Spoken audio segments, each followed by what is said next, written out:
Intelligence reports indicate that a high-ranking enemy leader, Maxwell, has visited a camp in Sector U, the mercenary headquarters in Africa. The general said in French, "This will be his last night. Of course, given the nature of the operation, we cannot deploy many people. There are 49 people from 5 units here, and of course there will be no air support," he said. One of the soldiers asked how many men the enemy had, and it turned out that the minimum was 350 and the maximum was 500. Sitting among the soldiers, Darren did not know French, so he asked a comrade named Charlie to translate, but he asked him to shut up. The general continued to say that the goal of the operation was not suppression by fire. After killing Maxwell, everyone should stop fighting and retreat. Darren turned back to the boy to see what the man was saying. However, at that moment, the general shouted at the distracted young men. All attention was focused on Charlie. The guy sat in a confident pose with a stern face and looked at the boss. He ordered them not to be distracted. The young man asked the commander to continue his monologue. The man looked at Charlie with irritation. They pierced each other with their eyes. The general replied that at any other time he would have responded, but today he would ignore it. "Today is a very important day for all of us," he said. Charlie had been listening to him attentively all this time. Soon their meeting ended and the military was ordered to go and get ready. A few hours later, a quiet and gloomy night set in. Only the noise from the engine disturbed the tranquility of nature. In the military vehicle, everyone was asleep and snoring, except Charlie. When the transport stopped, the young man jumped to the ground and began to wake everyone up, because from this place they would go on foot. Once everyone was on their feet, he warned everyone to check their gear and weapons, and for now, they could take a smoke break. Then Stephen approached Captain Charlie, who had just started smoking. Holding a cigarette in his teeth, the comrade winked. He asked if they would go today after the mission, but did not finish the sentence, but showed a vulgar, obscene gesture with his hands. Charlie got angry because the blonde's head was filled with other things. Now it was more important to think about survival. Stephen lit a cigarette and calmly said, "What's the problem? Because the god of Blackfield is next to us." The captain smiled indulgently and soon threw his cigarette on the ground, saying that they were finished. He stubbed out the cigarette butt that had fallen to the ground with his boot, and the whole team moved forward after the leader. The team made their way through the jungle very quietly and carefully. Suddenly, the captain gestured for everyone to stop. There were about 2 kilometers left to the destination. So far, everything was going smoothly, but what is this strange feeling of anxiety that Charlie has? Stephen asked him what was the matter. He noted that the captain looked somehow unwell. The young man shared that he had a bad feeling. The blonde grinned. Was the god of Blackfield sure? At this point, the military man laughed, deciding to joke that the captain was about to retire. However, something interrupted his speech. At that moment, Stephen received a bullet in the stomach and began to bleed. Immediately, many bullets flew at the team. Charlie ordered everyone to duck immediately. The boys hid behind the trees, which were being fired upon from all sides. A terrible attack began on them. The bullets never ended. In the midst of all this horror, Charlie dragged his comrade. The wounded Stephen was bleeding and not moving at all. The captain was terribly worried about him, trying to save him with all his might. Somehow, the young man managed to reach a tree for shelter. What is this, a mortar attack? It doesn't look like we caught them by surprise, Charlie thought. He asked a subordinate hiding nearby if everyone was okay, and it turned out that everything was fine for now. The enemies knew in advance that they were coming, so there were more of them and they were in cars. People fired at the detachment with automatic weapons and machine guns. Dodging the bullets, Charlie tried to shoot back. The young man shot 2 enemies in the head who were driving a car with machine guns, and immediately after, a bullet pierced the windshield and killed the driver. The car lost control and crashed into several people at high speed, crashing into a tree. Charlie approached Stephen and asked if he should be given morphine. The blonde replied that it was not necessary. He did not even understand where he was. After examining his body, the captain realized that the bleeding was severe and that the internal organs were also affected. He encouraged his comrade by assuring him that he only had a scratch and there was nothing to be afraid of. One of the guys turned to Charlie. "What are we going to do?" The guy understood that Stephen was seriously injured, and if they wanted to survive, they had to retreat. "Captain, you understand everything," Stephen groaned. Writhing in pain, he asked to leave. "You're crazy," Charlie thought, gritting his teeth. The young man shouted at his comrade and began to ask furiously, "Who am I?" The soldier was breathing heavily, sweat running down his face. He repeated his question even louder, placing his hands on his shoulders. Stephen smiled, looking at the captain, and he said, "You are the god of Blackfield." At this moment, an explosion is heard nearby. The shell-shocked young man doesn't understand what this is. Suddenly, he hears someone nearby groaning in pain. It was Darren making those sounds, so Charlie turned to face him. The wounded Darren insisted that everything was fine, hiding behind a tree that was currently being furiously fired upon. The captain begged him to hold on a little longer. They were practically at the camp. After these words, Charlie ran straight into the bullets, but almost immediately his skull is pierced by an enemy attack. Everything suddenly started spinning and the ground started slipping out from under my feet. A moment later, the young man fell, bleeding, barely able to see anything around him. Lying on the ground in his own blood, Charlie suddenly realized that someone had shot him in the head from behind. The enemy began to approach their group. The captain's eyes slowly darkened. Only one thought remained with him until his death. A sniper? Who was it? After that, the young man passed out. There was darkness all around. The back of his head was splitting with pain. He was very thirsty. Was the young man dead? The barely distinguishable voices of people could be heard all around. The light slowly penetrated his eyes. The voices were in Korean. "You are lucky, you are young, so you recover quickly," someone said. The picture and sounds became clearer and clearer. The doctor said, "Student, are you awake?" Finally, the guy opened his eyes and a bright light hit them. The doctor standing next to the patient asked the nurse to check the numbers. As it turned out, patient Charlie Ross had regained consciousness, so the nurse called the doctor. The worried doctor turned to him. He began to check his vision with a flashlight. The doctor assumed that due to the fact that the young man had previously been involved in sports, he was recovering quickly. The doctor began to ask the young man about his mood and well-being.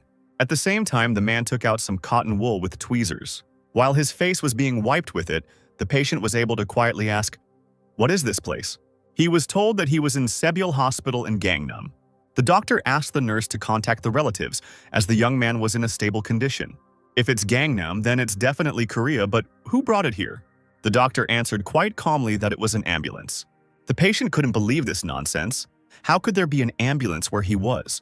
The man asked the nurse to look after him, as the student woke up 3 days later and was not fully recovered. Charlie stood up abruptly. He was indignant that everyone was calling him a student. Then he noticed something. He quickly got out of bed and onto the floor barefoot. The doctor wanted to warn him that it was too early for him to get up, but the guy had already headed to the other end of the ward. The patient walked up to the mirror and dug his hands into the sink. Charlie touched his reflection and was horrified. He was in the body of a young student guy. What is that? After a few days in the hospital, the boy was heading home. The boy knew his name was Charlie Ross and that he was 29 years old. Profession: commander of a detachment of mercenary forces of France. In July 2016, Charlie was on a battlefield in Africa when he was knocked unconscious by gunfire. It would be more accurate to say that the young man died on the battlefield. And in 2019, he woke up in South Korea. The guy was in a coma for 3 days but woke up because he switched bodies. The most amazing thing is that here his name is also Charlie Ross, only he is 19 and a senior in his senior year. He goes to Sinman High School in Gangnam, fell from the roof of the school building, lost consciousness, and came to his senses 3 days later. That's what Charlie was told. But naturally, it was not he who came to his senses, but I, thought the young man. He was distracted from his thoughts by a female voice asking if he remembered the house where he lived. Sitting next to him is a woman named Sophia Ross. She is his mother. Their conversation is interrupted by the driver, who asks Sophia not to rush. "The doctor said that the memory will return if you avoid unnecessary stress and rest more," said Jim, the student's father. After a while, they drove up to the house. Their car pulled into a free parking space in front of the entrance, and the father invited everyone to come inside. They went up to the floor and entered the apartment. The mother asked again if her son remembered his home, but the father interrupted her.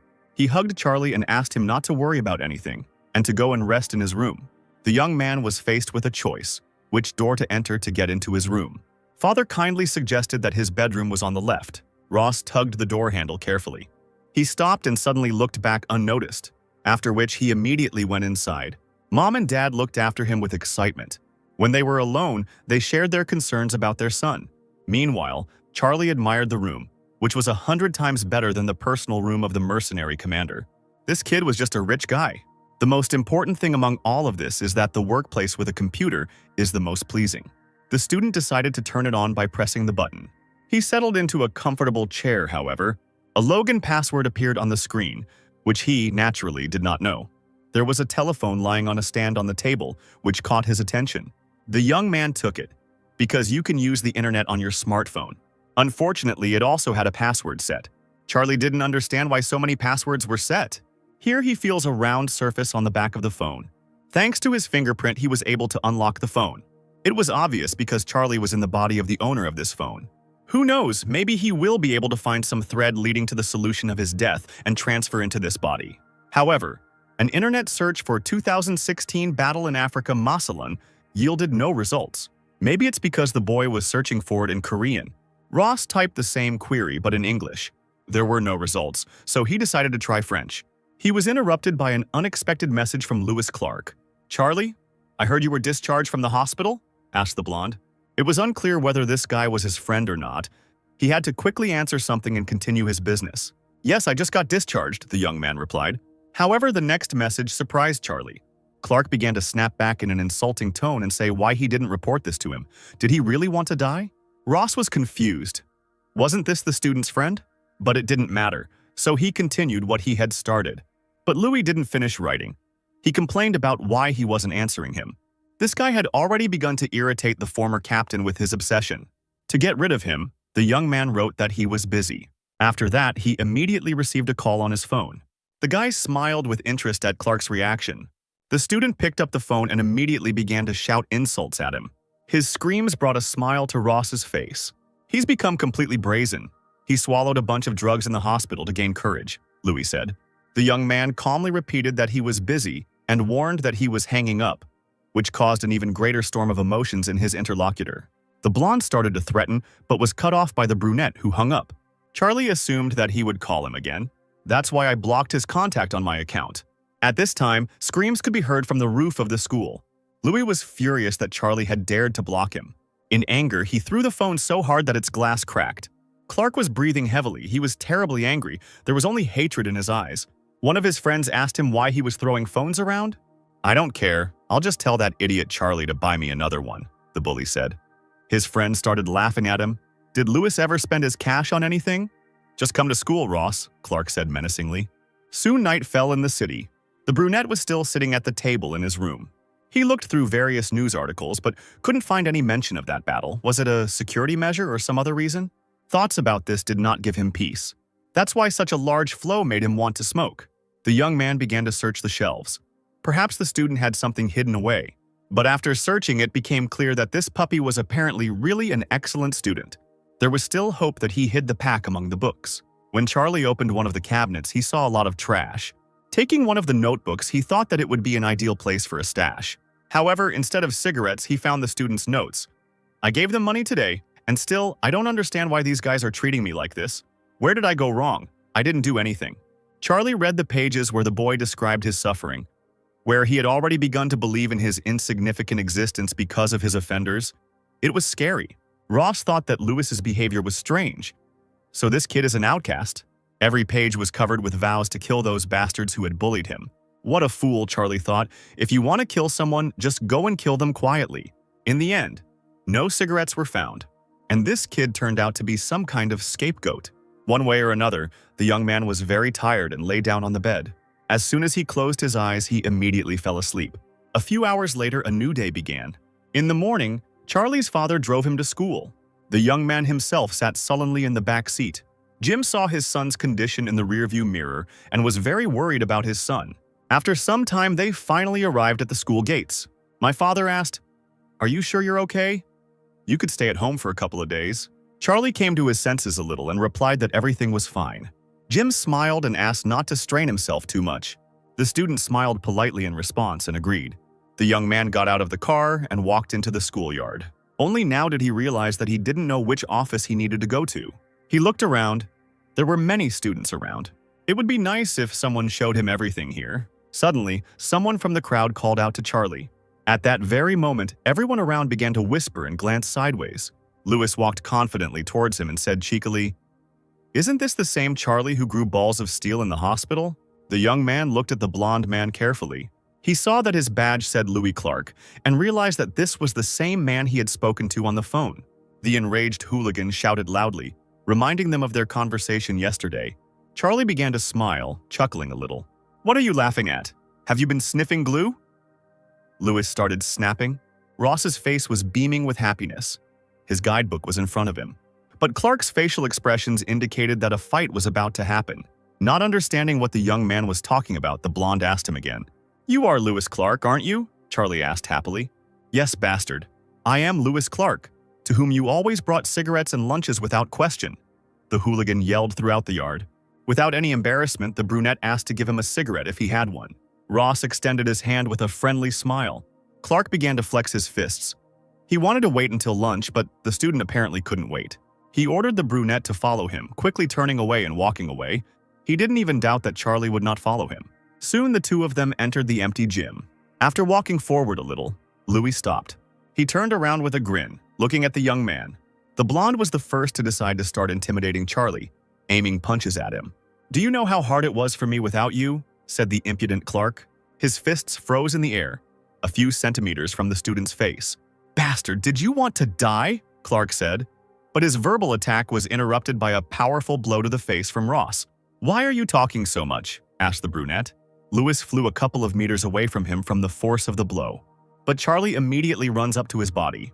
And again he swings for another hard blow. His hand moves towards the guy's head at an insane speed. But suddenly the brunette stops himself. He understands that if he fights seriously, he might kill the bully. But he doesn't want to do that. Charlie decided to search the hooligan's pockets in the hope of finding cigarettes. But unfortunately, he didn't have any cigarettes.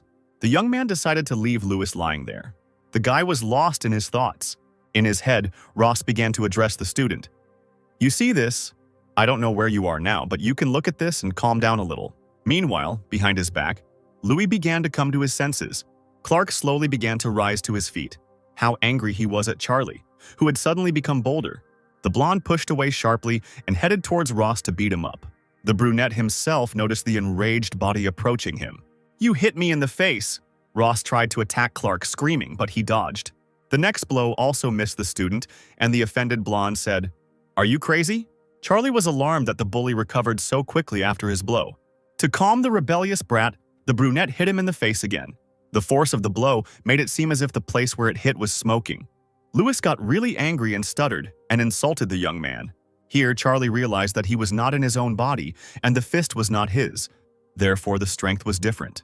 Since I couldn't knock him out with one blow then, he was going to beat him until it had an effect. Once again, Louis received a punch in the same place.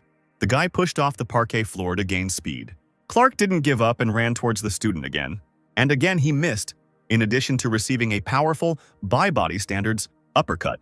Ross's gaze was focused only on his target, and his fist was aimed. And again, with a sharp and hard blow to the head, he knocks the hooligan off his feet. There was cruelty in his eyes, and his fist never stopped hitting. The young man was very angry, and abrasions from the blows were already starting to appear on his arm. Hands covered in blood, eyes full of rage. Louis lay bloodied and unconscious on the floor. Charlie stared at him, his fist hanging in the air. At that moment, the student remembered. He wanted to find an office, so he stood up. Soon the guy left the gym. He looked around as he walked through the schoolyard, hoping to figure out where he needed to go. Suddenly, someone called out from behind Charlie. A pretty girl started to approach him. "At school already?" she asked. The young man still looked at her with incomprehension. A student who looked like Snow White started asking about the extract. The name tag said Kate Diaz, but what kind of relationship are they in? In any case, he was a third-year student, so it was not necessary to use a formal style of speech. Kate apologized for not being able to visit him, as additional tasks took precedence over her free time. Diaz shared that everyone in the class was worried about the boy's condition. "Are we classmates?" Ross asked the girl. "We sit at the same desk," the girl reminded. She began to reach her hand towards his head, afraid that something was wrong with her. But the young man dodged it and said that everything was fine. Charlie turned abruptly and called for her to come. Well, for starters, he will at least be able to find an office thanks to the girl. A little later, the guys entered the office. The young man sat by the window and realized that this was the perfect view for a shot. Here, the office doors opened suddenly. The whole class turned around to see who had entered. It turned out to be Louis, burning with anger and resentment, covered in blood. Everyone in the class started whispering about his broken face, assuming that he had gotten into trouble with the bullies from another school again. Charlie looked at him sideways. Is this puppy also a classmate? Without taking his eyes off Ross, Clark pushed back his chair.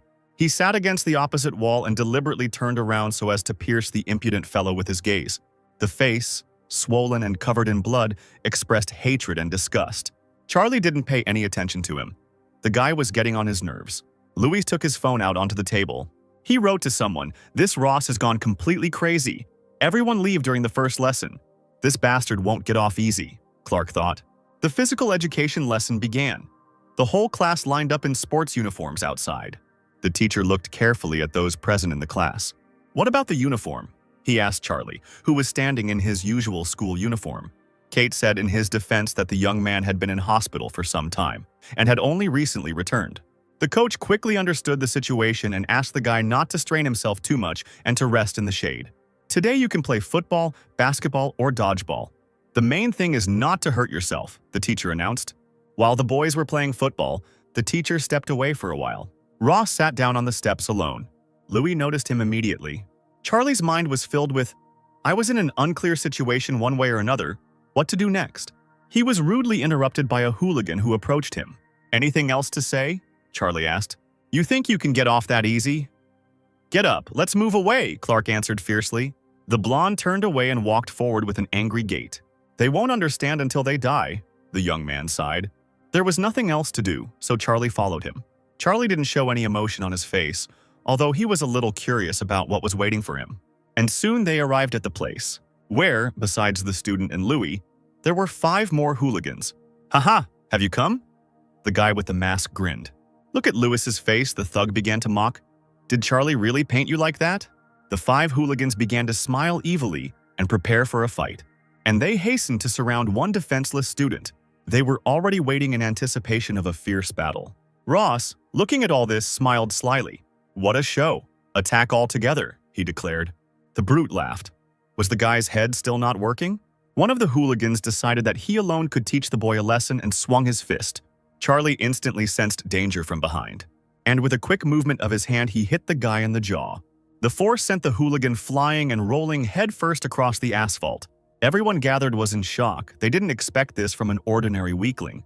"When adults speak, you have to listen. There are 4 left," Ross said, smiling. The student decided to give them some advice.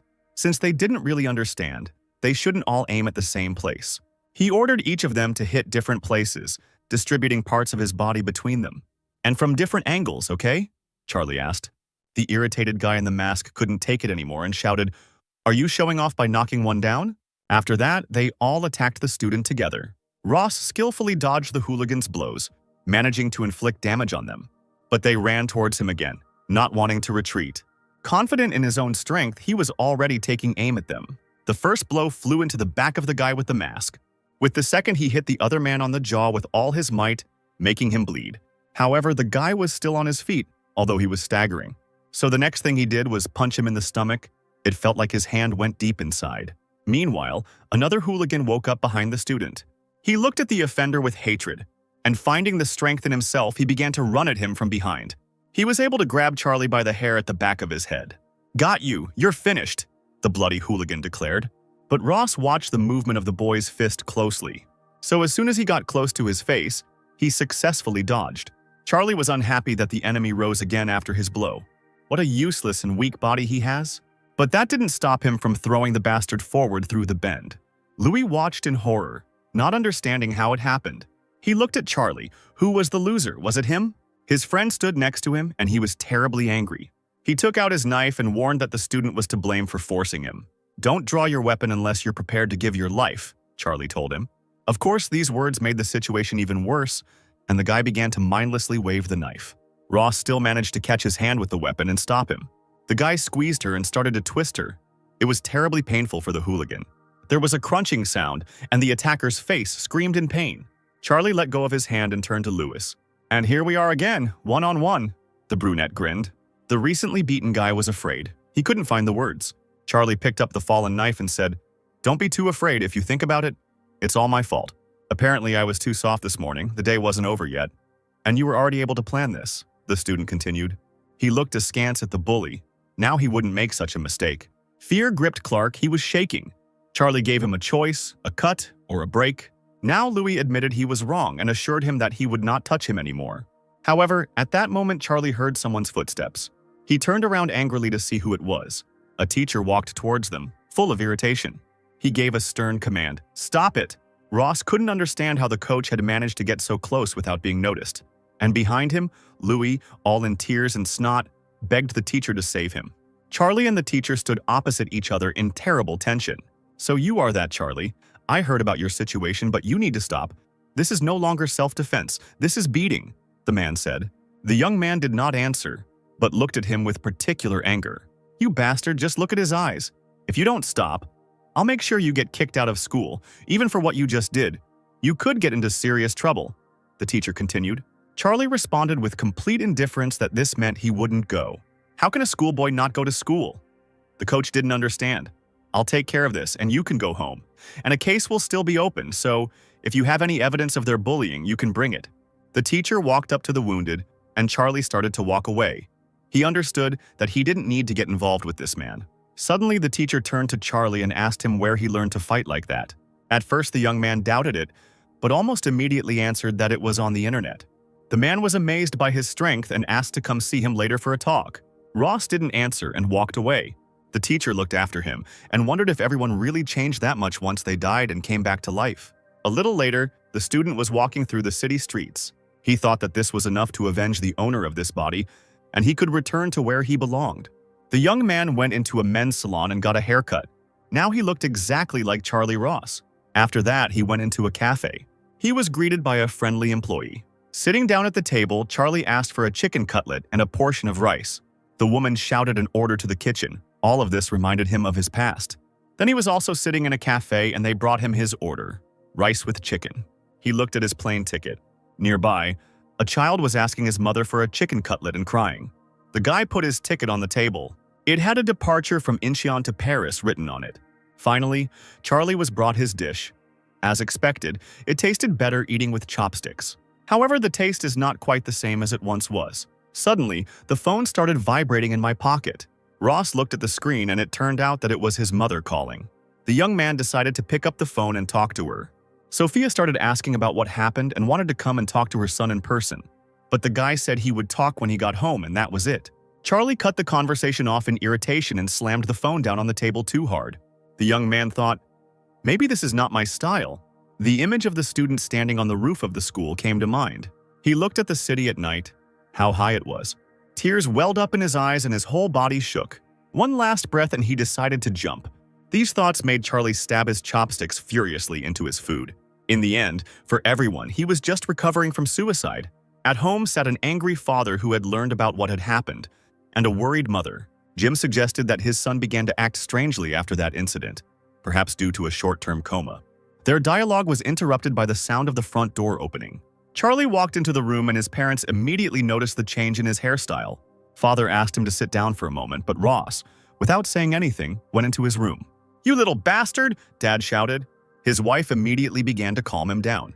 Almost immediately, the young man came out of his room with some notebooks. The brunette sat down at the table in front of them and put down his notebooks, saying that he wanted to show them something. "What is this?" asked the worried father. Charlie asked them to just take a look. Jim took one of the notebooks with distrust. Sophia took the second one, and they began to read. Instantly, fear appeared in the mother's eyes. Tears involuntarily flowed from her eyes as she read all the horror that her son wrote. Father couldn't believe what he was seeing. It was a nightmare. Soon the parents were both crying in front of their son. Dad asked if it was all true. Hadn't they noticed that their son was being bullied at school? To which Charlie replied that this was all true and had been going on for a long time. "Then why didn't you say anything?" he shouted in rage. "I didn't want to make you worry and I was ashamed of myself for being so pathetic," the son admitted. "So since I survived that jump, I have nothing more to fear in this world," Charlie continued. The father calmed down and agreed with him. He sat down, still in a state of shock. Jim asked if the boy felt better after he had taken revenge. Charlie looked down, frowning slightly. The mother was worried that her son had damaged something. The guy answered briefly and not entirely confidently, "No." There was silence in the room for a while. Soon the father said that if this happened, then fine, but he would deal with it all himself. So he asked the family not to worry. Charlie looked at him questioningly. Jim asked him to promise that if something like this happened again, his son would definitely tell them. The young man confidently said that it was all in the past. "But still, give us your word. We are your parents. We have the right to know," Father insisted. With tear-stained eyes, the mother asked her son for forgiveness because they didn't even know all this. The young man looked with sympathy at the parents of the owner of this body. He began to delve into memories of his father and mother, about their apartment, which had been turned into a dump of empty alcohol bottles and dirty dishes. Then my father ran out of alcohol. He ordered his son and wife to bring him more. Charlie looked at his father with anger and resentment, and he threw a bottle at him and again shouted for someone to bring him a drink. That evening, shouts and curses were heard from their house. Charlie said he promised Jim to talk about everything. The parents didn't answer. They looked down somewhere in disappointment, lost in their thoughts. The student said that he would go and rest since their conversation was over. His father let him go. Just at that moment, someone called him. Jim said he understood and would transfer the money so he would call back later. Sophia immediately asked what happened. The husband shared that this was his client from France, who had problems. Some documents had disappeared, and they could not pass through customs. Charlie heard his father say that he was told to transfer 100,000 euros for the suppliers to deal with it. But that was about 130 million won. Mom said that in that case they needed to send the money quickly, otherwise they would lose even more. But they were stopped by Charlie, who asked to let him talk to the person in charge. Jim didn't expect such a proposal from his son at all. Just then he received another call and Charlie picked up the phone. The voice on the phone said, "Director, they say they'll throw everything away if the transfer isn't done in 30 minutes. If we don't take care of this sooner?" He was interrupted by Charlie, who asked to be connected directly with the client. The young man immediately indicated that he was the director's son, and since they had little time, they should quickly connect him with him. The voice on the phone asked to wait a minute. The father and mother were shocked by what was happening.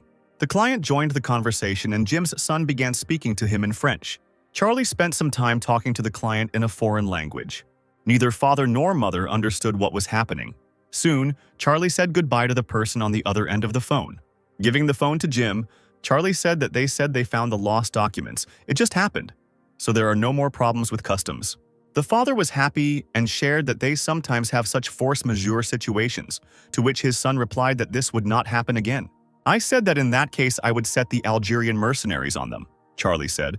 Of course, he immediately said that he was joking so that his parents wouldn't worry. Mom decided to find out when the boy learned French because they don't teach it at his school.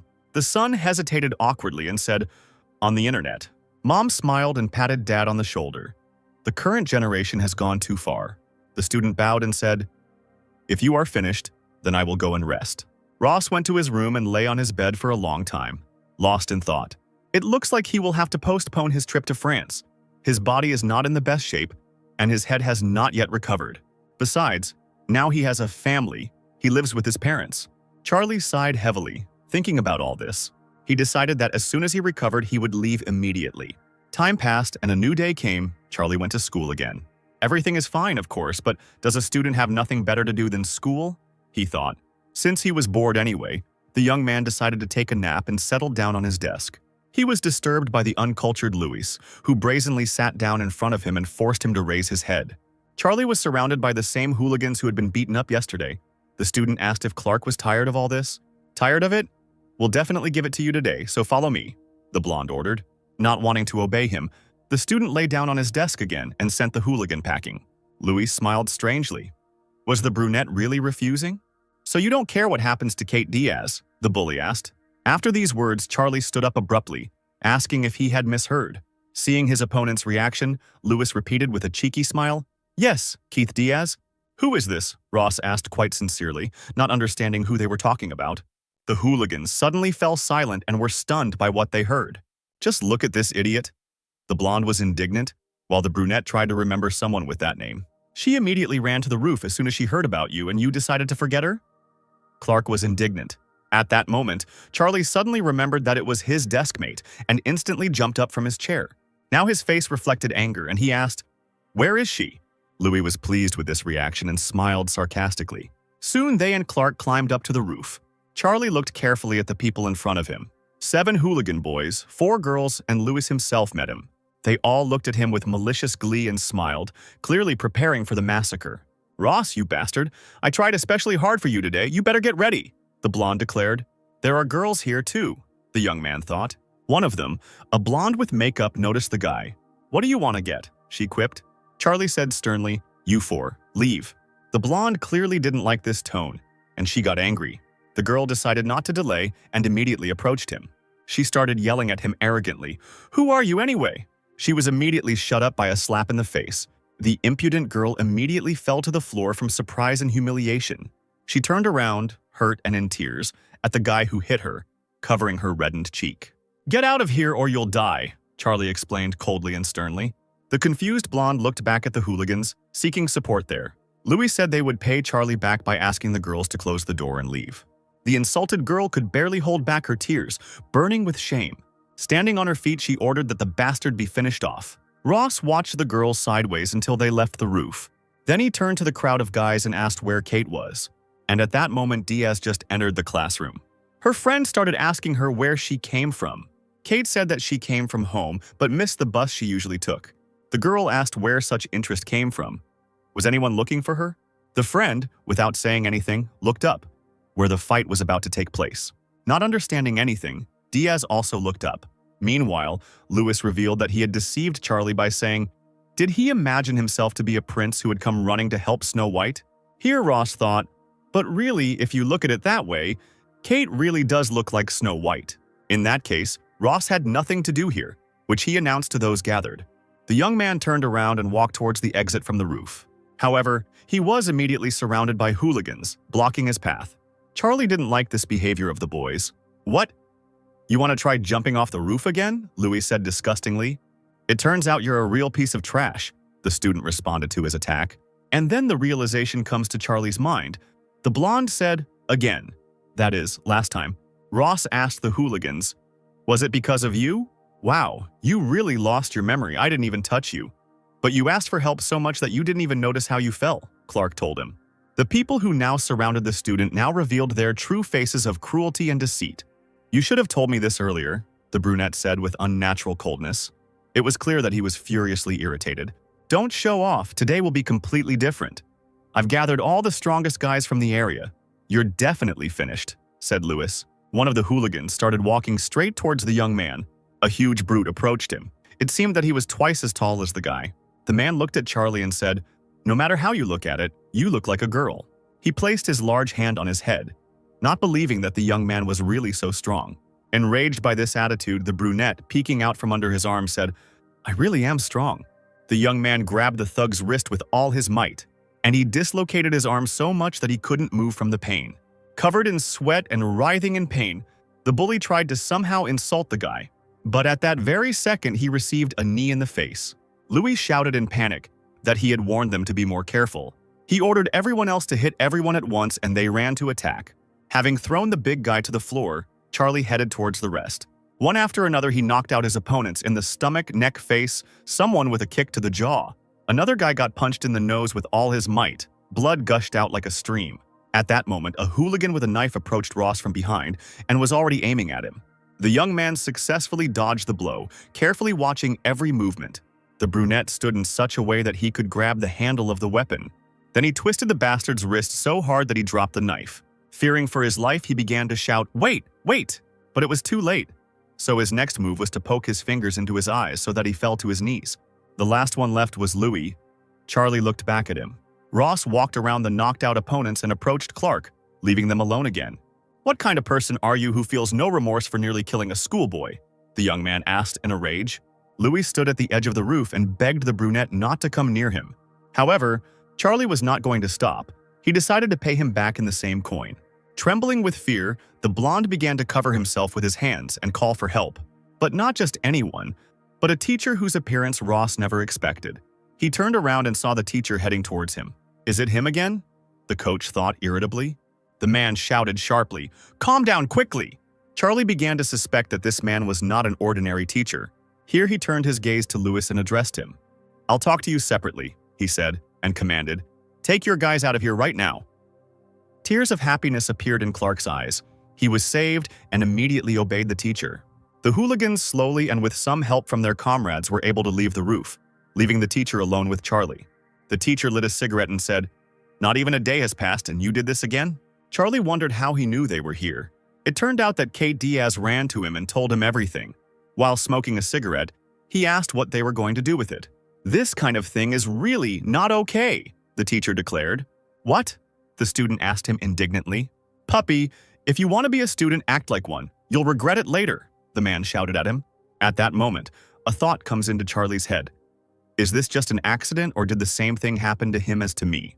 The young man decided to test this thoroughly and said to him, hey, which naturally angered the teacher. Ross began to attack the man with his punches, but he dodged. How dare this student attack the teacher? It irritated him terribly. So he hit him back, but Charlie successfully dodged his powerful blow. They exchanged glances in the midst of a tense battle, and the coach even dropped his cigarette.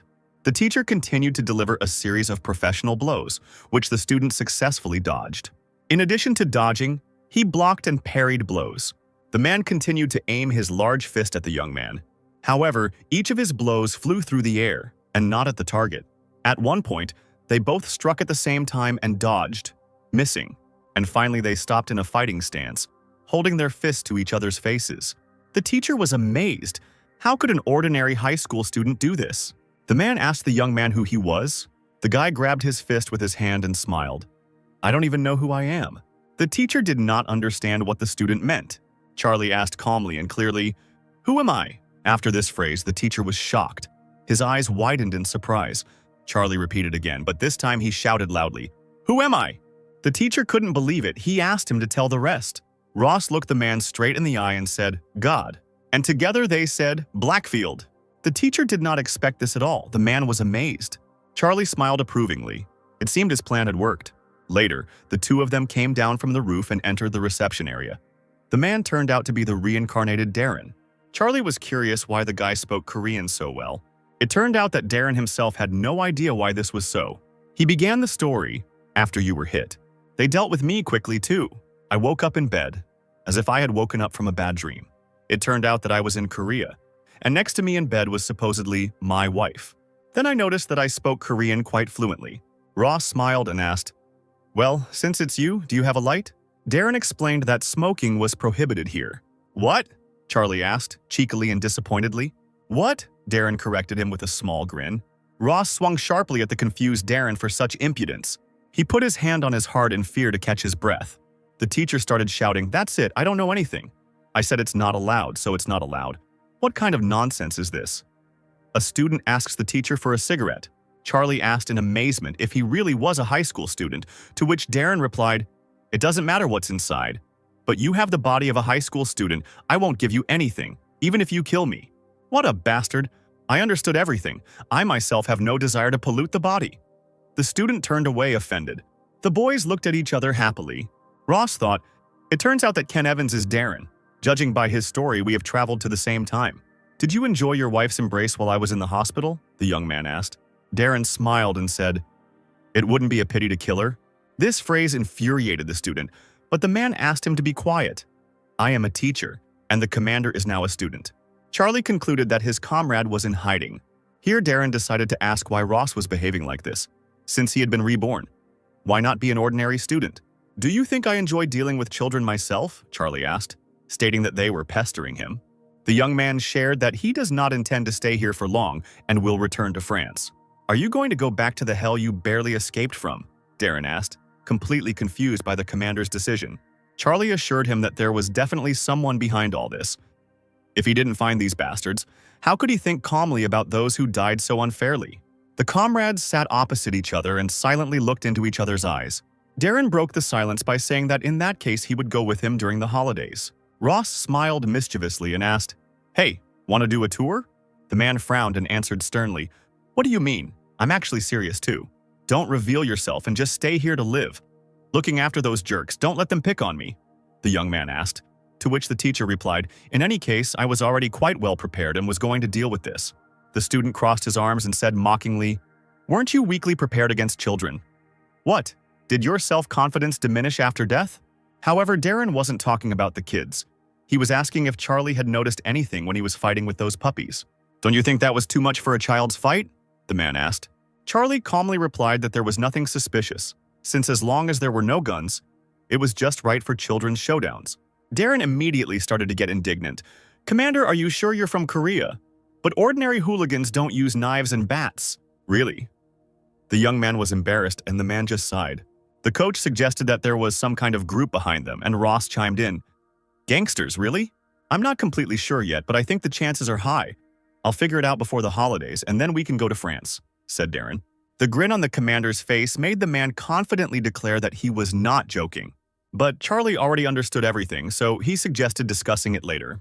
The student got up from the sofa and commanded, in the meantime, talk to the nurse. He headed towards the exit of the classroom and shared that he wanted to sleep until the end of classes. Darren had no choice but to watch his commander leave. After some time, near the medical office, someone's footsteps could be heard along the corridor. Until now, Charlie had been sleeping peacefully on the cot in the office. But he immediately opened his eyes when he heard extraneous sounds that disturbed his rest. The young man quickly got up from the pillow and sat on the bed. The guy was clearly irritated by what was happening. He turned to the one who had disturbed him. "What do you want?"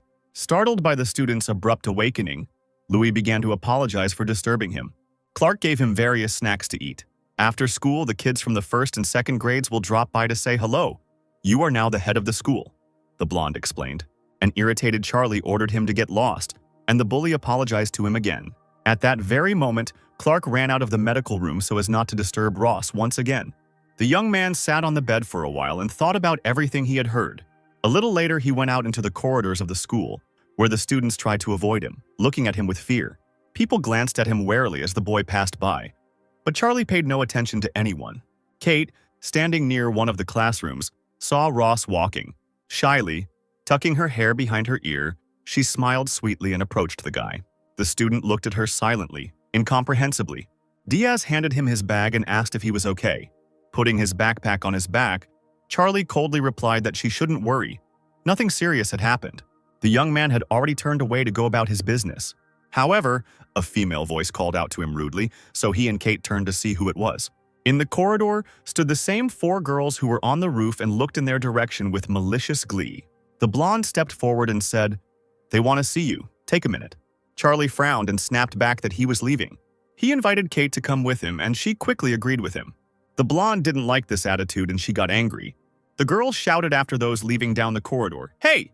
Soon Diaz and Ross walked out into the schoolyard together. Suddenly Snow White said, "Cheryl, I think she took a photo of you, that girl who came up to us." She warned the young man to be careful, as the blonde was rumored to be sleeping with several guys. Charlie was a little confused, he thought. What is there to be afraid of? You would probably faint if you found out what European children are doing.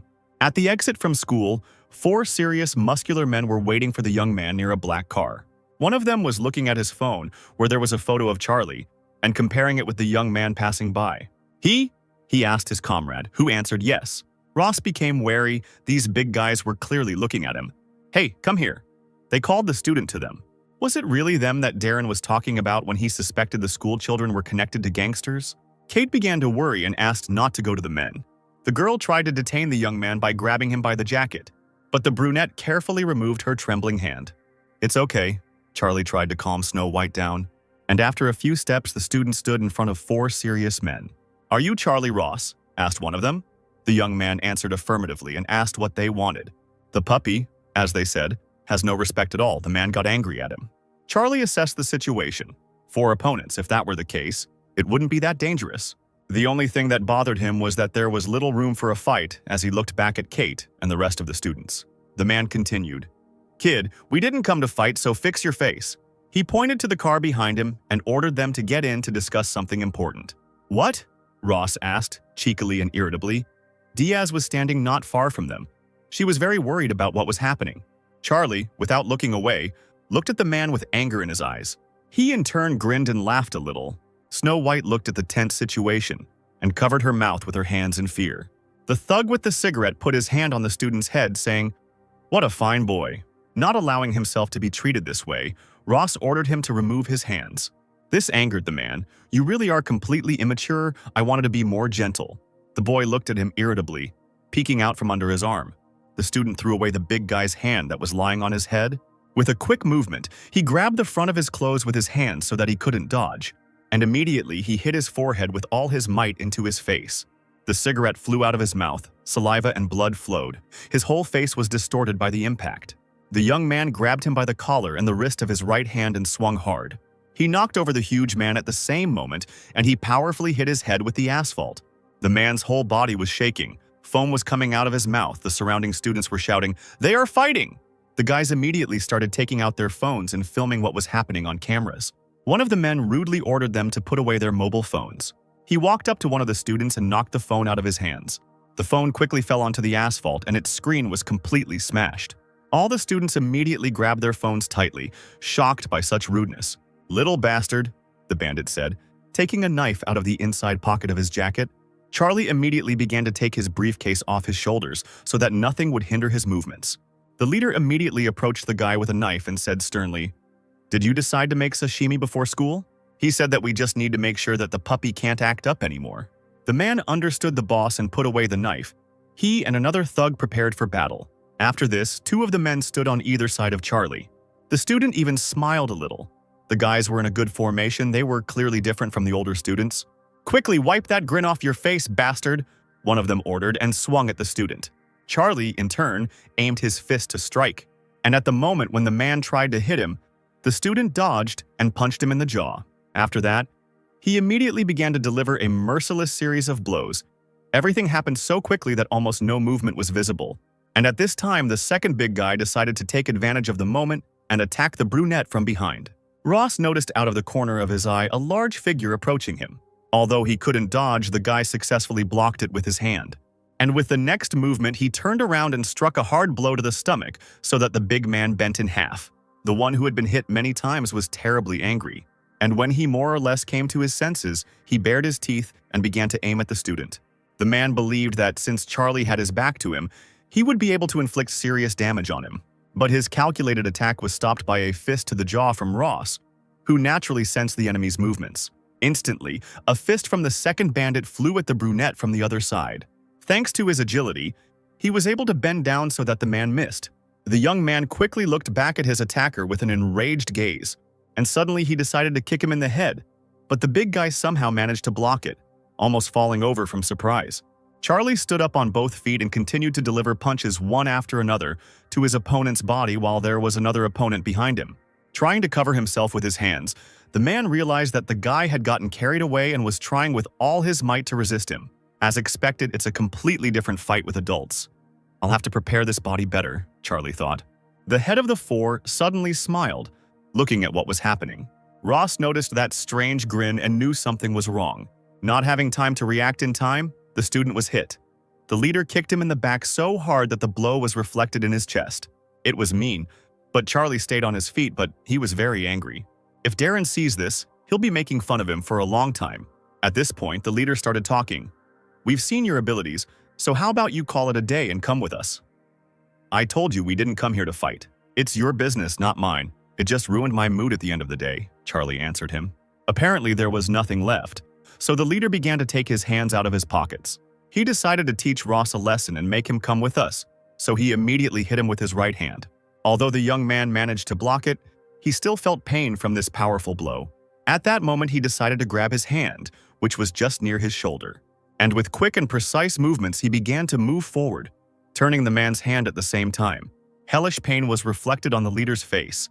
His hand twisted around itself with a crunching sound. Ross immediately hit the bandit in the face with his elbow. Two bandits immediately rushed to the boss's defense, shouting, "What a bastard, you brought all this trouble on yourself." Having let go of the leader, the student turned to face the approaching enemies again. Suddenly, all the participants in the fight froze when they heard a female voice. "Is this the police?" Kate Diaz, standing nearby, was talking on the phone and said, "There's a fight here." She looked around cautiously and continued, "Address?"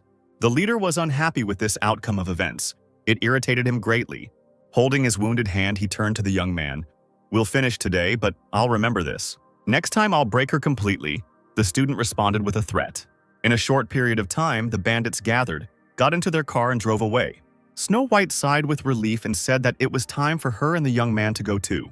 Charlie was worried that after her call, the girl might have problems with the police. However, it turned out that the police would not come, as she simply pretended to call. "Well, apparently you believed it too." Kate smiled awkwardly. The student looked at her and thought, did she do this because she was smart or because she was stupid? Charlie noticed Cheryl standing a few meters away from him and looking in his direction. The young man decided to approach her.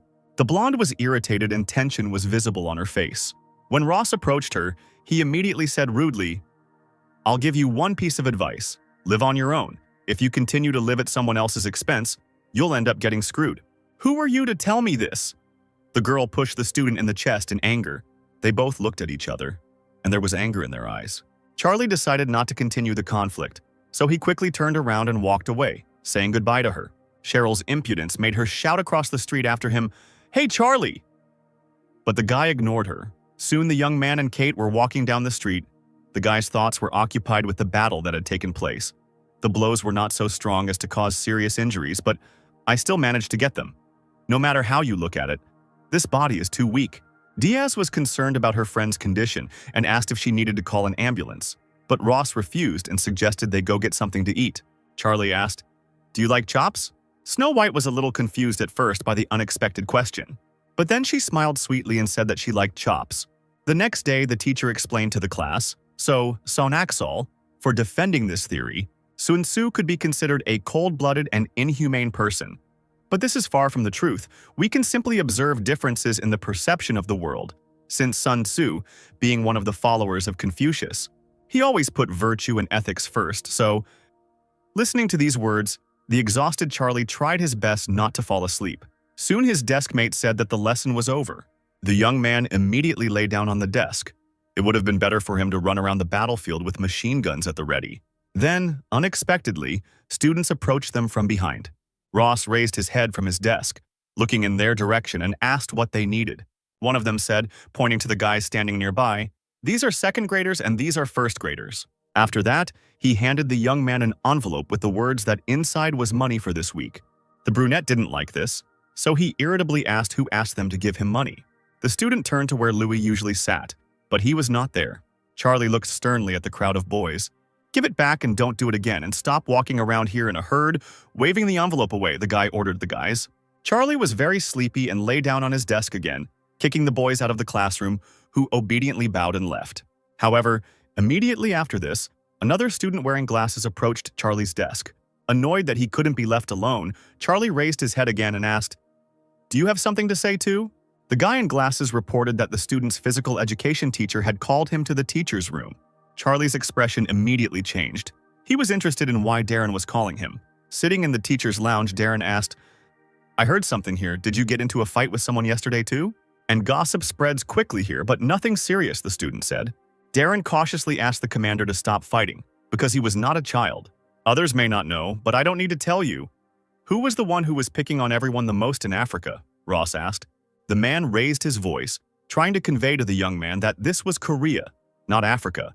That there were surveillance cameras, black boxes, telephones, police that arrived in 5 minutes at every step. He insistently said, "You don't want to get kicked out of school," but for Darren it was even better, since he could immediately return to Africa. Darren cooled down a bit. He didn't like all this, but in any case, whether the commander would go or not, he had a request. The student listened to his friend with interest. "There are 4 kids at school who are being bullied. Things are really bad. Could you please sort this out?" Darren asked. However, Charlie explained that these students would be worse off if he went away, so they had to think of something else. The teacher suggested that I be excused from classes. How? Charlie did not understand his interlocutor. Darren explained that except for physical education, they have to attend classes until lunch. And after lunch, they sleep anyway. The teachers don't even say anything. Moreover, you need to do sports. If you go to Africa in this condition, you will last a maximum of 1 week, the man explained. His words made Charlie think. 4, you say? The student asked the teacher. He, in turn, nodded affirmatively. After their conversation, the brunette walked down the school corridor. The young man noticed Cheryl standing nearby wearing a mask. She turned to him, asking him to spare her a minute. But the student deliberately ignored her and walked past. The guy walked into the classroom and the blonde got really angry. Unable to bear the insult, she shouted, "Hey, you bastard! This is all because of you and you just decided to ignore it." The guy turned towards her with displeasure and asked, "What?" Tears appeared in the girl's eyes. She began to tremble a little and said, "Yesterday? Those guys." Charlie saw the state Cheryl was in. He interrupted her speech as he realized that this conversation was not for prying ears, commanding her to follow him. Kate, who had been in the office the whole time, saw this scene and closely watched the leaving students. The 2 of them went out onto the roof, and the blonde shared that yesterday those guys asked her to bring the young man. They said that if she didn't bring Charlie, they would cut out Lewis's tongue and throw him out on the island, and they would sell her to a brothel. Ross suggested that she report them to the police. "If I do this, they will get to our parents. If you come with me, I will do whatever you ask," Cheryl said. The young man turned to her with interest. "Is it all true?" The girl clenched her fist to her chest. She was ready for anything, even right now. Ross began to slowly approach the blonde, who stood with her eyes closed, clutching her skirt in her hand in fear. Cheryl started to shake as Charlie brought his hand towards her. Right, in the end, you're the same as those bastards, she thought. But the young man only wiped away her tears and smeared mascara. She looks terrible. When we go down, go wash your face and don't put on makeup anymore. And the form has stretched, he continued. Not expecting this from Charlie, Cheryl asked him again in confusion. The student explained that she said she would do everything. The blonde still couldn't believe that this was all he wanted. Charlie asked me to call that asshole. At this moment, she felt a little embarrassed. Even though she had his contact, she couldn't call him first. But Charlie still told her to call. She looked at him worriedly. But she had no choice.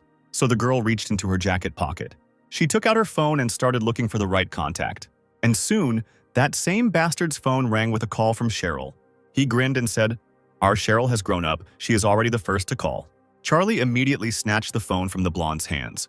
The young man brought the phone to his ear and immediately said that it was him. The man asked, "Did she explain everything to you?" "She should have told you to come right away."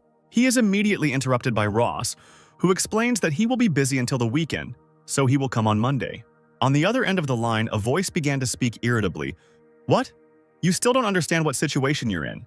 The young man again insisted that he would come on Monday, and if he didn't like it, he would hang up. The man was irritated by this behavior. He looked back at the people sitting behind him who had approved of Monday's meeting, after which he returned to the conversation and agreed to the guy's condition. The man explained that an order had come from above, so he was allowing it this time, but if the boy ran away again, Charlie interrupted him again and assured him that this would not happen, so stop torturing children who had nothing to do with it. Their conversation ended, and the student returned the phone back to Cheryl. The young man began to leave when suddenly the girl began to ask him for her number. She started saying that if he suddenly needed something from her. Charlie smiled. He remembered his friend Steven. If he were alive, they would have made a perfect couple. The guy told the girl not to worry, warning that they would meet after school on Monday. Ross left the roof after these words. The girl was left alone with her thoughts at a loss. A little later, it was time for the end of classes, and the student was going home. His mind was racing. France, bodywork, the four scumbags, Cheryl, the bullies. It had only been a short time since I woke up. Why was everything so confusing? Suddenly, Kate runs up to the guy, calling him. Now Snow White, whom he remembered, joins his thoughts. Diaz suggested going together and Charlie agreed. The boys walked together for a long time and didn't talk about anything. At some point, the girl decided to ask Charlie. She looked at the young man a little shyly and said, "Are you by any chance in love with Cheryl?" The brunette looked at his friend with incomprehension. Kate looked down in embarrassment. She reminded him that Cheryl and Charlie had recently been together. "No wonder I'm not as beautiful as she is," Snow White said sadly. "What the hell is she talking about?" The guy was completely confused. Charlie calmly explained that they had nothing in common, so Kate got the wrong idea that Ross was simply talking to her about the fight from yesterday. Inspired, Diaz immediately asked joyfully, "So you don't like her?" The young man looked at his friend with suspicion. He considered these things useless, and Snow White breathed a sigh of relief. Then Ross finally got an idea and decided to ask the girl directly. "Are you in love with me?" the student asked her, his eyes wide with excitement. Kate was a little frightened and blushed from such pressure and directness. She closed her eyes shyly and began to smile. The girl immediately covered her face with her hands and turned away from the confused young man. At that moment, the guy was thinking about only one thing. "I'm 29. The boys walked together to the park and sat on one of the benches. Charlie looked at his friend cautiously. She, in turn, held her hands to her face in embarrassment, her cheeks still red from embarrassment. An unexpected question from Snow White surprised the student a little. "Are we supposed to kiss now?" she said tenderly. "What, don't you want to?" The young man tried to move away from his persistent girlfriend, citing the fact that they were still school children. Kate's eyes looked sad and she seemed about to cry. The girl immediately moved away and lowered her head, because all the other guys were already kissing. Charlie did not expect this. Ross knew he had to get out of this place first and said, "I'll kiss you if you become the best in school." Diaz was immediately happy, because she is the best right now, so she will also be first in the next ranking. The girl jumped off the bench with joy. Charlie tensed up. As if in an instant Snow White had increased in size, she screamed, "You will be obliged to kiss me." Ross was horrified. What was going on? In front of the guy stood a huge girlfriend who was the size of a house. She had a terrifying aura, as if Kate was bewitching. "Kiss!" She stamped her foot, causing the ground to shake, and the young man almost fell. The boy realized that it was time to run and rushed away from the giantess, who shook the surface with every step. Her eyes were burning, her face had lost its outline. The nightmarish girl was stretching out her hand with the words, "Kiss." Ross was in a panic. Veins began to appear on his forehead from the tension. He was screaming frantically. With these same cries, the young man woke up and jumped out of bed, preparing his fists for battle. Cold sweat poured down the student's body like a river, and he was breathing heavily. This nightmare turned out to be just a dream. Charlie sighed with relief.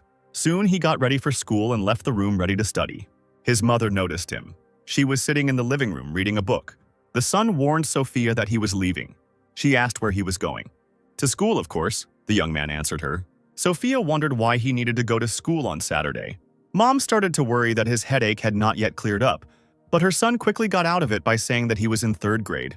That's why he has extra classes. Charlie started to walk away and the woman wished him good luck. Out on the street, Ross thought, people don't go to school on Saturdays now? And the world has become a better place. Darren called the young man on the phone. "Where are you?" Charlie asked him nervously, shouting into the phone. Soon the student was riding in the car with the teacher. Darren worried that the extra lessons were not too lame an excuse. The guy sighed. But what else could he come up with to justify himself to his mother? The man suggested going to the mountains where there was clean water, and they could eat chicken. After a while, they finally reached their destinations and the comrades were looking forward to rest. Sitting at the table, Darren was drinking beer. Charlie wondered if his friend would drink alone, since he wanted to too. The man smiled and said, "I put on a school uniform, but I didn't get any beer." Ross sternly reminded him that his friend was about to get behind the wheel, so he shouldn't get drunk. The teacher pointed at the captain and said that he had an assistant. The brute. He had become a complete Korean, said a dissatisfied Charlie. Darren grinned. "I've lived here long enough, unlike some people." The guy looked at him and exhaled with a smile on his face. He decided to ask him, "Do you like it? Your current life? Are you happy?" The man thought for a moment and fell silent. But soon he scratched his nose and said that it is what it is. Darren began to share that at first he felt like he was going crazy living in someone else's body. That night he screamed terribly and grabbed his head, and his wife and daughter ran to him in horror. They hugged him to calm him down. The girls were crying, afraid for him. His hands were shaking. Sweat was pouring down his body. His wife was trying to calm him down, holding his hand. But that day he also found a wife and daughter. The daughter held on to the other hand, also crying out of fear for her father's condition. Darren was in a state of shock at the time. It was hard. Now he cares what will happen to the people he leaves behind.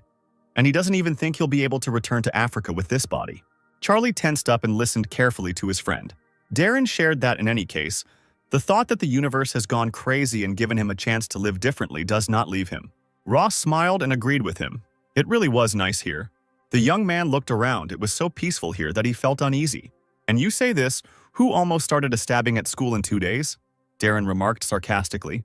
The comrades laughed long and loudly together. At some point, Charlie exhaled and looked sternly at his interlocutor. He shared that he was going to meet with those scumbags on Monday. Darren was shocked by this news. He wanted to know where exactly. The young man said that he didn't need to know this, but Darren was surprised by this answer. "Isn't this too much in our relationship?" Ross noted that in their relationship, if a guy tells him a place, he will immediately come running, so it's impossible. Darren got angry. "I already told you, Commander, your body is now the body of a simple high school student. You can't act like the old way." "I will do it my way, so don't interfere. This is an order," the young man insisted. Since the captain gave the order, Darren could not say anything against it. They continued their meal, fried chicken in a pan, and rested. Suddenly, the man tore the commander away from his food and addressed him. "How many do you think you killed?" he asked the surprised guy. Darren was curious. If we take it roughly, then Charlie killed about several hundred. The young man did not understand why he was asking such a thing. Why did he need to know this? Darren asked not to go there. You just need to close your eyes to it a couple of times, and the commander will be able to live peacefully in this world. Charlie listened to him carefully and understood his friend's concern. Ross thanked him for these words. However, he reminded himself of his character, which Darren knew very well. "When we sort all this out, let's come back here again," Charlie suggested, and the man agreed. As night fell, they returned back. Darren gave the guy a ride home. The young man went home and locked himself in his room, remaining in the dark. Ross closed his eyes and imagined a crowd of bandits with different weapons around him. He prepared for battle and took a fighting stance. At the same moment, the guys who had surrounded him from all sides attacked him, some with bats, some with knives. Charlie punched the first two in the jaws, drawing blood immediately. While he was dealing with them, there were still people on the other side. The next man to run up to him was already swinging his arm to hit him. However, Charlie was faster than him and grabbed his wrist, which held the knife. The young man recalled some techniques, one of them. Pull towards yourself and hit in the jaw. Suddenly, the guy's face distorted with pain. The young man clenched his teeth. One man snuck up on him from behind with a knife and plunged the blade into him. Immediately, other guys started stabbing the guy from all sides, showing no mercy. Hellish, excruciating pain pierced his entire body. Blood gushed out like a stream and Charlie screamed. He fell to his knees in his room. Opening his eyes, the young man was breathing heavily, sweat pouring down his face. There were imaginary enemies all around. The student tried to catch his breath. This won't do, he thought. The body can't keep up with thoughts, it's too weak and slow. Ross thought hard. Would he be able to do it in this state? Suddenly, his mother's voice disturbed him from behind the door, asking if he was asleep. At that very second, the student ran to put his t-shirt on. He quickly replied that she could come through, so Sophia opened the door. The light in the room was on, and her son was looking at her calmly and smiling, sitting on a chair. The guy asked, "Are you still awake?" Mom replied that she was going to bed soon. She sat on the edge of his bed and asked if Charlie was busy tomorrow. "Remember my friend Sun-hee? She invited me to brunch at a restaurant run by a French guy. Her son will be there, so I thought you should go too," Sophia continued. "Right tomorrow," Charlie thought to himself. Mom immediately said that if he was busy, then it was okay. Yet her eyes betrayed her sadness no matter what she said. Charlie said that he would go with her, since there was nothing else to do anyway. Sophia looked at her son with inspiration. Could this really be true? The next day, at the appointed time, they approached the restaurant. Charlie was angry with himself. It was just great to eat when you don't have enough time to train. The young man looked at the sign. Martin Levasseur, in Korean, would be something like Masanchip or Jeonju restaurant. Mom tensed up a little, but her gaze looked purposeful. She turned to her son and said sternly, "Let's go." They entered a beautiful and spacious restaurant together. Sophia turned her head, looking for her friend. Then from the next table came a voice. "We are here." The woman in glasses waved amiably, and her son sat next to her. Sophia also waved her hand in greeting. But something else caught Charlie's eye. There were girls sitting nearby, discussing in French how handsome Charlie was. Ross didn't show that he understood them, but he grinned a little, after which he immediately turned towards Sun-hee and said hello. The mother and son greeted their friends in French. What kind of idiotic pronunciation is this? The young man was outraged in his thoughts when he heard them. Suddenly, Sun-hee's son began to smile in a nasty way, looking at Charlie. At that same moment, his mother, biting her lip, looked at Sophia. The young man exhaled. It became clear to him what was happening here. Everyone sat down at the table and Sun-hee began to tell, "Lately our Daeshik has been going to extra classes which are not so easy to get into. I can give you one place so that you can send Charlie there." Sophia agreed, but said she could later. The woman with glasses asked about Charlie's grades in English, but it turned out that they were not very high. "What do you mean short? Where are you looking?" The woman said discontentedly. "If he does not study a foreign language, then you can forget about top universities. I feel so sorry for you."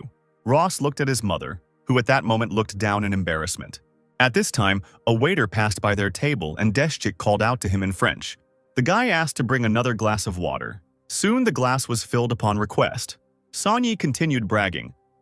"Our son goes to a school with advanced foreign language studies, so he already speaks French fluently. Do you know why I invited you to this restaurant?" Seeing how hard his mother tries, the child will also strive for the top. "Our son also speaks a little French," Sophia answered her modestly. The woman's eyes lit up and she began to bombard her with questions. "Does he go to some training center in the Daechi, Cheongdam area? Or does he take private lessons?" Sophia quietly and a little awkwardly explained that her son was studying independently on the internet. "What?" Sun-hee asked with contempt and mockery. She and Daeshik immediately began to laugh completely tactlessly at what they heard. The two of them began to mock and humiliate Sophia, saying that she was funny and that her son was apparently a genius. Charlie's mother was completely overcome with shame, especially when Sun-hee pointed out that it must be too expensive for their family if Charlie decided to do it himself. At this point, Ross couldn't take it anymore and said sternly in French, "Hey, behave normally." The girls who were talking about him, Sun-hee, Daeshik, and Mom, were surprised and looked at him with wide eyes. The girls, blushing with shame, asked, "Did you understand everything we just said?" "I didn't want to eavesdrop, but the conversation here was so boring that I accidentally overheard it," the student answered them. He stated that he had no desire to meet any of them, so he asked them not to talk nonsense. However, he immediately reassured them, "Don't worry, This idiot only knows greetings, and these ladies don't speak French at all. Sonia was embarrassed, and her son said nervously he seemed to greet them. Sophia also decided to brag. Our son learned French on the internet. Apparently he is a genius, you know. Recently we got a call from France, and the red-haired girl at the next table remarked, "Internet? Then you should talk very little." Charlie was pleasantly surprised that she understood Korean, so he asked, "You will help us a lot if you come over and talk. I will owe you."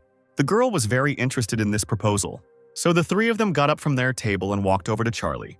When the mother asked her son what had happened, he explained to her that the girls said they were interested in talking to me, so they came up to meet me. The young man introduced the girls. The redhead was Michelle, with bangs and long hair was Cecile, with a bob cut was Cindy. Sophia immediately asked him to tell them that she was very pleased to meet them. At this time, Sonhee began to leave the table. The woman began to adjust her glasses and awkwardly make excuses. "Yes, I must have gone crazy. Our Deshik has extra credit today. I completely forgot." She and her son began to leave the restaurant in a hurry, and Sophia only managed to tell them to be careful. "I think that's enough." "Thank you. You can go," Charlie said. But Michelle didn't like the wording, "you can go." Ross didn't understand what the girl meant. She smiled and reminded him of his debt. It turned out that Michelle wanted to get his number.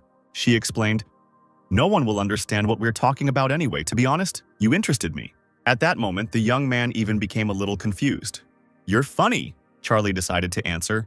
Michelle started to come closer and put her hand on the table, saying, "Does it look like I'm joking?"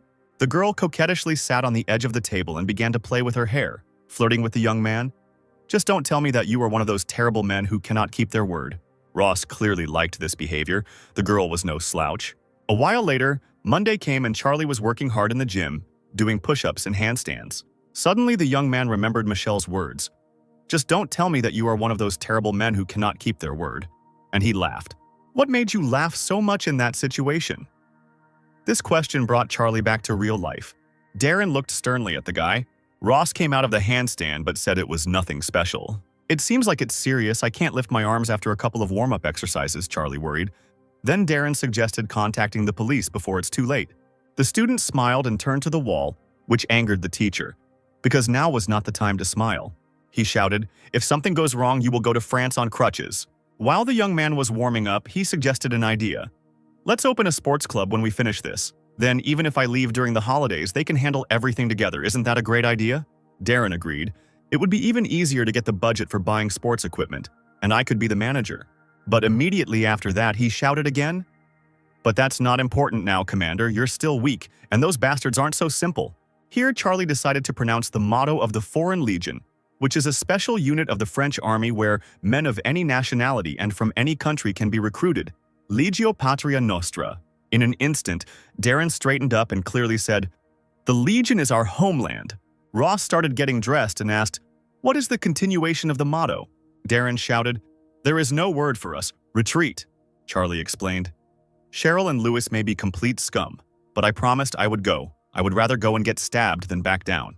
Darren was silent at first, looking into his eyes. But he couldn't resist and attacked the commander. "I really like my wife now, so don't turn me into a gym teacher who will go to prison because he didn't save you from a knife." The young man wiped the sweat from his body after training. He understood his comrade. And when he was fully dressed, he set off on his way. Darren wanted to go together, but Charlie refused. The student turned around and asked if his friend remembered Mangala. He exhaled and turned away. "Are you talking about this again?" Soon the boy came out of the extension and walked past the school. As he walked out of the gate, a black car stopped in front of him. The man with the scar on his lip asked, "Charlie Ross?" The young man nodded and got into the car. After some time, they finally arrived at the right place. Charlie walked under the surveillance of two bandits. They walked along the corridor. The young man carefully noticed and remembered the situation around him, that there were 6 rooms on the left, 5 on the right. The student was brought to room number 3, where 5 bandits were sitting at a laid table. The guy looked around the room tensely. The one sitting in the middle ordered him to sit down so as not to look down on his elders. Charlie sat down on the sofa, looking around warily. The head smiled and noted, "The look is good." He started pouring something into his glass and explained, "You talked a lot about how we should hush this matter up quietly and without unnecessary problems. But I think differently. You have to be brave enough to do such things," he said, drinking the contents of the glass. The bandit continued, "I am not your commander to force you to drink. The conversation will be short, so will you quietly join our family?" or will you regret it all your life?"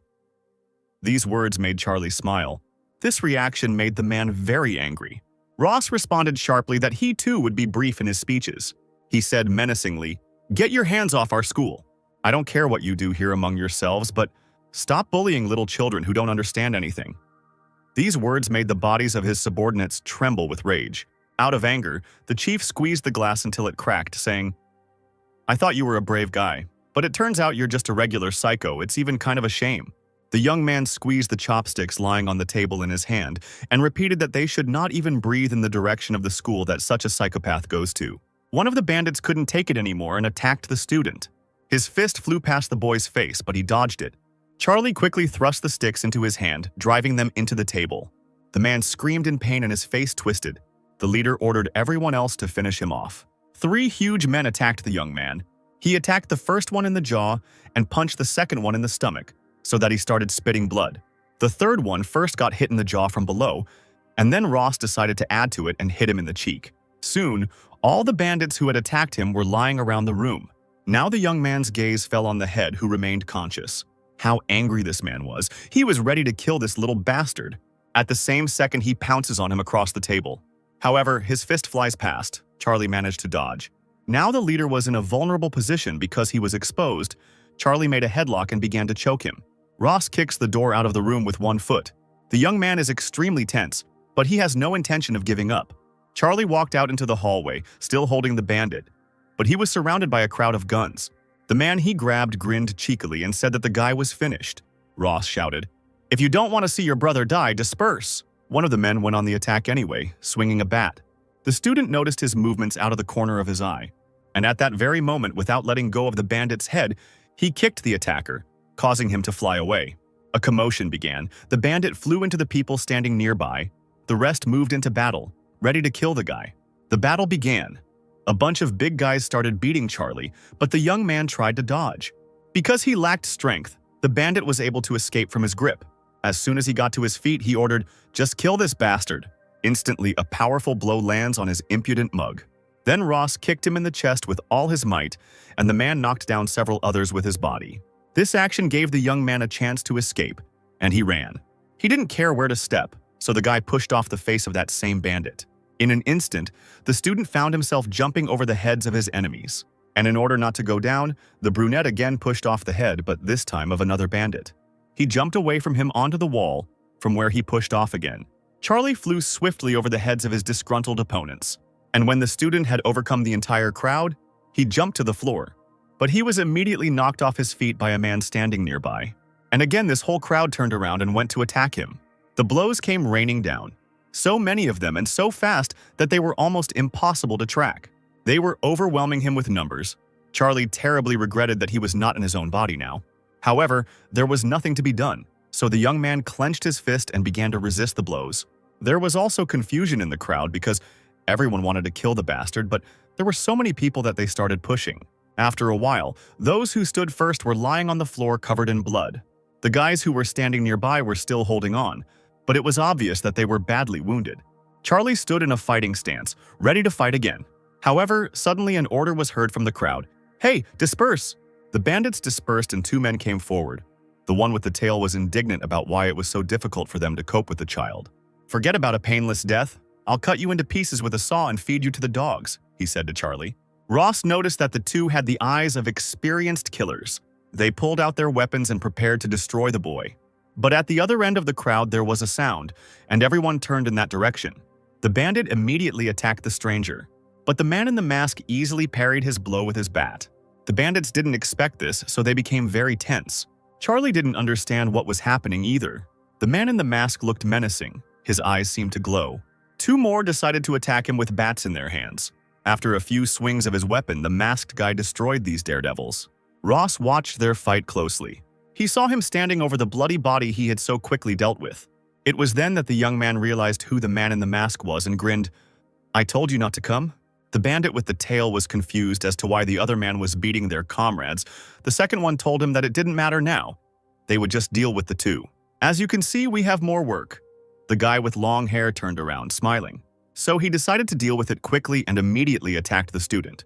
The brunette tried to dodge the enemy's numerous quick blows. Unfortunately, He missed one and ended up with a deep cut on his thigh. The young man felt a terrible pain piercing his body. The second bandit with the scar called out to the distracted guy as he approached him from the other side. He cut his shoulder with his blade, and the student didn't have time to react. Ross was moving too slowly for the bandit's liking, so he pierced his body with his weapon again and again. Charlie's shirt began to turn scarlet. The young man tried to somehow block the blows of the professional killers. Charlie moved away from the attackers a little, trying to stop the bleeding from his shoulder. The scarred man quickly rushed towards him to deliver the final killing blow. Darren, who was fighting with the rest of the bandits, sensed danger, and now the blade was flying straight towards the wounded student. Charlie closed his eyes, memories of sitting at a military gathering before a battle flooding into his mind. How Darren constantly distracted him with requests to translate what the general was saying. How they set out on a mission where many enemies were waiting for them. As explosions thundered around, bullets flew. Then Stephen, who was dying, told them to leave. Charlie shouted at his friend, "Who am I? Who am I?" He repeated again to the wounded Stephen. He smiled through the pain and said, "That the captain is the god of Blackfield." Opening my eyes, the tip of the blade was already almost at my eye. But Charlie stopped him through the pain, grabbing the blade with his bare hand. His hand was covered in blood. The scarred man was shocked by such an act. However, the bandit immediately swung his other hand with a blade at him. This time, the Russian successfully grabbed his wrist. The bandit did not understand where such a goldfinch got such strength from. Charlie said menacingly, his eyes blazing, "The god of Blackfield is a name given to me by my enemies." The young man looked at the enemy with a murderous gaze and shouted, "Die!" Still holding the knife and wrist, the student slammed his head into his with all his might. The man's face with the scar seemed to be pressed into his skull. Charlie let go of the knife and clenched his bloody hand into a fist. With the next blow, he again broke the opponent's skull. The bandit fell unconscious, and the brunette moved on to another one with long hair. Fear appeared on the man's face. He did not expect such a turn of events. Ross aimed his powerful blow straight at him. A moment later, the opponent's cheek was dented by the student's force, and blood began to splash in all directions. The man fell unconscious, his body sliding down the wall. But this was apparently not enough for the young man, so he approached the bandit. His eyes burned with cruelty as he raised his fist to deliver the finishing blow. Darren shouted that you can't kill, and in an instant, Charlie's fist stopped a few centimeters from the bandit's neck. With a look that longed for death, the young man looked at his comrade. They both looked at each other, and yet the guy did not kill the man and walked away from him. The bandits who were fighting with Darren stopped in confusion. Darren, wearing a mask, watched the student closely and exhaled. "Those who do not want to continue the fight, go to the other room," the young man commanded. The bandits looked at each other silently, deciding what to do next. Eventually, they decided to retreat into the room, leaving the fight behind. The door slammed shut, and there was no one left in the corridor. With difficulty, Charlie reached the wall and leaned against it. The young man slid down it, experiencing hellish pain. "Damn you, I thought I'd never see you again," Darren cursed, and Charlie grinned and asked where he'd dug up such a mask. "Actually, this is a pretty popular monkey," the man said in his defense, and suggested leaving. But the commander noted that if they left in such a state, someone would definitely call the police. Darren asked the young man to stay here while he looked for something to cover himself with. So the guy was left alone sitting in the corridor. He decided to have a smoke while he waited and reached into his pocket.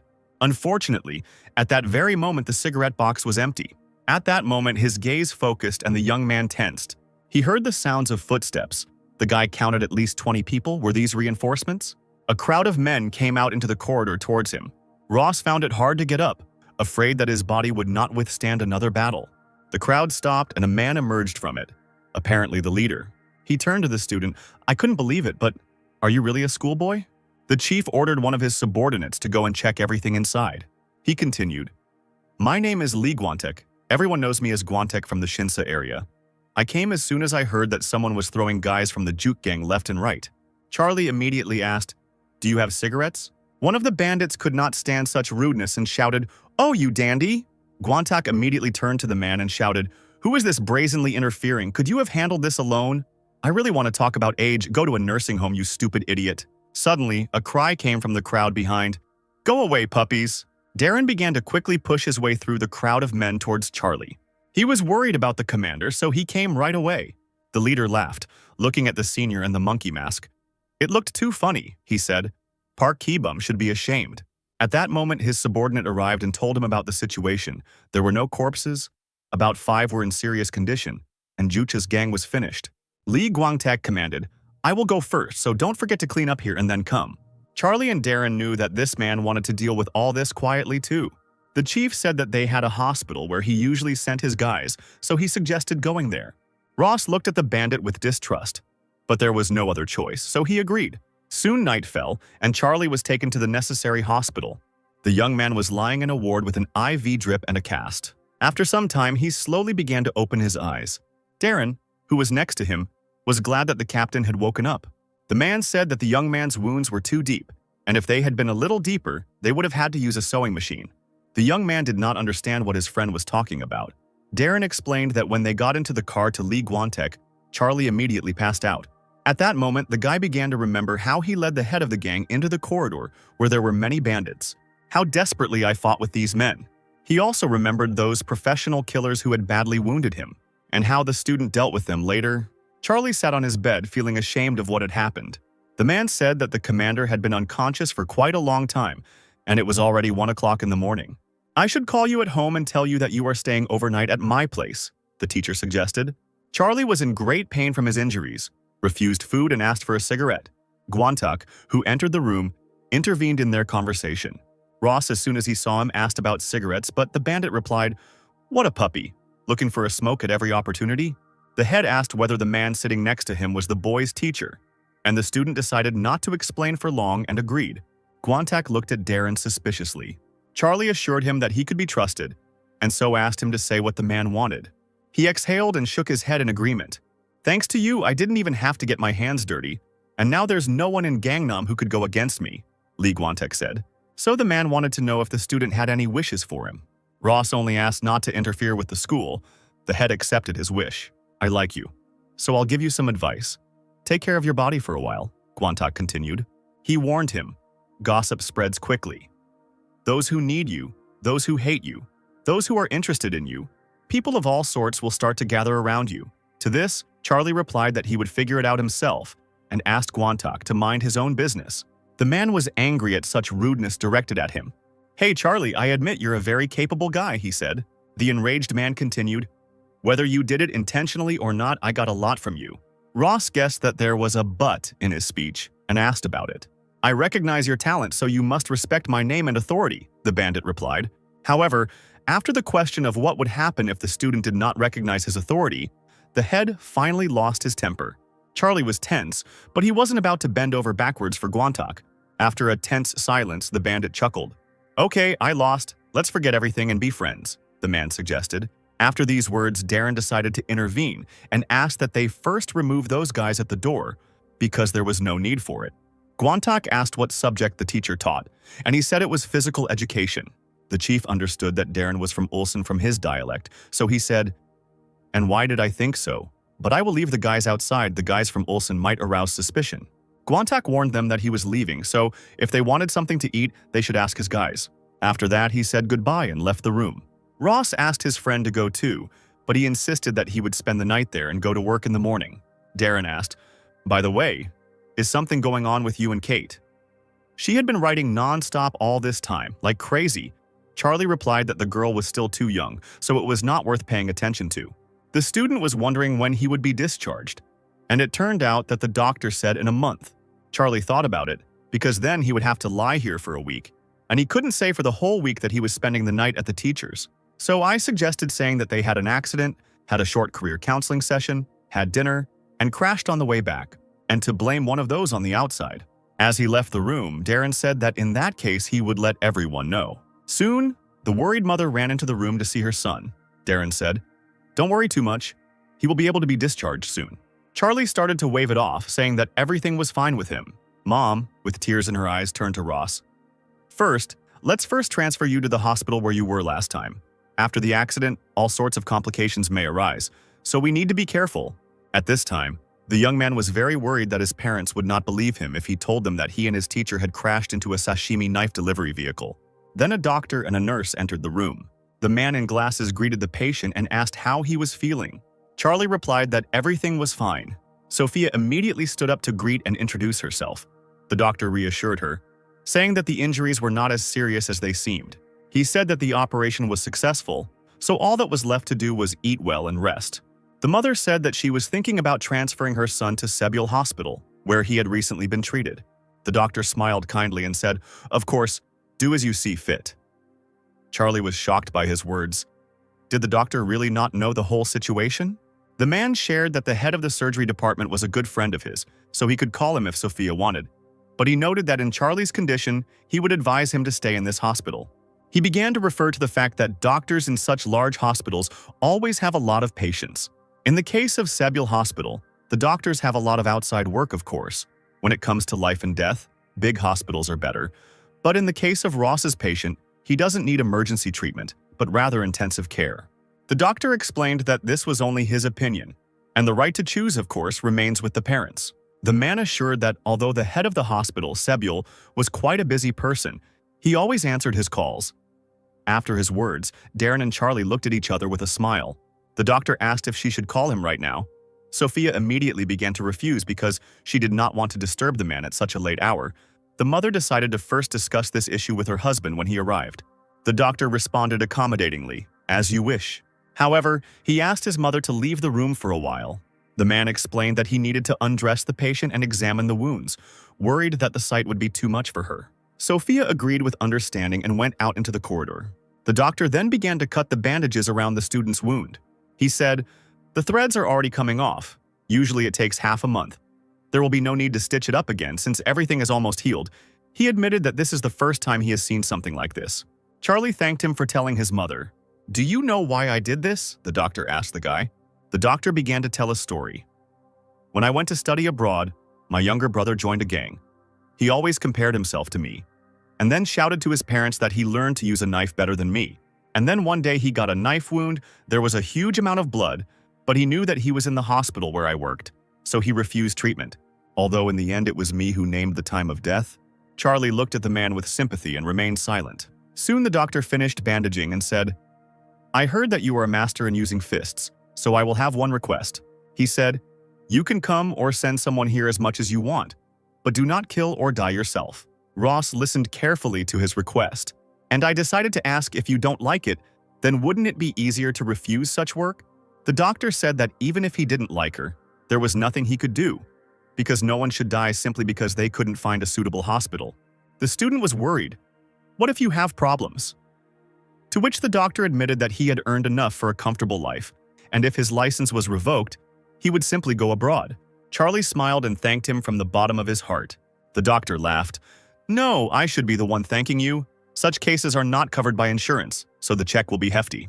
Darren and Ross grinned, the young man said. "I have no doubt about it."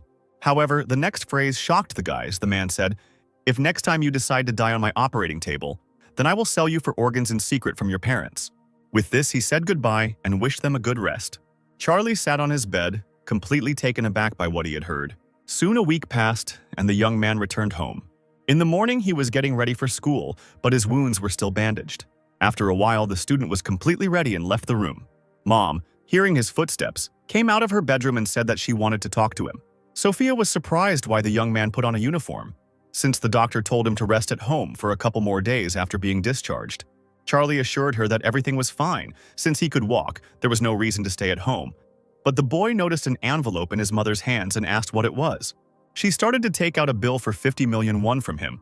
Ross thought about what kind of bastard Lee Guantek was to mock people like that. The young man began to claim that it could be returned later. Sophia felt very uncomfortable with this situation. The student moved towards the exit and began to put on his shoes. The father, who was also about to leave, asked, "Should I give you a ride?"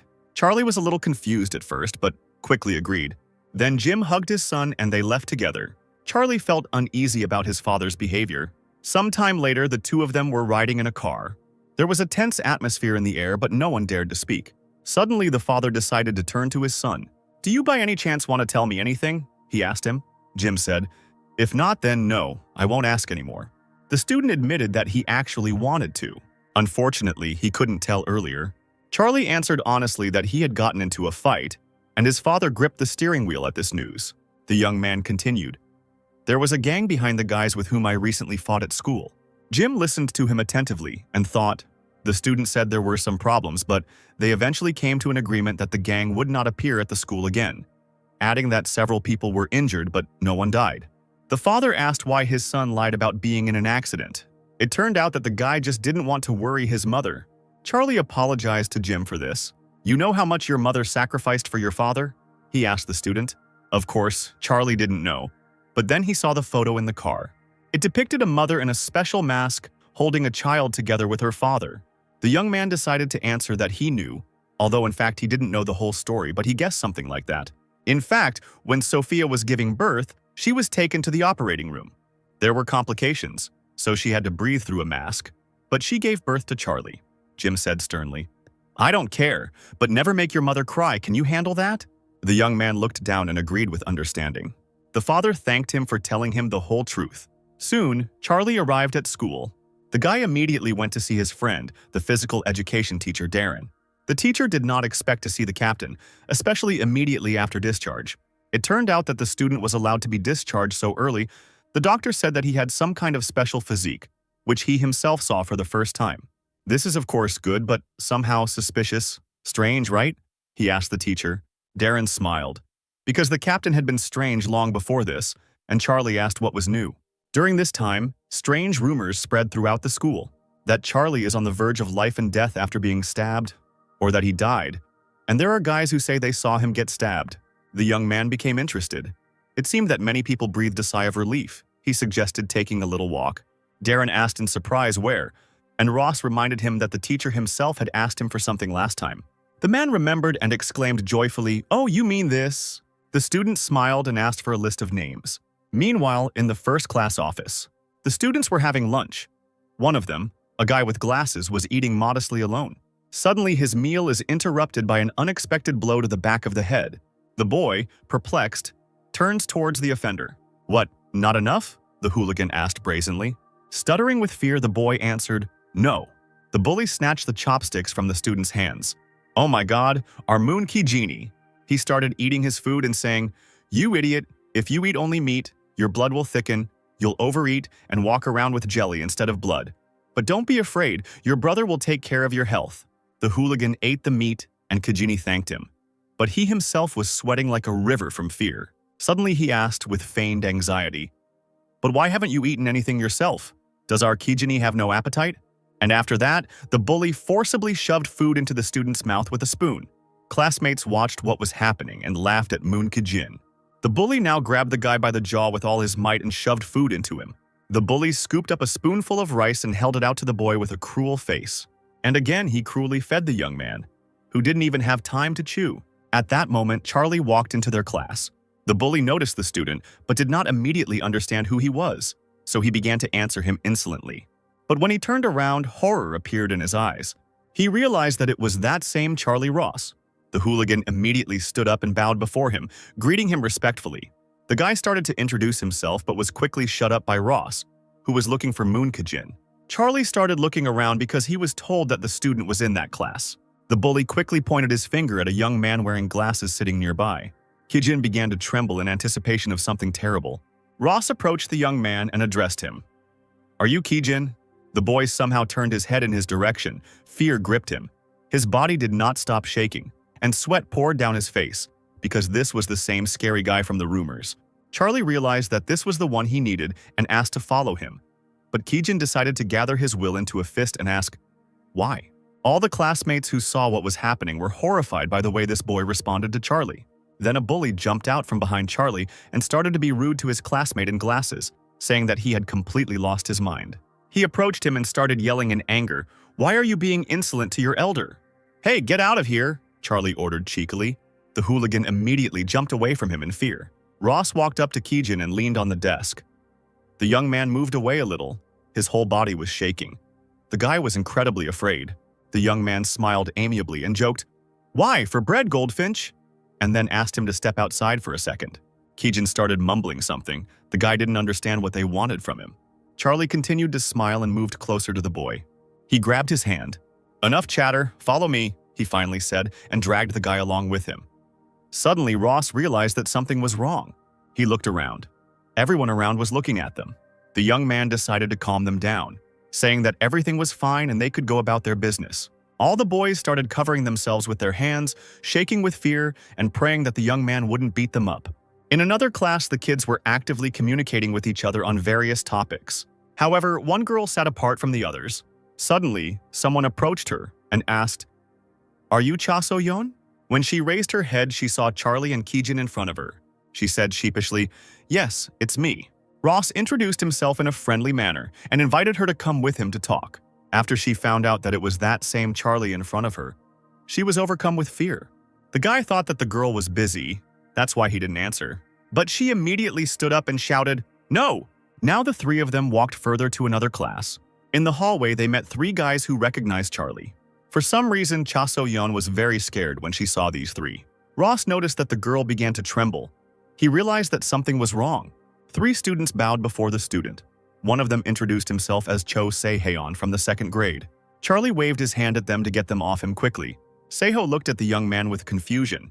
Charlie was annoyed that they were blocking the entire corridor, so the three immediately moved away and apologized. They bowed low again as Charlie left. After some time, Charlie gathered several guys in the office of the sports club. He told them, "I would like to open a sports section, and Darren, that is, teacher Ken Evans, will be a mentor." The guys sat there, completely confused about what was happening. Charlie decided to check if they had any questions. Kijin decided to ask, "What kind of sport are we going to do?" The young man said that it would be general physical training, self-defense, and something like kyoku. Cha So-yeon was curious why with them. Ross thought for a moment and replied, "Just because." The assembled students did not understand him. Charlie continued, "I just want to be friends with you and relax and go for walks together." This answer raised even more questions among the guys. Darren realized it was time to catch his breath and cleared his throat. The teacher explained that they were not going to force them, so if they didn't want to, they could refuse. But if the guys register, it will help a lot. Ken Evans pointed to the forms for those who want to join and said, "Anyway, even if you don't register, stay here. Food will be coming soon," Charlie said with a terrified face. "Well, how about it? It'll be fun, won't it?" The atmosphere in the room became tense. Darren asked his friend to make his face simpler. "They are not in Africa after all." The teacher suddenly asked, "By the way, why is she here?" Kate stood up from her chair and introduced herself.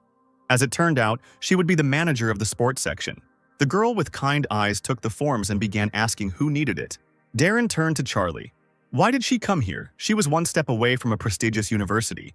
So why should she waste her time on the sports section? Charlie didn't understand it either because it wasn't he who brought her here. The young man told how he accidentally bumped into her in the corridor, and she burst into tears and wouldn't let go. Darren said discontentedly, "Okay, I don't care. Do as you wish." But Charlie himself didn't know anything, so he decided that what would be, would be. Soon a courier entered the office, bringing the tonkas. He laid out the order for the guys on the table. Meanwhile, Cheryl was peeping from behind the door. Everyone had already sat down at the table, but Charlie still noticed the girl.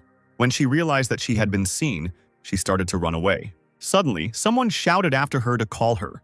The girl turned around. It was Ross. He was wondering why the student was peeping. Embarrassed, Cheryl began to scream indignantly. "What? Who else was peeping?" The girl began to assure that she had not been spying on them. "Well, if not, then go," he answered her sternly. The guy turned around and walked towards the office. The girl struggled with her feelings and looked after him. Finally, when he was almost to the door, she shouted his name. She asked, "Are you serious about leaving?" "Yes, I'm leaving," Charlie said. She asked, embarrassed. "So what? You don't even suspect me of anything?" Ross turned away and said, "If you want to do something suspicious, try it." As a result, after these words, he slammed the door behind him. Cheryl was left alone on the street, angry at the guy's behavior. Cheryl watched the sports club practice from afar. The poor students ran after Charlie with all their might. It was real torture for them. Ross looked back at them and smiled encouragingly. "Let's just do one more circle." The guys, already tired, were not at all happy with what they heard. The blonde watching them was clearly unhappy with Charlie's behavior towards her, but she didn't dare say anything yet. Soon the students finished running and fell to the ground, all red and out of breath. A friendly Kate handed out refreshing soda to everyone. Kijin was extremely glad that the training was over and he could drink in peace. The guy grabbed the jar and began to greedily swallow the contents because he was able to survive this day. Then Charlie, who was warming up at that moment, addressed the guys. "So, shall we begin our full-fledged training?" This statement made Kijin choke on his soda. Everyone looked at the young man in bewilderment, but Ross did not understand what he said. He explained that it was just a warm-up, because if you don't warm up before training, you can easily get sick. The desperate students already understood that they were finished. It was too hard for them. A little later, they started playing ball, and Kijin got hit hard in the face when the ball was thrown at him. The guy fell down from pain and surprise, and his glasses flew off his face. Charlie shouted at him, "Hey, how can you take the ball with your face like that?" He asked if everything was okay with the guy. He stood up and said yes. Darren turned to Ross.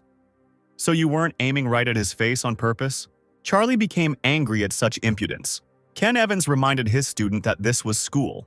Charlie said he knew it, but they were serving again anyway. After his words, the teacher casually threw the ball at Charlie.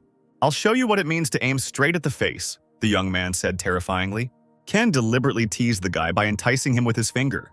Immediately after a moment, Charlie serves the ball, kicking it with all his might. Evans is already grinning in anticipation, and with one precise blow, he hits the ball upward. And after it lands, it kicks back to the other side. Charlie reacts instantly and rushes towards the ball. He stops the ball with his foot, which was moving at high speed. Then, he powerfully kicks him into the opponent's area. Ken had to do a handstand to block the throw. Ross kicked the ball back at him. The two were in a brutal gambling frenzy. The ball was flying so fast that it seemed impossible to track its trajectory. The rest of the teams watched from the sidelines. As expected, this place was scary. After a while, the game ended, and the students went to the wash basins. Charlie shared with the teacher, "I thought I got a bad body, but no. Compared to the rest of the guys, it's not that bad." Cha So-yeon talked to Ki-jin while they were washing up, worrying about his condition. Evans warned Charlie that the boys' bodies might not be able to handle it every day like they did today, so he suggested doing it twice a week. At that moment, Cheryl began to approach the guys. The girl gathered her strength and called Charlie. "You again?" the young man asked the blonde, approaching them with displeasure. "I want to sign up too," Cheryl suddenly said. Ross glanced sideways at the rest of the group. The boys looked worried, so Charlie sternly told her that she couldn't. The girl began to be indignant. Why only she couldn't do this? "What other section for a graduate?" the brunette asked her. Cheryl got angry and shouted, "So what if it's senior year? I'm not going to university anyway." Here she noted that Kate was also in the circle. Charlie put her in her place abruptly, saying that Diaz was doing well in school, unlike some people. These words deeply hurt the blonde. She blushed with shame. She looked at Kate furiously, as if it was all her fault. Snow White was very embarrassed by such pressure. Without saying anything, Cheryl angrily walked away from the boys. Charlie just looked after her silently. Soon the lessons were over and Ross and Kate walked home together. They were standing in front of the crosswalk. "Cheryl can't be enrolled in the section at all?" the girl asked cautiously. It seemed to her that she sincerely wanted this. The guy knew that all this was empty chatter, especially since the other guys were afraid of her. Here the green light for pedestrians finally came on, and Charlie went, and Kate asked after him, "But if we spend time together, then she might change." Later, the young man calmly walked home through the city. Suddenly, he received a call on his phone from an unknown number. Ross decided to pick up the phone and started a conversation. It was a female voice speaking in French, and the student immediately realized that it was Michelle. Charlie remembered giving her his number at a French restaurant. "What do you want?" the guy asked. The girl answered flirtatiously, "As if you don't know." "Are you the type who likes to get a girl's attention and then pretend it never happened?" she asked the young man. Charlie reminded him that he was still a schoolboy, and Michelle reminded that she was French and smiled. She said that the guy should keep his word and asked about today. Charlie refused, explaining that he was injured and now covered in bandages. These words excited the French woman. Maybe she's a crazy, preoccupied woman, the student thought to himself. But today still won't work. "Let's do it on Saturday," Ross suggested, and Michelle agreed. She said in a languid voice, "I love you." But the young man immediately hung up, without responding to the provocation. The guy picked up the pace in confusion. What was she doing anyway? After some time, Charlie returned home. He saw his father talking on the phone with someone in the living room. Jim quickly began to end the conversation, saying that he would call later. The father put the phone away and began to greet his son. When asked who he was talking to, Jim, a little nervously, replied that it was just one of the company's clients. "Go wash up and rest quickly, hurry up," the man said. The young man entered his room. "What was that?" He didn't understand. Judging by the expression on my father's face, he is definitely hiding something. Jim was still sitting in the living room, looking at the phone, upset. Suddenly the door opened sharply and Charlie came out of the room. He turned to his father, who turned in his direction. Charlie had already changed his clothes and asked his father if he wanted to go for a walk with him. Jim started saying that the student should go for a walk, but he didn't want to. However, he immediately stopped himself and admitted that he also needed to take a walk. After all this time, are we finally going for a walk together? The man asked hopefully. The young man looked at him with a tender gaze. Soon the two of them went out for a walk through the night city.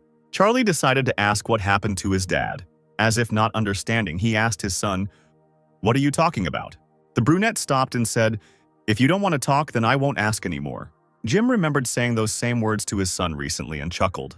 He put his arm around the guy's shoulder and confessed, "This time you got me. To be honest, it's not like nothing happened. In fact, I was going to import and sell cars from France," the father said.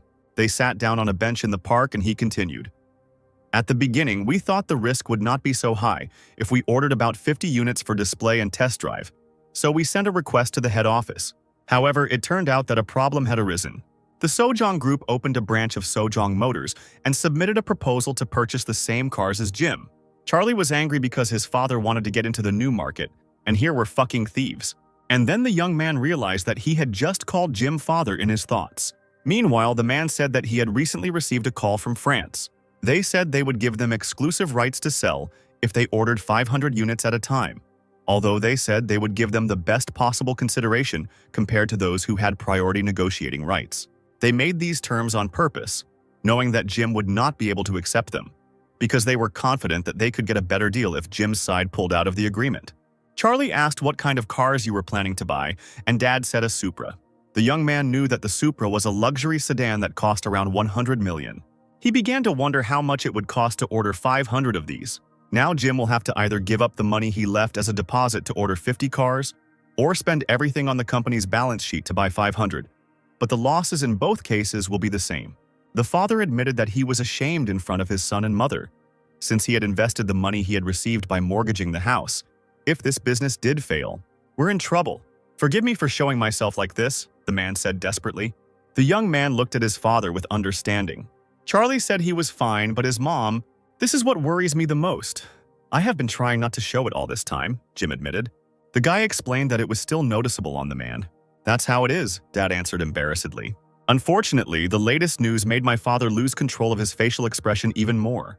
It turned out that the board members who were originally supposed to come next week were coming this week, and Charlie guessed that they wanted to get this all sorted out quickly.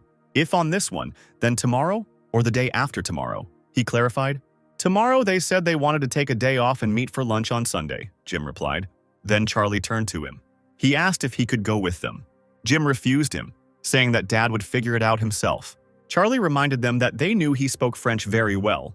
As for the translation, the father's gaze dropped and dimmed. The young man could not stand it and suddenly stood up in front of his father. "In war, all means are good. If we do not unite and do not apply all our efforts, then nothing will work," he said. Charlie looked sternly into Jim's eyes. He didn't expect this from his son and was a little surprised. But in the end, he agreed. Let the son help his father, even if the result is bad. Now they had to try to pretend that nothing was happening, so as not to hurt their mother. A little later, Charlie came home. Mom was relaxing on the couch in front of the TV and asked, "Where is Dad?" The brunette replied that Jim said he wanted to get some more fresh air. The young man began to enter his room and heard Sophia quietly say, "Something happened." He closed the door behind him and stopped. A man also needs time to be alone, Charlie thought. At that moment, the phone in his pants pocket rang. The young man picked up the phone and began a dialogue. It turned out to be Michelle, who called him again. It turned out that the girl showed up just in time for Ross. She started flirting. "Did you want to hear my voice?" Charlie explained that he would have to push his promise back by 1 week, which Michelle found too rude. There were some pretty big problems at home, he explained. The Frenchwoman agreed, but said that Monday was the last concession. The student had no choice but to agree to this day. The joyful girl asked him to be sure to keep his promise and said goodbye to him. After the call, Michelle continued to indulge in amorous fantasies about Charlie for some time. Charlie chuckled. "That's also." The young man decided to use the computer and turned it on. He remembered that he seemed to have some money left in a French account. In Korean won, there should be about 100 million and 5,000. The young man couldn't set up internet banking. He also forgot his account number. And if he had gone there, no one would have believed that he was the Charlie Ross about whom enemy troops had made up legends. He told Darren everything that had happened on the phone, and he asked, "Don't you think this is not okay at all?" "Don't tell me, but the closest branch is in Hong Kong, so let's call there on Monday," Ross replied. "One way or another, this is about taking care of your mother," the man explained. Be that as it may, the young man must try. Soon Monday arrived and Charlie and Jim went to the Namsan Hotel. They drove up to the main entrance. Getting out of the car, my father said, "There will be 2 board members and 1 translator from my company. I told them that you are my son, but I will tell the other side that you are an assistant translator." After this, he addressed his son affectionately. The man smiled and thanked him. Charlie looked at Jim, a little confused. The brunette decided to try to help those who took him in, because of him, they had to go through a lot. And so the 2 of them entered the hotel. "They're already here," Jim explained, pointing to the people. When Charlie looked up at them, his body seemed to be pierced by an electric shock. The man began to approach them with a confident step. Ross couldn't believe what he was seeing. He was dumbfounded when he stopped in front of the young man. The guy remembered the meeting before the fateful fight, where the man talked about Maxwell, how their leader was confident that this time they would definitely finish off the enemy. In front of the young man stood the same man who had commanded them in Africa. It was the spitting image of Sharon. Charlie just couldn't believe his eyes. How did this happen? "Good afternoon." A man in an elegant suit extended his hand in greeting. Fear, misunderstanding, bewilderment were in the young man's eyes. Jim shook his hand in return as a sign of greeting. Jim stepped forward and talked to him while Charlie stood dumbfounded. At this time, behind the man's back, a brazen blonde was hitting on some girl. "Stephen, behave normally. We are in Korea," the man ordered him sternly. The blonde left the girl and, smiling, approached him. Charlie's eyes widened in surprise. "Stephen, this puppy too? What's going on? What's wrong?" Jim, who saw the boy's condition, suddenly asked the young man. The student came to his senses and said that everything was fine. Father reminded that it was time to introduce ourselves. The young man began to speak in French. "This is the general director of Ross U Motors, Jim Ross. I am the assistant translator, Charlie Ross." The man also introduced himself in French as Sharon and praised the guy for his excellent pronunciation. His manner of speech seemed familiar to him, and Charlie thanked him a little nervously. Sharon introduced Stephen, who is in charge of sales in Asia, and the blonde man also greeted the young man. Ross was confused as to how Stephen had become responsible for sales when he wasn't even responsible for his buddy in the pants. Soon they all stood up together and sat down at the table. The waitress came up to them and asked what they wanted. Stephen began to lick his lips in a disgusting and vulgar manner. Charlie realized that the blonde hadn't changed at all. It was clear from his whole appearance what he was thinking. Sharon turned to the worried man, and he quickly calmed down. Stephen turned away and looked away in shame. The vice president asked, "Is Charlie Ross a common name in Korea?" At this moment, the young man tensed up. The man became worried that he was speaking too quickly because the boy did not answer him. But the student quickly came to his senses and explained that it could be said that it was quite common. And taking advantage of the moment, he clarified, "You probably have a friend with that name?" Sharon replied that he simply asked because he had heard the name somewhere. "Your name seemed familiar to me too," Ross said with a grin. The man was clearly intrigued by this phrase. By this time, the waitress had served the drinks ordered earlier. The girl put the glasses on the table. Sharon took his cocktail and asked to stop with the pointless talk and get down to business. Jim's translator explained to him that it was time to start talking business. "That's what we'll do," the father replied. "Vice President, unfortunately, it is difficult for our side to accept your company's unexpected offer," said Jim. "So I would like to ask you to relax the purchase conditions in order to obtain the exclusive right to sell." The translator began to convey his words to Sharon. However, he said that they would not change the terms, and explained, "If you like, Ross U Motors can purchase 50 units according to the original contract. But in that case, Sojong Motors will also have the right to purchase this model. Capitalism in our country and yours is not so different, is it?" And he added, "Healthy competition never hurt anyone, you understand, right?" Charlie knew that Shahran was just teasing, which was just his style. Jim reminded us of the contract. We had already paid half for 50 units, and according to the contract, the other half was to be paid if Ross U Motors were given exclusive rights to service the Supra, right? The vice president acknowledged that they would receive exclusive rights to service, as well as equipment that met Gaunt's regulations, the necessary parts, and personnel that would meet their requirements. "Really?" Jim asked happily and explained, "We will sign contracts with services in 10 regions of the country and will be able to carry out replacement in the shortest possible time. Of course, you will only need to comply with the regulations of the head office. But for your information, these conditions only apply to cars imported by Ross U Motors. We received a positive response from Sojong Motors on the same conditions," answered Sharon. Jim was amazed at what he had just heard, and the vice president sipped his drink with a grin. One of Jim's company members lost his temper and shouted that the other side was going too far, threatening that if things continued like this, they would take legal action. No, you can't go up against Shahran with something like that, Charlie knew for sure. The man put the glass on the table. He got angry. Well, since your CEO is here, then we can consider this an official statement. The vice president raised his hand to his face. Sorry to hear such a thing. So Shahran decided to clarify something. Standing up abruptly, he said, "It was your company that decided to declare war." Everyone immediately chased after the departing second side, trying to explain that this was not what they meant. Then, behind Shahran's back, someone sternly asked him to wait. The man turned to the one who had addressed him in bewilderment. It was Charlie, the young man begging for a little more time. "Give me time?" Shahran asked haughtily. He explained that there was nothing worse than wasted time. "I don't ask for much, 1 week, and 1 night in the middle of it, that's enough," said the guy. "Mr. Ross, I don't think you have the right to make such a proposal. Can you take responsibility?" The vice president replied. Charlie turned around. His father was looking at his son intently. "Do you have any solution?" Jim asked. "To be honest, not right now, but it's better than losing positions right now," the young man admitted.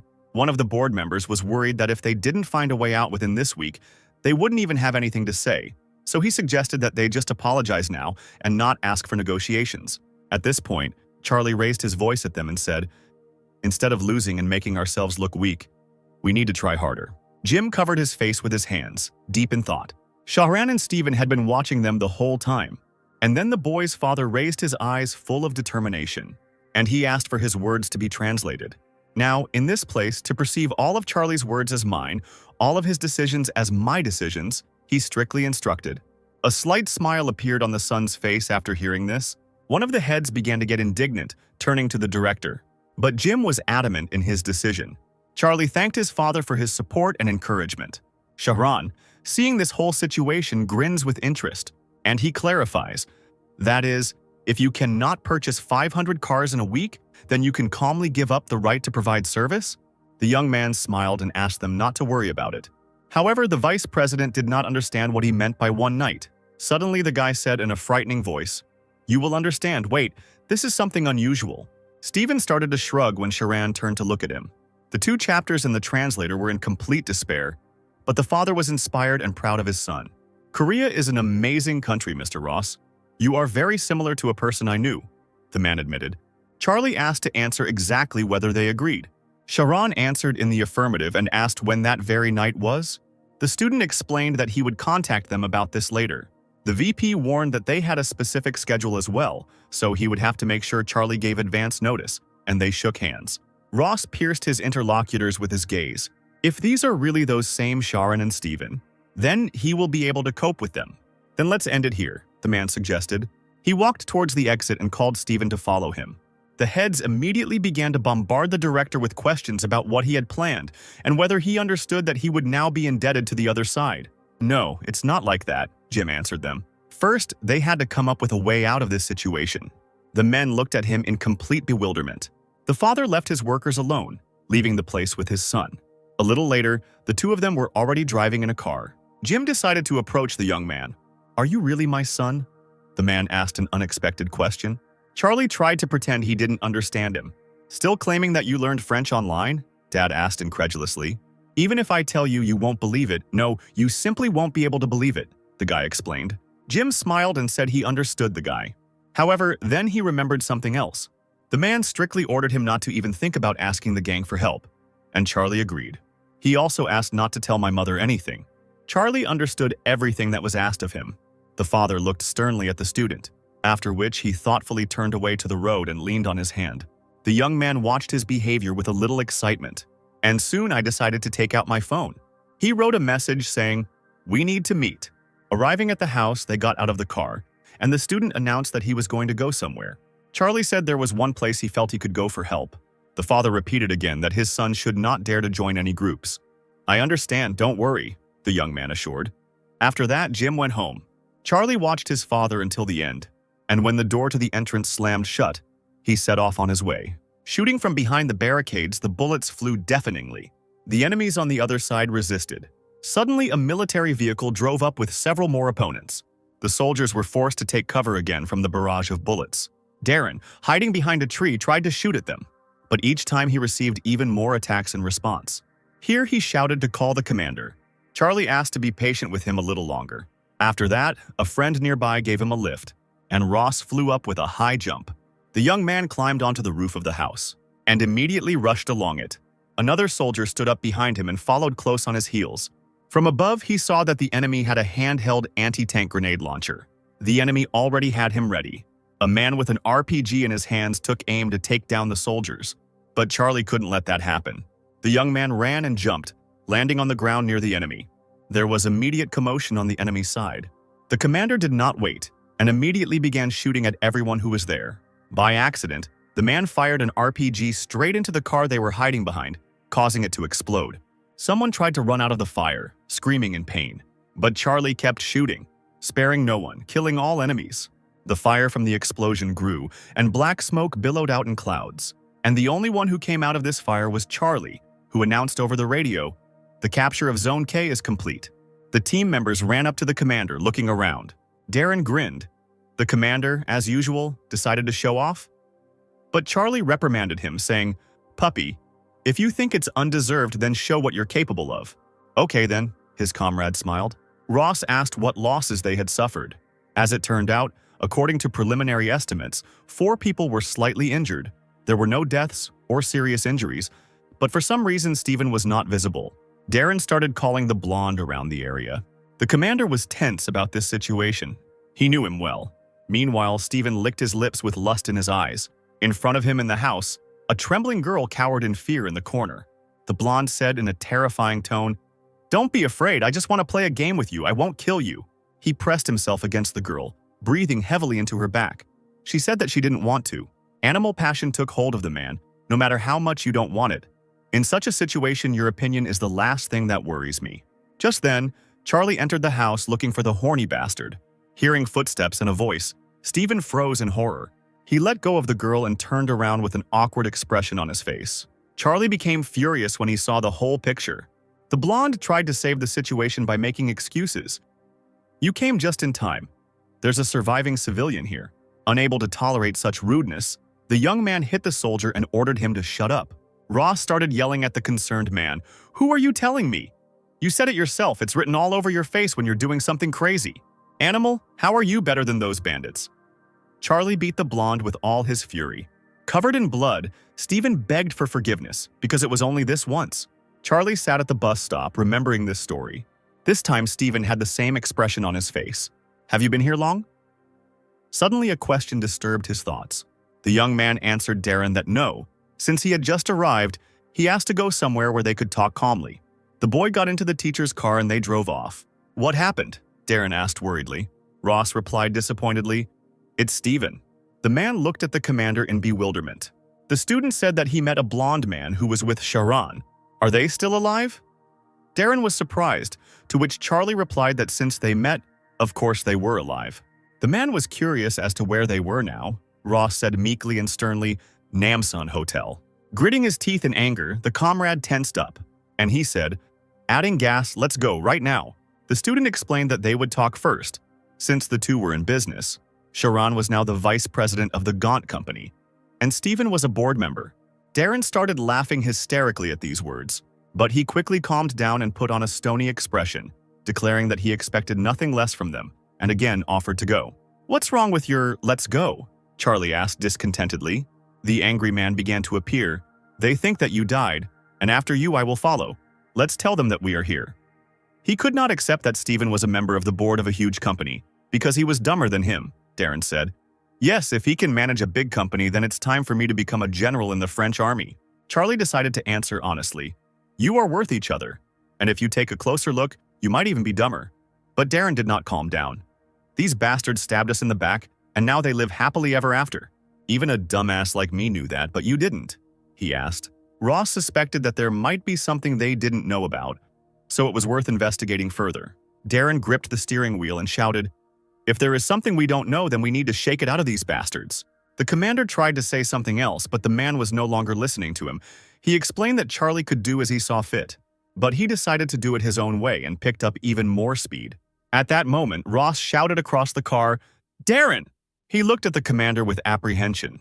Don't you dare do anything until we have a proper plan, the young man said.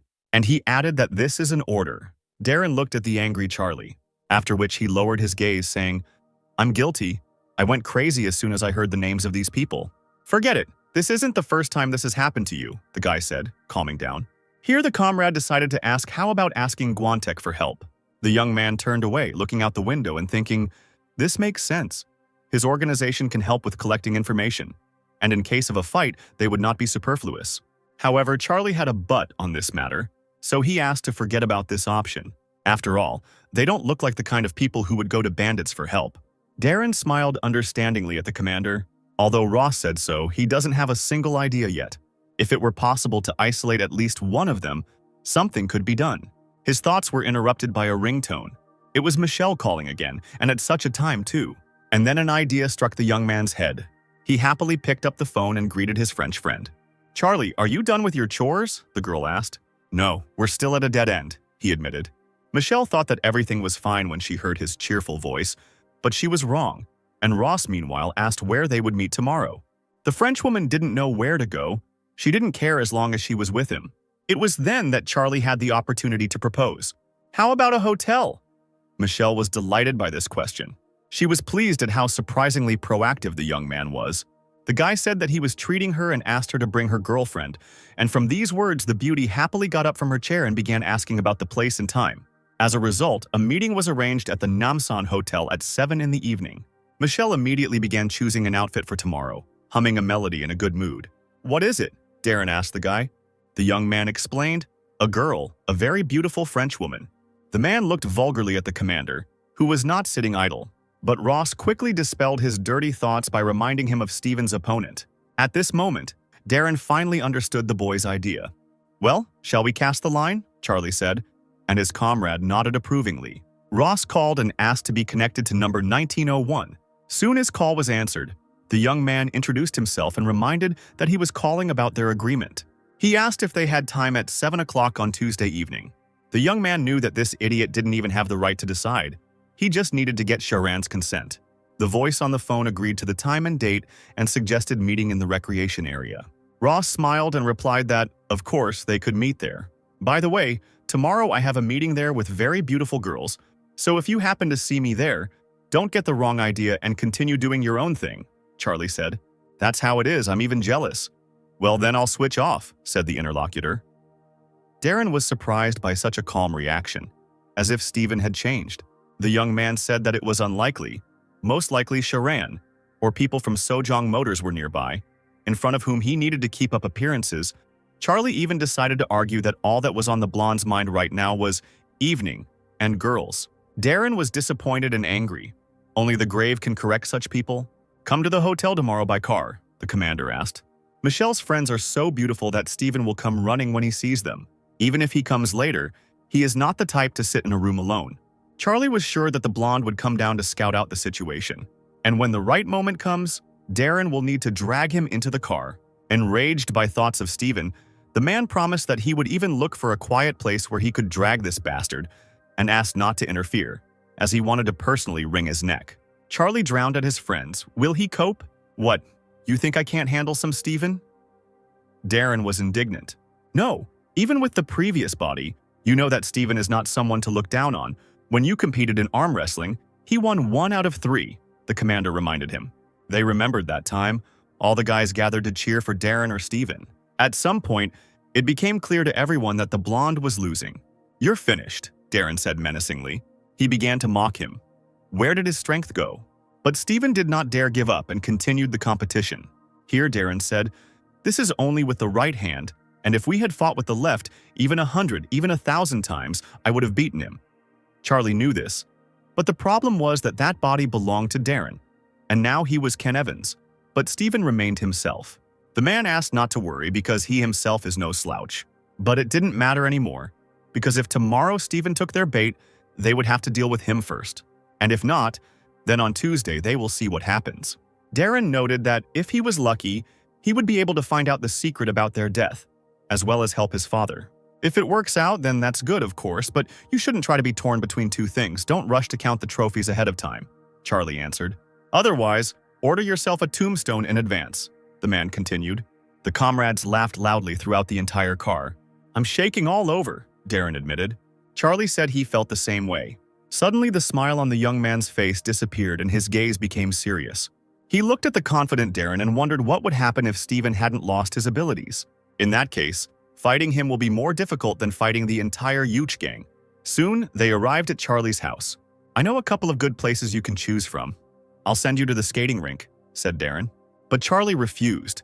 He was sure that the man could handle it himself. After that, they said goodbye and the comrade left. And in just a few minutes, the young man was in the hallway of the apartment. Charlie saw his dad in the kitchen, and it turned out that he was cooking porridge. Jim said that Sophia was a little sick. He told her a little about the negotiations. Since then, she lies in the living room without getting up, after which the father sent his son to rest. The next day, Charlie rode with Jim. The guy said that he contacted people who were well acquainted with the heads of Gaunt, assuring them that they would definitely get through. The father sighed heavily. He felt uneasy about the fact that he had put so much on him.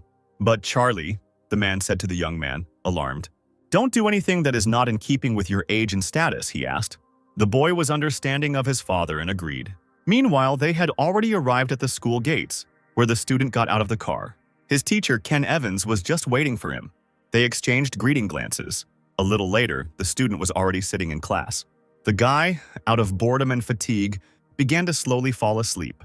But he woke himself up in time, pulling at his cheeks, which amused Kate. Finally, it was time for the sports club to train. And just like last time, the poor students were exhausted by the jogging. Ross turned to them and pointed with his finger that there was still one lap left. This news did not please the already tired boys at all. But one way or another, everyone continued training. Sweet Kate cheered on the students as they ran past. Cheryl, who was nearby, watched this spectacle. Sometime after training, the brunette was walking down the corridor. The young man was suddenly called out by a female voice. It was Diaz who suggested going home together. The young man said that he was not going home because he had a meeting soon. "Is it really a girl?" Snow White asked, upset. He answered sternly to the teacher, Ken Evans. The persistent girl decided to go with him in this case. However, the guy suddenly quickened his pace, leaving his girlfriend behind, explaining that she couldn't, so they would meet later. She looked at the departing student with sadness in her eyes. Finally, Ross came out onto the main staircase of the school to go down. But a female voice called out to him again, this time more rudely. Cheryl stood behind him, wanting to talk to him. As soon as she started saying what she wanted, Charlie turned away abruptly and walked away, saying that he was busy at the moment. With such behavior, he offended and insulted the girl. And so, finally, the student reached the sports club office. He walked inside where Ken Evans was just about to leave. The young man was surprised that he even put on a tie. But Darren decided to approach the matter properly. Still, Ross thought it would be better without a tie, but the man did not understand why. The commander asked not to worry and to do as his comrade thought necessary, and asked if he had brought his things. As it turned out, all the students' things were in the car, so Darren suggested that he change there. But the brunette didn't like this idea because the man's car was the size of a tin can. "Do you have any idea what would happen to my job if someone started a rumor about me putting a student in my car and taking his uniform off?" Darren was angry. Charlie started making fun of him. Was the incomparable Darren scared? The teacher began to wave it off, admitting that he was a little afraid of the local head teacher. He turned away and walked towards the exit. However, before leaving, he said, "But not Steven." Ross crossed his arms and grinned. "Got it, got it." After some time, they arrived at the Namsen Hotel. The man stopped near the main entrance. Darren wanted to wait for him in the underground parking lot, but the guy assured him that there was no need to worry, because it was unlikely that Steven would recognize Darren, so they could meet near the recreation area in the coffee shop. "In a place like this, coffee would probably cost $20,000 to $30,000, said the teacher. "That's still cheap," Charlie noted. Then suddenly Darren admitted, "To be honest, I'm afraid of my wife." "But not Steven," he said again furiously. Ross was embarrassed by this whole farce, so he did not dare say anything. "In any case, it's better if I'm next to you. We need to use all means. I'll go and leave the car, so you go out first," Darren said. After that, Charlie got out of the car, and with confident steps he walked to the hotel. When he entered the lobby, there were many different people around. However, Michelle was not there yet, although it was almost 7. Suddenly, someone said hello to the guy. When he turned around, he saw a man. Ross looked at him and couldn't remember, so he himself helped him, saying, "So Dosuk, we met in the basement." Charlie remembered how that same So Dosuk snapped at him in the hallway. As it turned out, the man works here as a manager, so he said that if the young man needed anything, But before he could finish speaking, Charlie interrupted him with a request to leave. So Do-suk turned out to be understanding, so he didn't dare to suggest anything else. He said goodbye politely and wished them a good time. As the bandit left, the young man looked at him with distrust. Have these bastards really occupied this place? Ross sat down on the sofa in the hall and waited. The young man began to immerse himself in his thoughts. Everything was so confusing. But very soon, a beautiful female voice called him. 3 gorgeous French women, his acquaintances, approached Charlie with a graceful gait. All the hotel guests could not help but notice such spectacular girls. Seeing them, Ross tensed up, because now, it's time for Steven to come out. You look great, Michelle said to him. Cecile and Cindy began to compliment the young man's figure and good taste. And at that moment, Darren just walked past them. He watched his comrade and the ladies closely. The commander, without showing it, shook his head, which meant, wait nearby. Darren understood him and nodded in response. Michelle noticed that Charlie was looking away and brought his attention back to her. You're upsetting me again, she said. And the young man only awkwardly apologized. He asked the girls to speak in turn, as he was a little distracted by this. The 3 girls looked at him and Michelle said, Okay, Charlie. Then the first question, the girl continued and asked coquettishly, What are your plans for today? The student suggested changing the location first. The 4 of them walked past Darren, who was pretending to be on his phone. But as soon as they passed, he continued to follow. Charlie just looked back to check on his comrade. They went to the restaurant and very soon several dishes were brought to their table. We haven't ordered anything yet, Ross explained. The waiter said that he was ordered to serve them at the highest level, and this is a compliment from the establishment. The brunette didn't expect this, so he was surprised. They were told that the best dishes of our restaurant would be served, and if they needed anything else, they could call a waiter at any time. The student began to wave his hand, saying that he understood everything. Michelle took advantage of the moment to ask for a wine list, and soon the waiter left the guests for a while. Wow, Charlie, you're a big deal, aren't you? The red-haired girl asked coquettishly. The guy admitted that he is not one of them, he just has one acquaintance. Michelle looked at the young man with a very interested look. He seemed more and more mysterious to her. But for Ross himself, it was completely inconvenient that the bandits were doing unnecessary things. And here is the long-awaited clink of glasses, but one of them is without alcohol. Charlie, don't you like alcohol? Michelle asked. The young man reminded that he is still a schoolboy, although inside he is almost 30. The Frenchwoman did not expect that he led a healthy lifestyle. Cindy admired the taste of the wine, saying that it was difficult to try something like this even in France. Michelle also decided to try the taste. There was harmony at the table, the girls were laughing. Ross looked at them. They were all 26 years old. They were all from mixed families and lived in the same area, so they were close. Michelle works as a magazine editor. Cecile is an employee of the company. Well, Cindy is a freelancer. Charlie couldn't believe that he was sitting there in this situation, calmly chatting with them. Suddenly, the phone in the young man's pocket rang. Charlie apologized to the girls and said he needed to answer.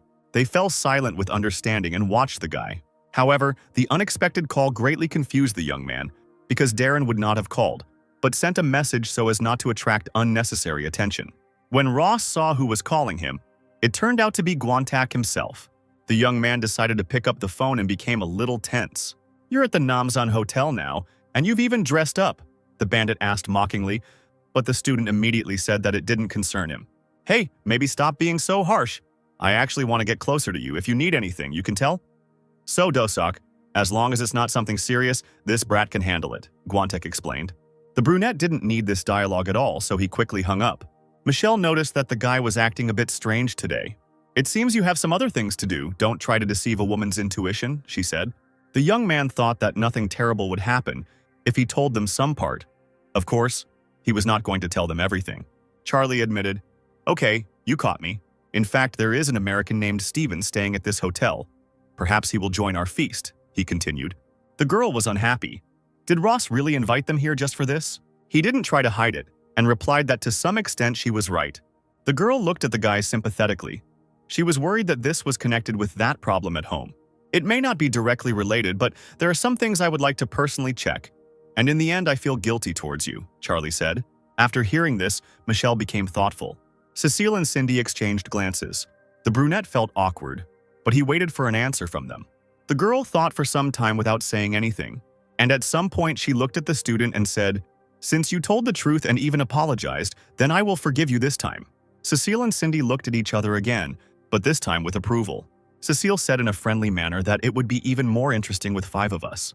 Ross thanked the girls for their kindness. The girl lightened the mood by saying that if they had one more person, it would be just right. Meanwhile, a message arrived on the commander's phone. Ken Evans finally wrote to him to say that Steven had arrived. The young man wanted to head to the club, but the man stopped him. The next message came with the following content: Serpents venimeux. The boy knew that this phrase meant poisonous snakes. He remembered that it was a French group, and at that moment, horror appeared on his face. Darren was just now watching these people. He saw tattoos on their arms with a special mark of this group. There were 3 of them, but there could be more. The poisonous snakes have tattoos of a red snake just under their thumb. Darren had a run-in with them in Paris before, so he couldn't be mistaken. But why are they here? Did Shahran and Steven hire them as bodyguards? Darren asked to finish for today because they didn't take into account the gangsters. There was some sense in his words, but even if they postponed everything until tomorrow, it didn't mean the group would disappear. Moreover, tomorrow we might have to fight with Shahran too. The guy was angry and clenched his teeth, exhaling in disappointment. But when does anything ever go according to plan? In the end, Charlie decided to act as they had decided. Of course, Darren was alarmed by such a choice, but nothing could be done, and he warned that the company was going to a club. Ross was irritated by this because they didn't even give him time to think. Meanwhile, a group of 4 people, led by Steven, went down to the club. A tense atmosphere developed at the table. Everyone was silent and looked at each other for a bit. Now, Charlie needed to calm down and think. What is most beneficial for him now, and what is not beneficial? Ross remained in this state for some time. Soon So Dosok, whom the young man had called, approached their table. The guy announced that 4 foreigners were coming to the club and asked if the manager could take all the guests out and hold them outside after he entered. The brunette also warned that they might have to close until tomorrow. So Dosok explained that it is not within his competence to resolve such issues. Therefore, he suggested discussing this not with him, but with Mr. Guantok. Charlie immediately called Lee Guantaik. The first thing he did was order the local club to be closed for today. The bandit did not understand why the guy suddenly dared to speak to him in such a tone. The girls at the table felt uncomfortable, and Ross only repeated that there was no time at all. Guantak admitted that he only owns part of it, so there could be problems since there are other owners. But the young man did not back down and offered a deal. If you help me now, I promise to fulfill any request of yours in the future, so today, do as I ask. The man was confused. He was thinking about what to do. But the guy didn't have time to wait, and he shouted his name into the phone. Any request, you say? He asked with interest, and Charlie in turn handed the phone to So Dosok. The manager only confirmed that the young man was saying to let in only 4 foreigners and close the doors. Finally, the man said, "Yes, it will be done," and he handed the phone back into Ross's hands. Guantak explained that he had ordered them to do as the student had asked, and in case something went wrong, he had asked them to take a couple of his guys with them. So Dosok and one of ours are already there, so take them first.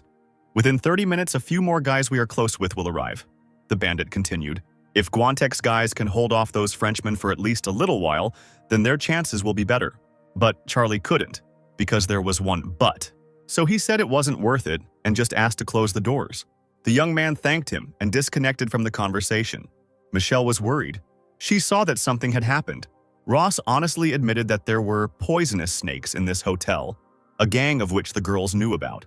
He apologized to the frightened French women because he didn't think that everything would go so far, and warned, "For now everything is fine, so just stay here quietly, and when the opportunity arises, leave." Michelle turned him down, saying they could help. "What can you do with such a scared face?" he asked her. She remained silent, confused, not knowing what to answer. "Besides, you'll have to go back to France someday, and you might get into trouble if you were caught by them while you were near me," Ross explained. The young man stood up from the table and said that he would go first. He left his worried friends and promised to call later.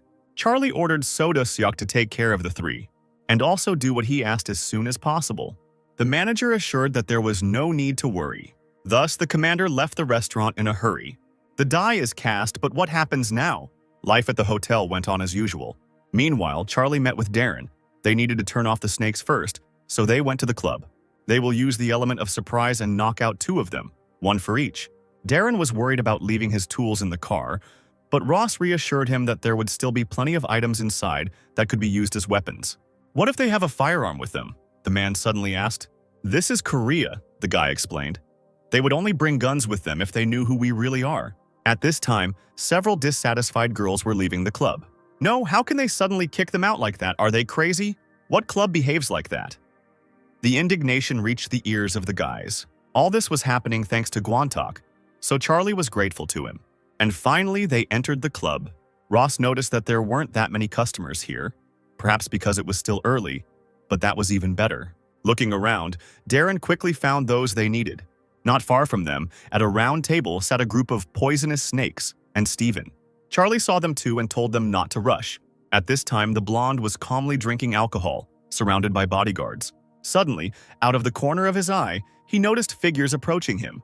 Charlie and Steven greeted each other in a friendly manner. The man said that they had a little time left and he decided to cool his head a little. "By the way, you said you'd be with beauties?" the blonde asked incredulously. Ross asked not to worry because he had just called them, so they would be here soon. "Oh, really? Then how about having a light drink with me first?" the man asked. The student asked modestly if he would disturb, to which he replied that it was not in their relationship, and Steven patted the sofa. The brunette understood that the man was just playing and that it was all clearly because of the girls. Charlie took the bottle, saying, "Then I'll be grateful to have a bottle." And at that moment, the blonde decided to ask who the man was next to the guy. "How can I explain it? Let's say he is the one who introduced me to those girls. You can call him Mr. Juice," the student answered. Steven laughed and said he understood the guys. He was glad to meet Mr. Juice, so he handed him the bottle as a sign of friendship. Darren looked at the alcohol being handed to him with distrust for a moment, but soon he took it from the blonde's hands. Steven smiled strangely and sat down. The man began drinking his alcohol again. Meanwhile, the club's guests were actively leaving the place. Suddenly, Steven says, "By the way, I'm a little disappointed. I heard that Koreans like to dance and drink, but it's pretty boring here. Even the few who were here have already left." Charlie laughed, explaining that it was too early. And at that moment, when the last people left, the brunette grabbed the neck of the bottle and announced that now was the time to surprise you. One of the bodyguards started looking around and saying that something was wrong. Charlie and Darren immediately attacked the bandits. Steven was frightened by such an unexpected attack. As agreed, they immediately knocked out two of them, but the blonde one decided to run away, climbing over the sofa. The poisonous snakes tried to somehow resist their opponents. Well, Steven fell off the sofa and started crawling further. When he turned back, he was horrified. Charlie stood on top of the bloody bandit, stabbed with bottle shards. The blonde began to leave the club in a hurry. Charlie saw this and also noticed something else out of the corner of his eye. Darren, who was at that moment dealing with one of the bodyguards, was attacked from behind by another one. The menacing man with a scar on his face had already raised the bottle above his head, but it immediately breaks when something hits it. This was just the chance to catch up with Steven, so Darren rushed after him. He ran up and jumped at him. The blonde man who was trying to escape noticed this, but he didn't have time to dodge and fell together with Darren. The teacher got on top and began to pin Steven to the floor while he tried to break free, after which a barrage of blows immediately fell upon him, which he tried to block with his hands.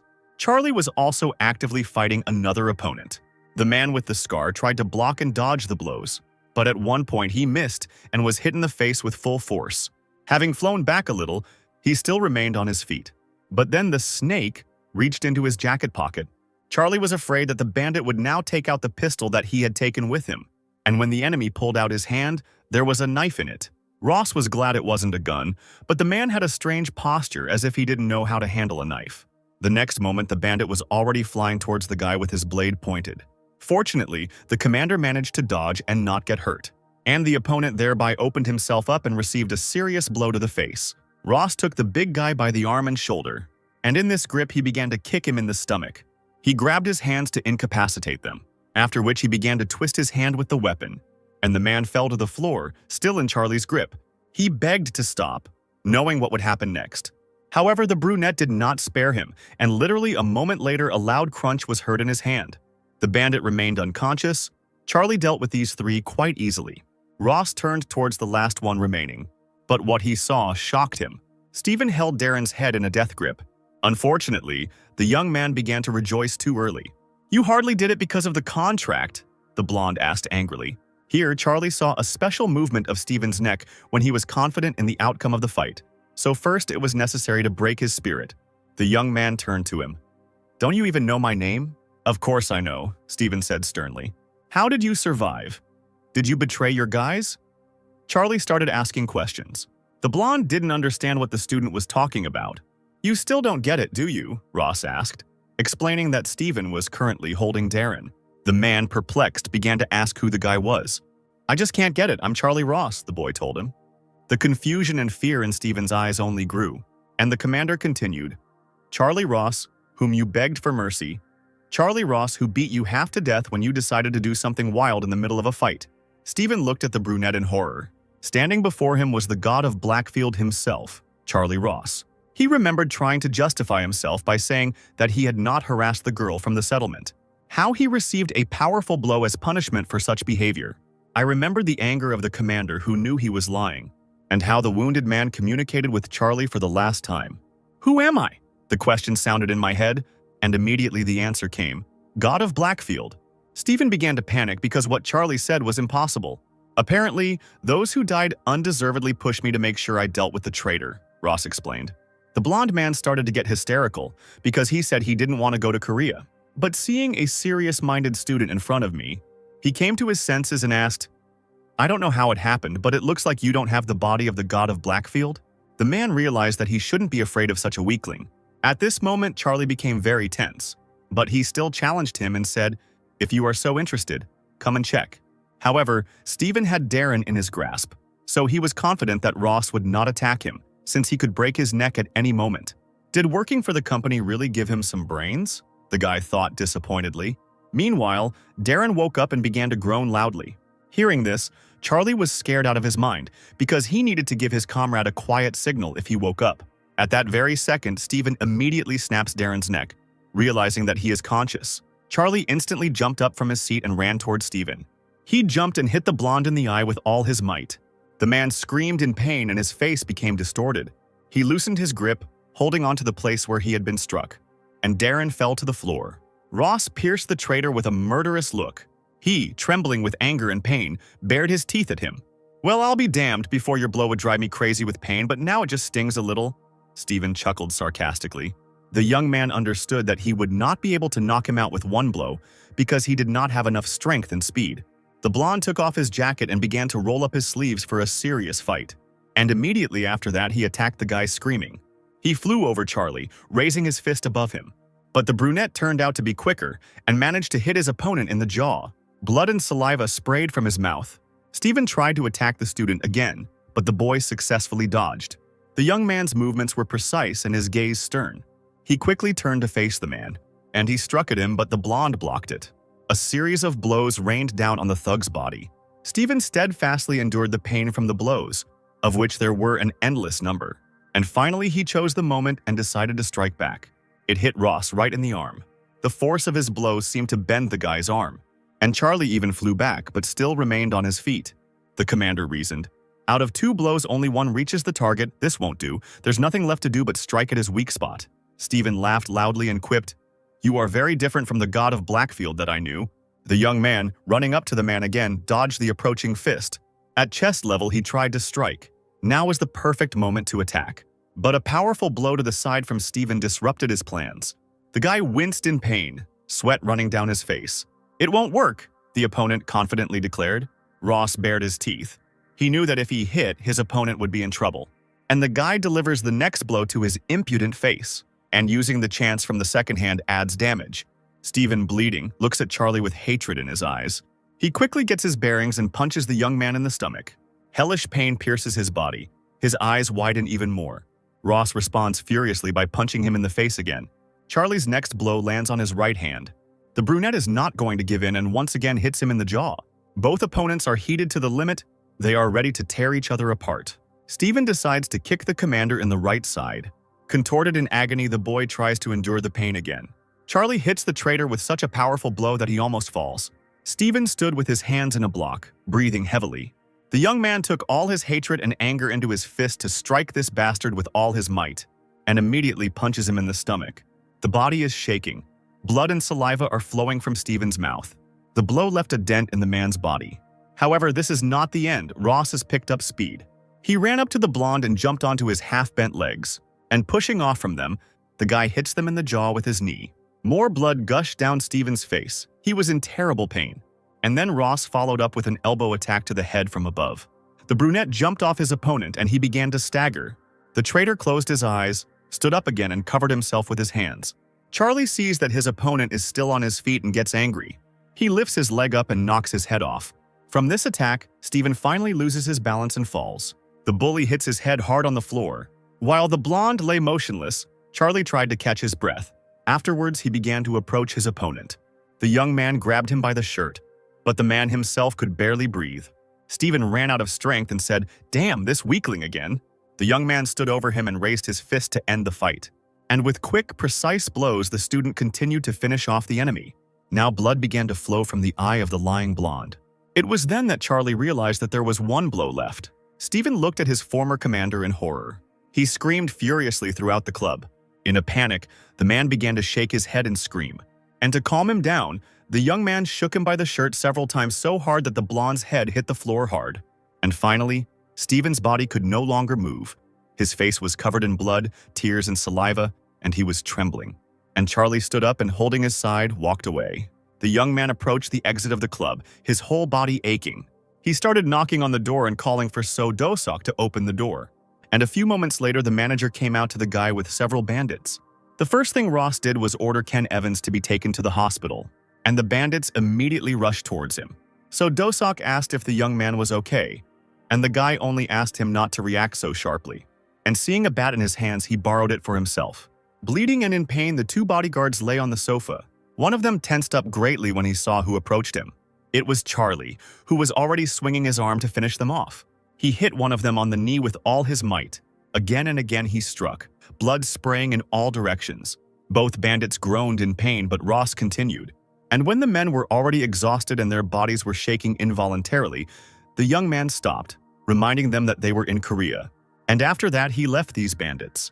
Now the brunette picked up the broken bottle from the floor, and he headed towards Steven, who was suffering from pain. "I won't kill you. I'll even send you to the hospital. But in the future, you won't be able to do what you love so much anymore," he said, leaning over the blonde. With all his might, he tried to explain that it was Sharon who had sold them. But it was too late for confessions, because the sharp edges of the broken bottle were already raised above his body. However, here he says something interesting. Diamonds, drugs. He wants to use Ross U motors. Charlie, perplexed, began to shake him to make him repeat what he had said. One of So Do-sok's bandits saw the atmosphere between Steven and Charlie change and wondered what was going on. Meanwhile, the blonde man said that the drugs were being sent along with the cars, but Charlie understood that this didn't add up because they wanted to give the contract to Sojung Motors. "We were going to agree to terms with 50 units, according to the plan. In each order of Ross U, they should hide drugs," admitted Steven. Charlie didn't know what kind of nonsense he was talking about, but he was sure of one thing. If this was true, then these two could harm his father. And even after he deals with them, he will have to sweat. After this, the young man brutally thrust the bottle into the man's shoulder. Of course, when he lifted her up, some of the fragments remained in her body. Ross saw that she was already broken.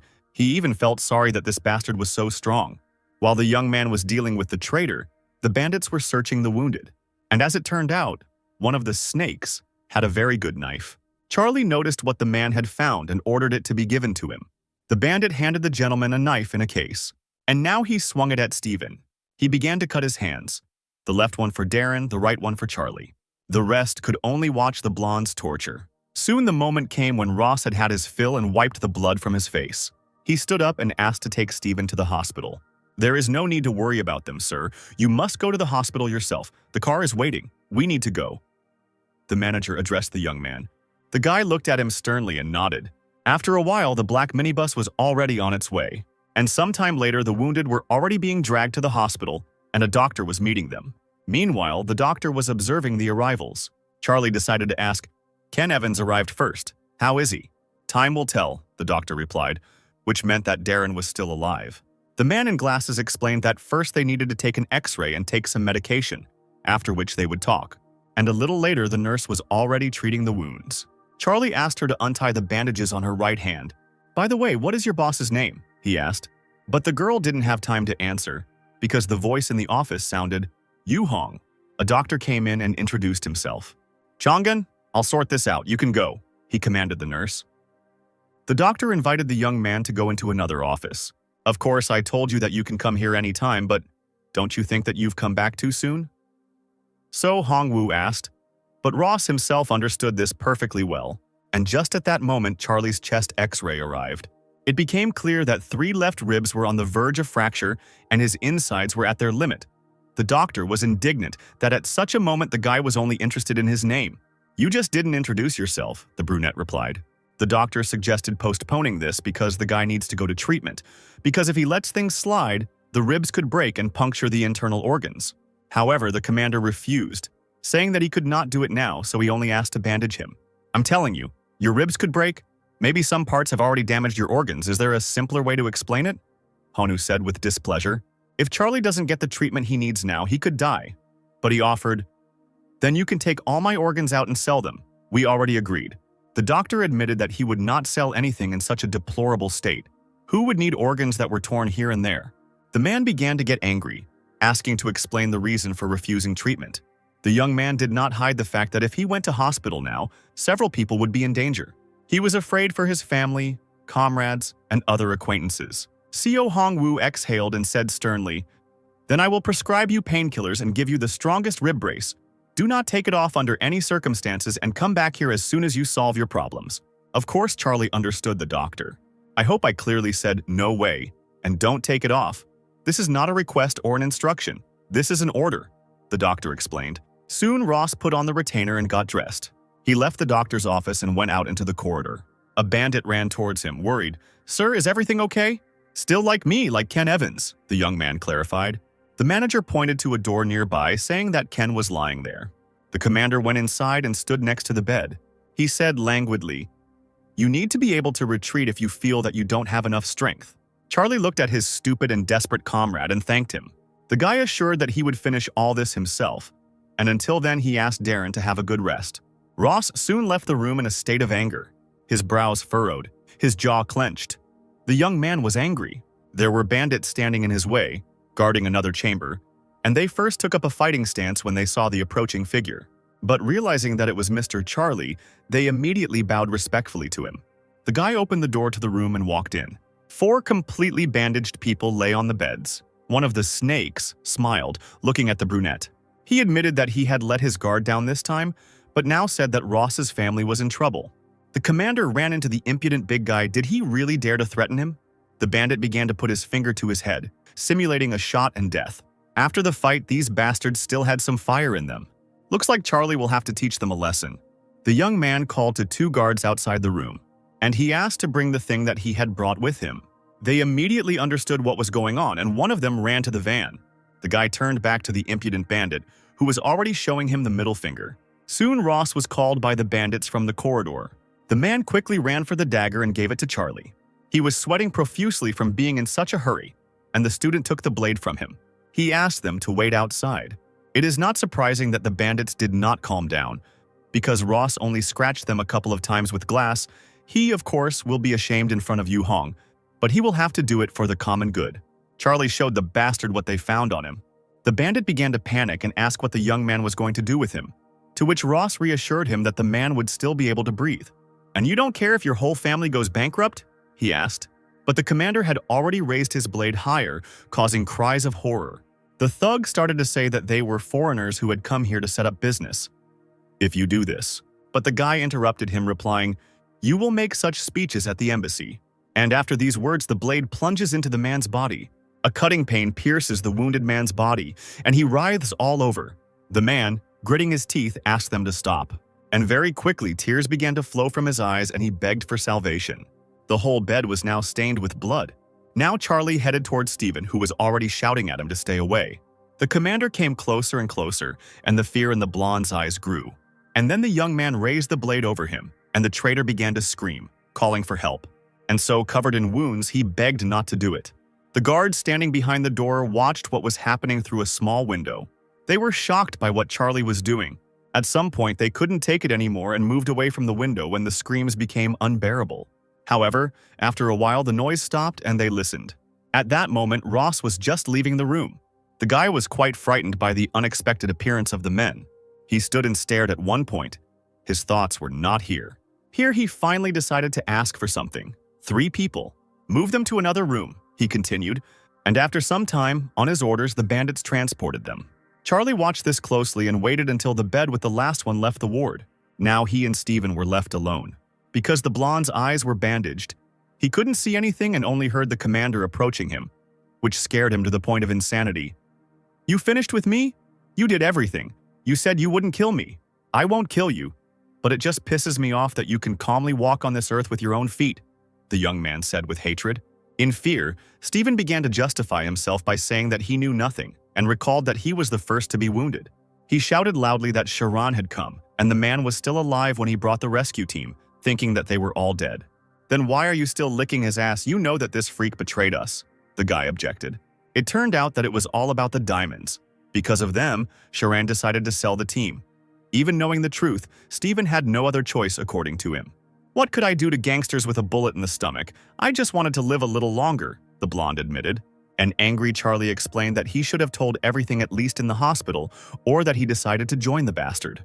And with all his cruelty, the commander plunged a knife into his thigh, saying, "Since he gave you a share?" Gritting his teeth, the man arched his back and howled in pain. Continuing to wound him, the guy asked, "How many more people arrived with Sharan?" Writhing in pain, the man screamed, Two! Ross then turned the gun in the wound and asked if they were armed. Sobbing furiously, the blonde confessed, "A fourth-generation Glock 19. The young man abruptly pulled the knife out of his body. The blonde man was sweating and breathing heavily, enduring the pain. The guy thought, they were armed after all. Well, that's not surprising, since the original plan was not to sell cars, but to smuggle them. That is, if they had backed down, the next time they would have had to face these bastards, but this time with a firearm. After these thoughts, at the same second, with all his cruelty, Ross struck the second leg. The entire ward was filled with cries of pain. The white sheet quickly became stained with blood rapidly gushing from the wounds. The brunette walked away and threw the weapon on the floor. He knew he had to end this before word got back to Sharan. No matter how badass they are, they're unlikely to be firing guns in Korea's best hotel. That would attract too much media attention. Before leaving the room, the young man's path is blocked by Yu Hong, who opened the door. He began shouting at Mr. Ross in anger. "This is a hospital," he declared and continued. "If you do this in the hospital, I won't be able to treat you." Charlie immediately explained that these were members of the most brutal groups in France, and as soon as they recovered, they would be able to kill everyone, from the sick and nurses to the doctor himself, and asked, "Do you want me to leave everything as it is?" Hanu frowned and continued to look sternly at the young man. The brunette reminded that he did not kill and did not die himself, so he did not violate their agreement. "But if you don't want to, then I won't come to this hospital anymore," he said. They looked at each other for a while and soon the doctor asked if there were any left. Ross said there were 3 more, and they were armed. The doctor smiled and said, "How can I lose such a wonderful patient whose cases are not covered by insurance? No need to change hospital. I will wait for you." The tension between them eased and the guy breathed a sigh of relief. Honu and the nurse rushed into the room to take Stephen to the emergency room, and Charlie, in turn, went out and walked thoughtfully down the corridor. He held the wound site and thought, while Ken Evans is in this state, it will be difficult to get to the hotel. I'm a schoolboy. Who will drive the car? A bus or taxi was not suitable as there was little maneuverability. In such a situation, he didn't want to ask Ogwantak for help anymore. Be that as it may, even if the young man arrives at the hotel, how can he get Sharan out? After all, this bastard is not as simple as Stephen. Even if he didn't know everything yet, he should have already had suspicions. Charlie was sure of it. Even if the guy had invaded his room or called him to some quiet place, it would still not have been clear how to resist him and his thugs because they have weapons. And the commander's body is now in such a state that it could fall apart if you touch it with one finger.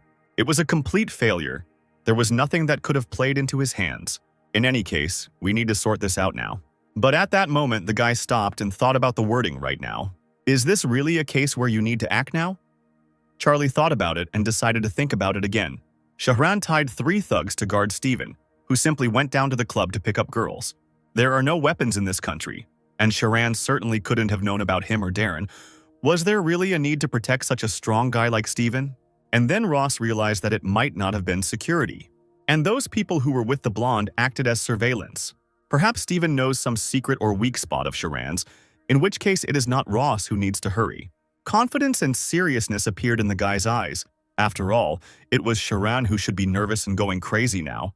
At this time, in the ward, the doctor and nurse were treating Stephen's wounds. The door that suddenly opened scared them quite a bit. "What else?" the doctor asked irritably. Charlie replied that nothing special and asked if he spoke French. The man admitted that he only spoke a little English. and Charlie asked him to continue doing his job for him, ignoring the young man, since he wanted to talk to the patient. The commander addressed Stephen in French. He, in anger and confusion, began to question him. "Why did you come again? Did you decide to kill me after all?" The guy continued, "Where will the money from the sale of diamonds go?" Immediately after this question, the blonde tensed up and fell silent. Ross sternly remarked, "If you want to pull your tricks on me, well, try it. But it won't work," he immediately declared, grabbing the blonde by the jaw. He squeezed her hard and started threatening that this time he would actually kill him. Stephen asked whether the people in the room could be trusted. Charlie explained that they didn't understand French, so he didn't have to worry about the conversation. The blonde, trusting the young man, told him about the Swiss bank. "Then why did he leave you alive?" The commander was puzzled. This is not so much in Sharan's character, after which Stephen answered, "The password to the account." And he continued, "We divided it, half with me, half with Sharan, so if I die, he won't be able to get the money." His words made sense, but Stephen himself couldn't figure it out. But Charlie knew this bastard, so he gave him a final warning, ordering him to speak without tricks and only the truth, after which he asked, "Why did Sharan save you?" "I have no idea. Sharan came to the hospital and did this. Said not to open your mouth. There are about 10 million euros, the blonde admitted. If converted to one, it would be more than 10 billion. Are these diamonds really the size of a head, or? The guy decided to clarify, "Are these blackheads?" Cuffed in Charlie's arms, Stephen answered honestly that it was them. Rare stones that are found in Africa once every 10 years. It is also called the Devil's Stone. Charlie himself had never seen them in real life, but now it became clear why Sharan went crazy over them. "And what about drugs?" the commander clarified. As it turned out, Sharan was only taking them for testing. Be that as it may, now we have to deal with drugs too. When asked who the buyer was, Stephen, begging for mercy, replied that he did not know. In a situation like this, he couldn't trust Stephen 100%, but it didn't seem like he was lying. The last question Charlie asked was, "What is the password for the account?" But before Stephen began to answer, he asked the doctor to shout a little. "Just start shouting any phrases as if you were angry," the young man asked. And at that very second, the doctor starts yelling at Ross, "What did you say? Do you want me to get angry at you? Do you think I'm just going to start yelling at your request?" He started raising his voice. "Nurse Kim, how about we have some butter-jjigae for dinner?" The blonde didn't understand why the doctor started shouting. Was it really because Charlie said he would beat me? Ross joined in the shouting, declaring that tonkatsu were better than butter-jjigae. The guy knew that it was definitely not about money, at least not in such amounts that would make Sharan shut his mouth. However, there is no better bait for this puppy than this. After shouting in Korean, Ross turned to Stephen in French. Last time, password. The blonde was scared to death and was trying to decide what to do. But eventually, he gave in and said, "Smithen, 0702 of 0913 Africa." When the guy heard the whole password, he became very angry. Meanwhile, Guantak's bandits were standing in the corridor. Soon Charlie himself came out to them. He was serious because the fight had already begun, and he had to win in any case. The young man put his hand in his pocket to get his phone. But it wasn't there, just like in the other pocket. Did it really fall out during the fight at the hotel? All this irritated Ross to no end. He ordered the bandit to connect him with Guantak. The manager took out his phone and dialed the required number. He said, "Mr. Charlie Ross asked me to call you." "Yes, I'm passing the phone on." He obediently handed the phone over to the guy's bloody hands. Charlie began to quickly move away from prying ears to talk to him. Guantak asked, "What do you want? And by the way, do you know how to speak a foreign language?" But Ross ignored this and immediately warned that there were drug samples in the Namsan hotel. "What?" the man exclaimed, puzzled. The brunette only now realized that he had rushed with this news. "Oh, Guantak is the head of the gangs. Maybe he is the buyer." The young man turned towards the bandits and looked at them. In that case, these guys will quickly stop being so friendly. Enraged, Guantak started yelling into the phone, "Tell me straight, are there drugs in Namsan?" Charlie calmly replied that there were samples. What difference does it make who this bastard is that he decided to do such things on someone else's territory without permission? He was indignant. "Isn't the buyer Guantak? In any case, you have to be careful," and the guy said, "According to my source, 3 Frenchmen, but that means there is also a buyer." "And he doesn't know who it is?" the man asked, and it turned out that he didn't. It was strange because in this area, if you sell any drugs, it is difficult to pass by Guantak, to which Ross replied, "Firstly, the suppliers are members of the French group Poisonous Snakes. Most likely they have firearms." The guy decided to end it today, He planned to get them out, so he asked the bandit to find a suitable place, and if they didn't show up, Charlie would go to the hotel. Guantek explained that it would be difficult to do anything at the hotel again today since they had just opened the club, so he suggested it would be better to take him outside. I have a quiet villa in Namyangju. Let's do it there. I'll help with the car, so use it. Finally, Ross warned that these Frenchmen were not so simple, so the bandits should not go first, because if they decided to attack, it would be bad. This is my game. Do you want me to hide my head in the ground? Guantok said. Keep them quiet if you need anything. Tell the boys I'll come too. The young man had a choice, a hotel or a villa. Even if he told him to stay away, he would not listen. So for now, he said that he would figure it out depending on the circumstances. The call was interrupted and the clock showed 10 hours and 8 minutes. The commander shouted to the bandit to find out the hotel number. As it turned out, he knew him, so he suggested calling him right away. He took the phone in his hands and began pressing the numbers. And soon, he handed the phone back to Mr. Ross. Charlie immediately called there and asked for the number 1901 and to connect him with Sharan. A little later, a voice sounded on the phone, but it was not Sharan's. Charlie insisted that the phone be given to Sharan, but the man explained that he could not answer the call now, so he offered to tell him the information to pass on to the man. Ross agreed and asked me to pass on something, and in the meantime, at the Namsan Hotel, Shahran was sitting at a table in a restaurant with 2 men. They were talking about their own topics. Suddenly, a subordinate approached him and distracted him. He said brazenly, "Can't you see that I'm busy?" "I understand, but they called the room and asked me to tell you something. I think you need to know," the man said guiltily. The subordinate approached his ear and began to whisper, "Swiss bank? Drugs? And the god of Blackfield is waiting for you," he said so. After the young man had conveyed everything, he disconnected the call. The guy called one of the bandits again. This time he asked to dial So Dosuk's number from the hotel. The man picked up the phone again and entered his contact information. There was a beep and Charlie brought the phone to his ear. On the other end of the line he heard, "What do you want, puppy?" To which the guy replied that it was Charlie Ross. He awkwardly said, "Yes, this is Mr. Sodosuk." And the young man said that among the guests there was a Frenchman named Sharan. He ordered a report on his movements, what he had just done, where he was now, and what he was doing now, as many details as possible. So Dosok said that some time ago, a man came and asked about a foreigner named Steven, and then briefly visited the club as soon as it opened. Now he is in a restaurant with Korean guests, and judging by the talk, these are high-ranking members of the board of Sojong Motors.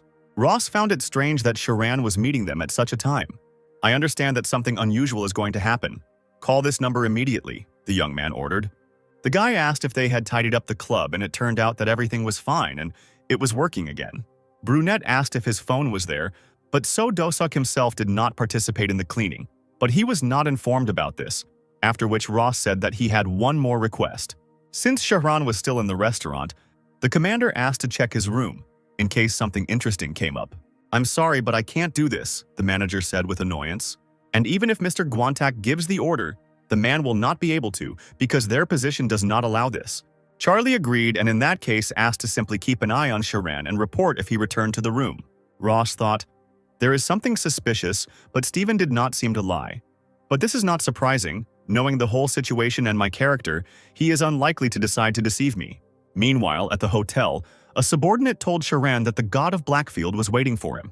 The man became very tense after hearing the news, but he immediately pulled himself together and calmly said, "I understand. Wait a little." He turned to the people opposite. "I'm very sorry, but there is a matter coming from the head office that requires immediate attention." They were understanding about the situation and said that there was nothing to worry about, especially since they had already discussed everything that was necessary.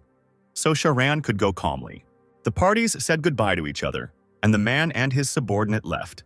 They passed by one of the hotel workers. As soon as he saw them, he called the manager, and Sharan walked quickly and worried, "The god of Blackfield? Could it really be Steven?" In the meantime, Charlie stood in the hospital corridor and waited. At some point, a bandit approached him, and he handed over the phone, and it turned out that it was Dosuk's brother calling. It turned out that Sharan had gone up to his room. The manager asked again about the young man's phone number, but no one had seen it. After that, they said goodbye, and Charlie ended the call. He stood anxiously, leaning against the wall. In such a situation, he really missed a cigarette. It was 10:30. Considering the time in the elevator, he should have already been in his room. So Ross dialed his number and called. The voice on the other end of the line said, "Hello," and Charlie introduced himself. I think you have something to say. That's why I'm calling, but if not, I'll hang up, the young man said. You must have heard something from Steven. Don't be stupid, Sharan began to threaten. Ross asked if he should hang up, and then the man offered that if the guy would tell him where Steven was, he would give them a monopoly and said, "That's it, and you're out." Charlie didn't understand what Sharan was talking about. But after thinking for a bit, the guy realized that Sharan thought that Steven had abandoned him, of course. Who in their right mind would think that a man who died several years ago in Africa was alive again? So it was time to play by his rules, and Charlie said, Ross U Motors can't keep the contract. Sharan assured that everything would be in a clean form, as for the delivery of 50 units, so he asked to give the location. But the young man immediately explained that no promises were needed, and they would sign an agreement. Look at this bastard, this behavior really angered the man. To be honest, you don't really seem like a person worth trusting, do you? The brunette remarked sarcastically. Shahran cleared his throat a little, and it seemed to him that his tie was starting to choke him. So he began to stretch it and said, Son, I admit, your head works fine. But there is an organization involved here whose power you cannot even imagine, so stop being soft and tell me where Steven is now. But Ross didn't care. First there was a contract, and if the man continued to talk nonsense, the young man began to threaten that the blonde would disappear forever. Before signing the contract, I would like to know what guarantees there are for Steven's safety, Sharan asked. To which the guy replied, this should only worry you. There seems to be a lot of money in the account. Sharan explained that he has discretionary rights, but signing the contract and having it notarized will take some time. Really? Charlie remarked. Well then, there's nothing left to do but hold hands and go down together. Shahran was furious at the puppy's impudence. The young man suggested doing without the stupid excuses in his style. The enraged man couldn't stand it any longer and said, You really are a copy of the Charlie Ross I knew. He didn't need to know everything yet, so the guy suggested they stop chatting and talk business. Shahran asked if he was with Steven, to which Charlie replied, I don't even know. Swiss bank? Drugs? Blackheads? Is there anyone else who can tell me this? After these words, Shahran immediately suggested meeting tomorrow at 10 in the business center of the Namsan Hotel, where they would sign the agreement. At that moment, Ross realized something. If Shahran suddenly starts following his father, then his mother will also be in danger. But now he has no choice but to agree with his proposal and end it. Shahran hung up the phone with all his might in anger. He screamed throughout the room, You bastard puppy! The man gritted his teeth and said, He doesn't even know how scary the world can be. This young man reminded him a lot of the previous bastard. Meanwhile, Charlie was thinking, Shahran is not like Steven. No matter how much he hurries, he will not act to his own detriment. So the guy decided to do as before. Soon the brunette was sitting in the waiting room at the hospital. Holding a glass in his hands, he sank into despair, because things were going from bad to worse, and there were big problems with his body. He started drinking the contents and suddenly stopped. The clock already read 10:45. Afterwards, Charlie crushed the glass, and going to the trash can, he threw it out. The guy decided to put off tomorrow's business until tomorrow, but first he needed to call home. Since Ross had lost his phone, he asked the girl at the reception desk to call on their behalf. He was given a push-button telephone to make a call. What am I doing? Charlie thought for a second, but he immediately exhaled with a smile. The brunette felt like he was behaving just like a real schoolboy, and so he finally dialed the number and got through to the family. Instantly, a ton of questions started pouring in about his whereabouts and why the guy wasn't answering calls. Father asked, Mom is very worried. You are already going home, aren't you? The son replied that he would be there soon. Jim calmly replied that they would have a normal talk with him at home. After the conversation, the student gave the phone back and thanked him. Charlie walked down the hospital corridor and thought. He remembered Sophia and Jim, who had already become like family to him. The way my mother came running with horror in her eyes when her son ended up in the hospital. Their heart-to-heart conversation with their father late at night in the park. Ross knew he would have to go back to the hospital later, but now he had to go home. Approaching the room near which the bandits were standing, he called them. One of them ran up to him. The young man immediately said that he had one request. First, he ordered that some clothes be found for him.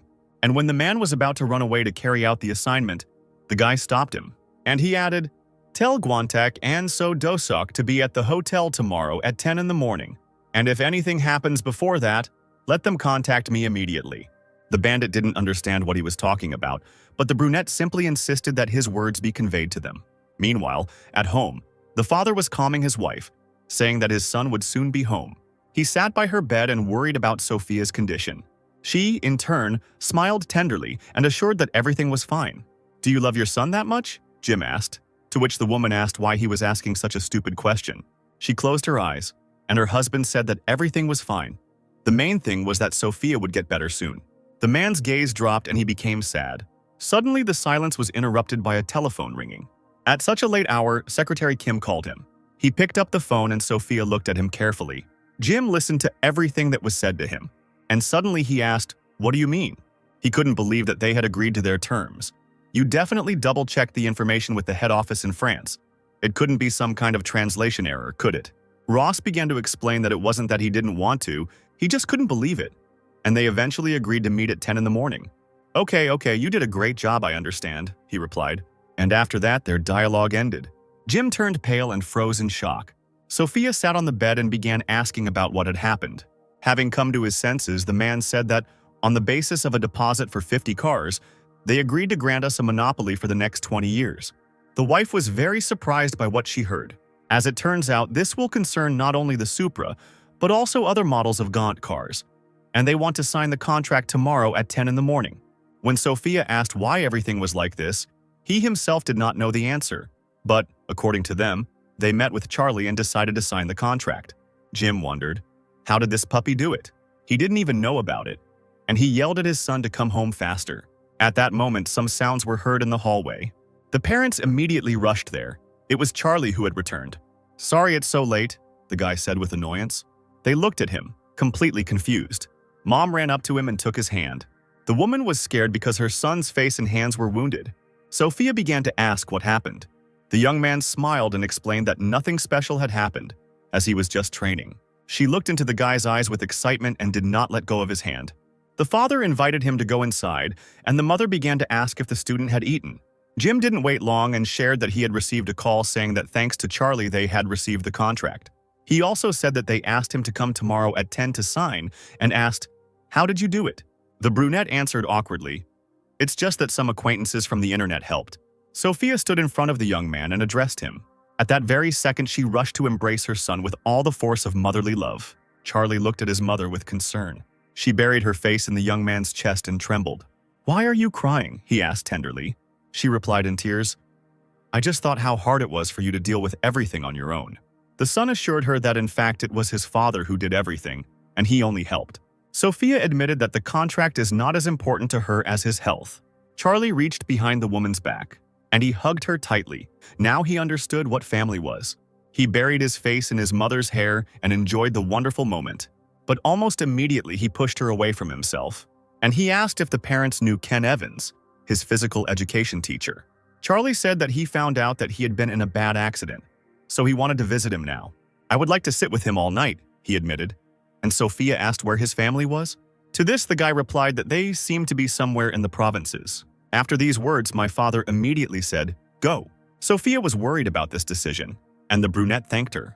But before that, he expressed a desire to go out with him, as he planned to smoke a cigarette and then go to bed. And so, after some time, the two of them were sitting on a bench in the park, and Jim was smoking.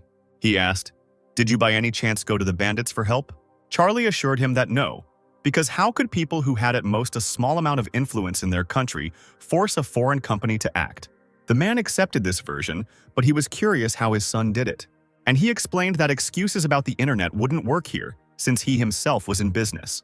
The original proposal was from Sharon, Mr. Sharon, the guy began, but immediately stopped, saying that he would like to tell him about it later. Father started asking why, to which Charlie replied, "Because if you keep asking, I'll have no choice but to lie, and I don't want that." Jim understood the situation and didn't press him, and he changed the subject, starting to thank his son, because thanks to him, Daddy finally won big. Charlie smiled and nodded his head, but the father warned the young man to be careful, because even if he earned billions of money but fell ill, it would be disrespectful to his parents. A little later, Charlie went to the hospital to see Darren. Having reached the required floor, he was immediately officially greeted by one of the bandits. This made the guy a little angry. "Hey, take it easy. How many times can you say hello in one day?" Then the man turned to him to tell that the teacher finally woke up. Ross's face lit up with a smile. Could this really be true? At this time, Ken was lying in the ward in a special cervical collar. A joyful commander came to him and asked, "Is he alive? Do you really think I'm going to die at the hands of this bastard?" Evans chuckled. You can't even breathe. Why are you showing off? The guy remarked caustically. The man looked at him with disdain and said, Well, let's say I can't breathe. It's not that bad. I also decorated him well. The brunette approached the chair and expressed admiration for his comrade. The captain sat down next to him, and Ken asked if Charlie himself had damaged anything. Ross waved his hand, declaring that nothing special had happened to him. A little here, a little there, a rib, an arm. The teacher asked him to tell his wife that he had been in an accident, but it turned out that the brunette had already done so. After that, he asked to take one cigarette from the inside pocket of his jacket, and these words made Charlie a little excited. He quickly walked over to the cupboard and expressed a desire to smoke one. I am a teacher, and the captain is a student. At least don't smoke in front of me, the man asked. It was too much for the guy. So he picked up the remote control from his friend's bed and pressed the button. Ken now assumed a sitting position. The captain gave him a cigarette and helped him light it. Evans took a drag with pleasure.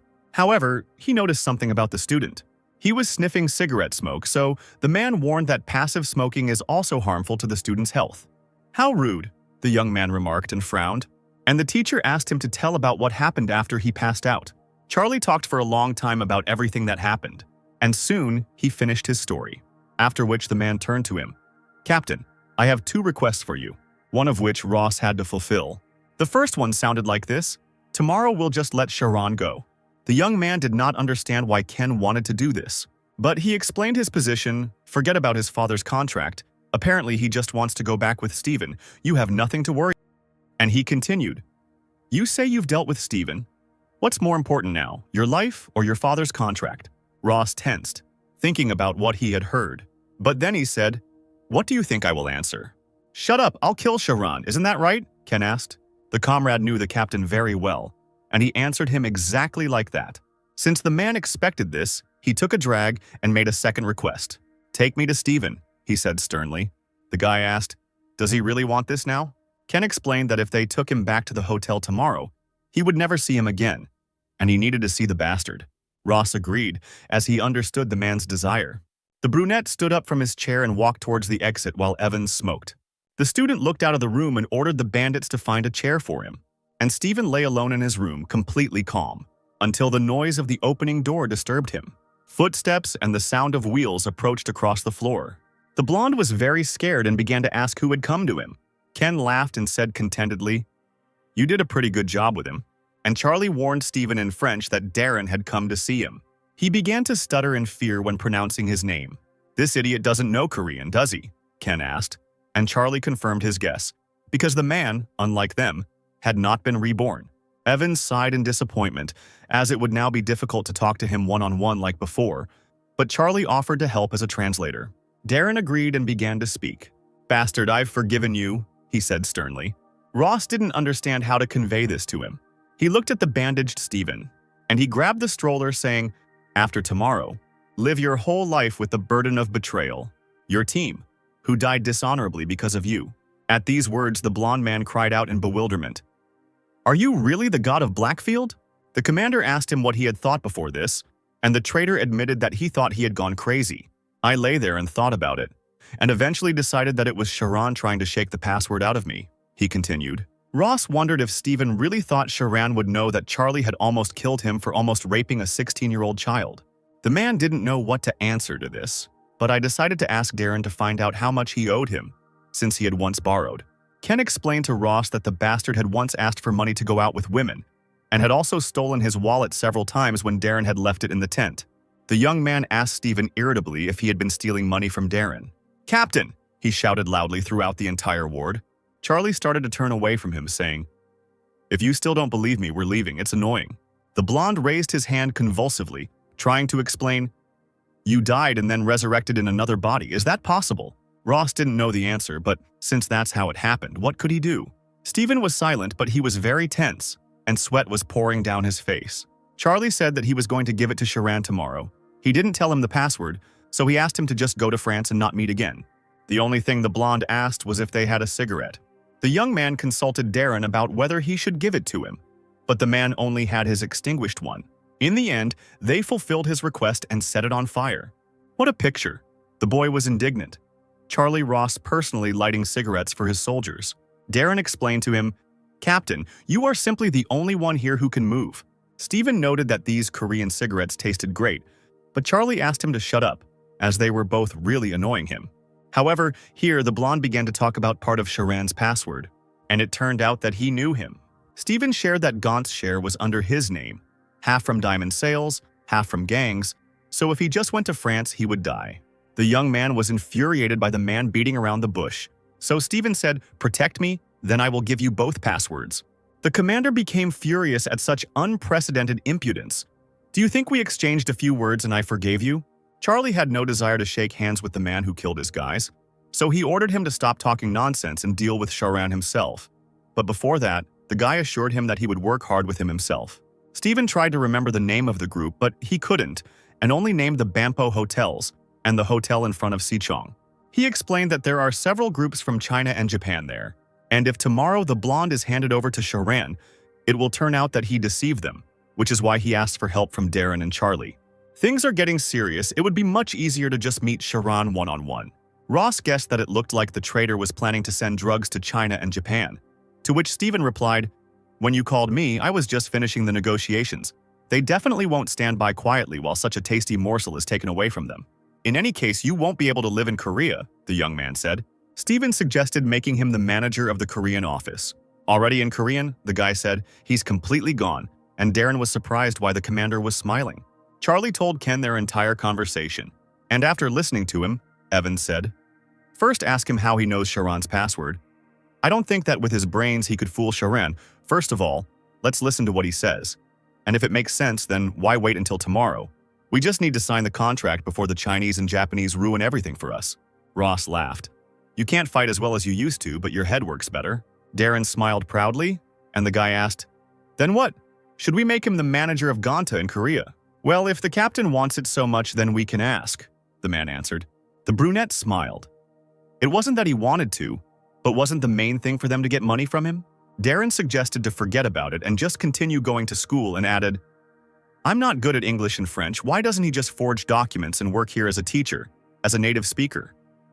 Anyway, I don't think it's worth sending him to his death just for the sake of atonement."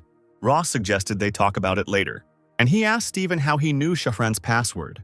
He was even interested in how this idiot managed to find out the password of such a sly guy. "God of Blackfield is his password," Stephen replied. Charlie was taken aback by what he heard.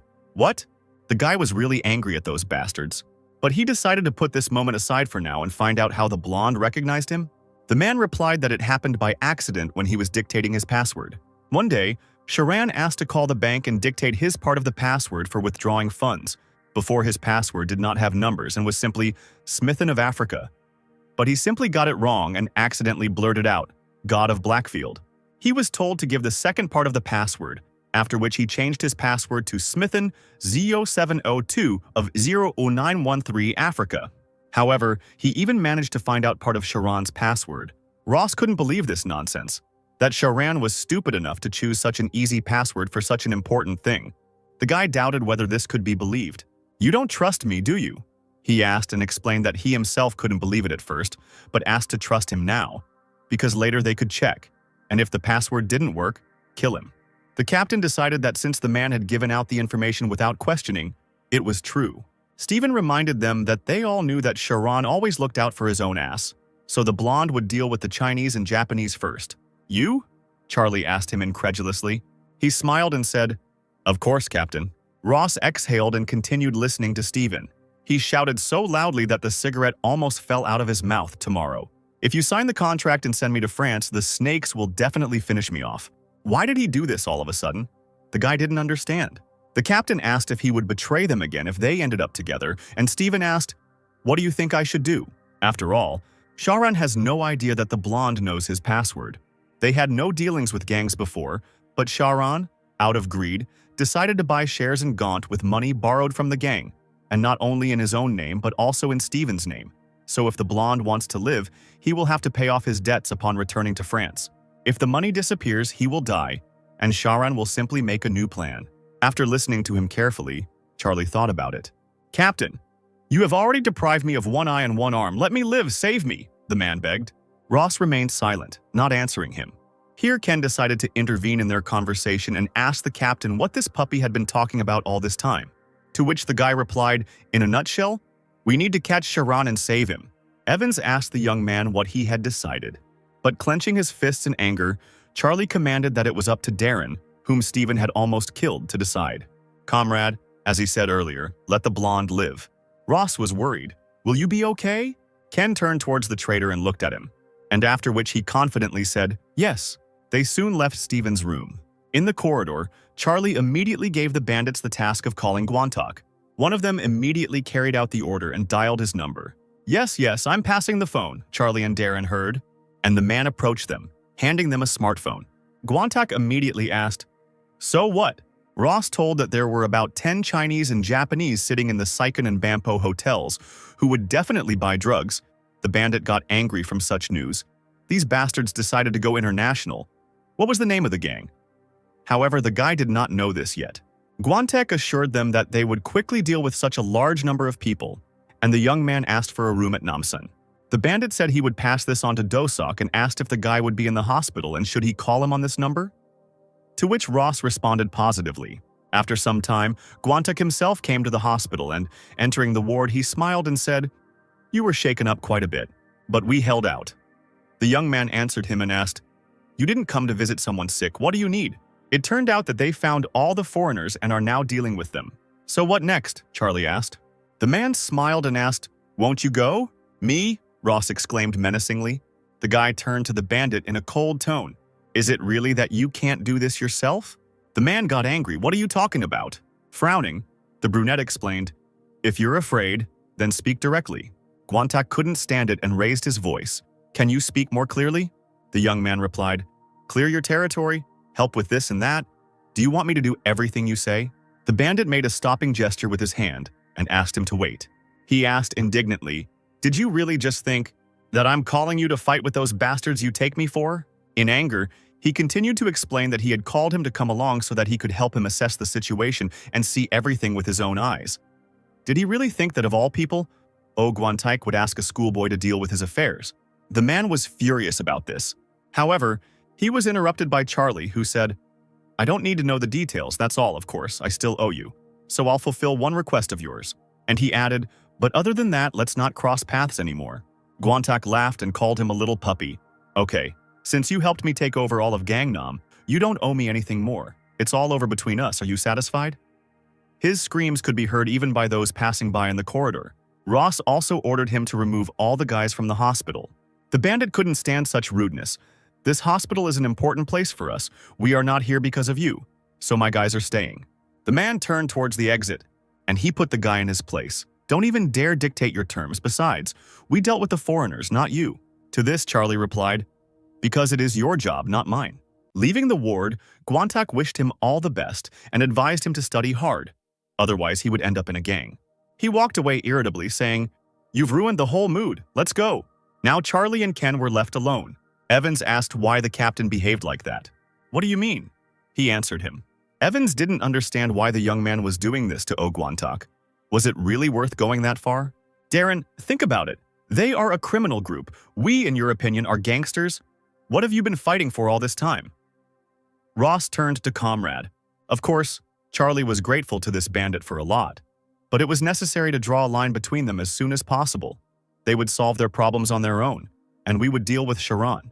The comrade exhaled, because the captain was right. The brunette began to think, looking at the exit from the ward. He looked at Darren and asked him to get some good sleep while he was sick. And you?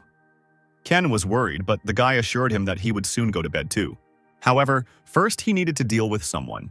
A few hours later, morning came. Only after waking up did Darren see the captain awake next to him. Charlie admitted it was a bit strange, to which the man, not understanding, asked what he was talking about. The guy, examining himself, continued, the body is much. Darren immediately began to ask anxiously, what? Everything hurts. Should I call a doctor? But Ross turned around and explained with a smile, better. Evans looked questioningly at the captain, and the young man, while warming up, declared that it still hurt a little. But if you compare it to yesterday, it's like night and day.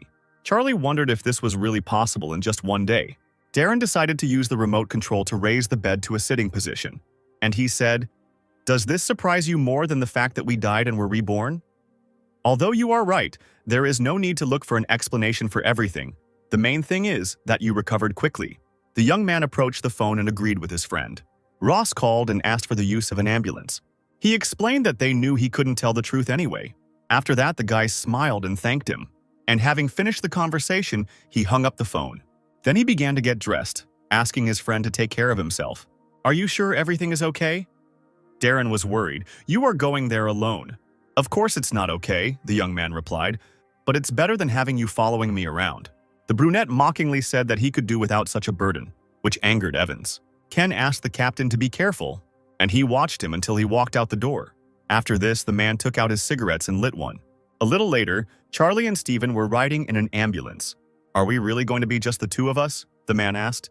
Ross didn't understand why he was so worried, because it was not the first time he had been on the battlefield. But the blonde explained that he had never fought in such a state. "Calm down, everything will be fine," said the captain. Steven sighed nervously and clenched his teeth. So they continued to ride in complete silence. Soon the car finally arrived at the Namsan Hotel. She drove down to the underground parking lot. And after she stopped, Charlie sat Steven down in the chair. A man in a suit immediately ran up to meet them. He asked, "Are you Mr. Charlie Ross?" And when he realized that this was the one he needed, he said, "I was warned in advance. I will take you to the room." They entered the elevator together, and the man pressed the floor button, after which he began to rummage through his jacket pocket and look for something. It was a room card, which he handed to the boy, explaining, "Suite room at the end of the hall, room 1701. After a while, they reached their floor and Charlie took Steven into the room. They sat together in the room and did not talk. The captain watched the time. The clock already showed 9 o'clock. So he decided to call Sharon and reached for the phone. The guy said, "I would like to contact one of the guests, Mr. Sharan." And very soon a man's voice sounded on the phone and Charlie said, "Room 1701. If you want to check, come alone." Sharan was afraid that he would be attacked, but the young man reminded him that they had already agreed and he had no reason to do something so senseless. Charlie explained that once their side signed the contract and his lawyers confirmed there were no mistakes, the guy would hand over Steven, and a distrustful Sharan said the deal had to be fair and asked the question, "What if Steven disappears while we are making the deal?" Then Charlie asked what the man was proposing in that case, and Sharan replied that a certain person would come with him who would monitor everything while he was at the signing of the contract. The schoolboy knew that this man was very cunning and could betray him at any moment convenient for him. But the guy thought that this condition did not play any role for him, so he agreed with the businessman, and they answered that they would be there in 10 minutes.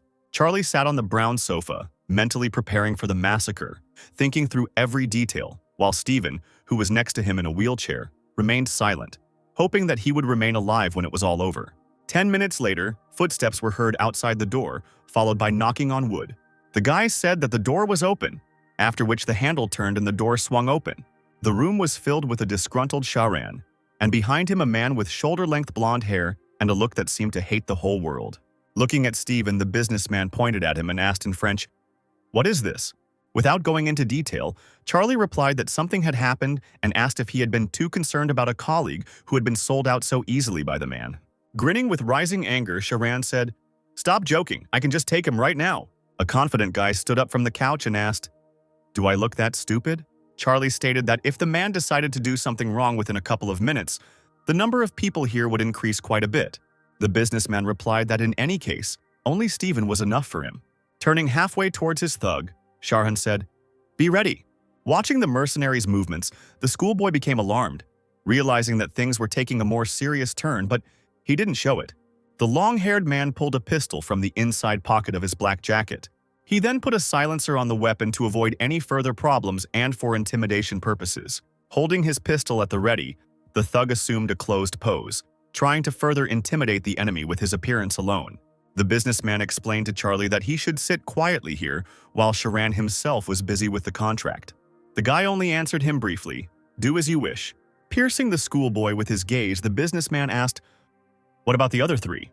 Charlie explained that he was only a link in this situation, and he would let these people go as soon as the matter was finished, and it would be up to Sharan to decide whether to keep them or throw them out.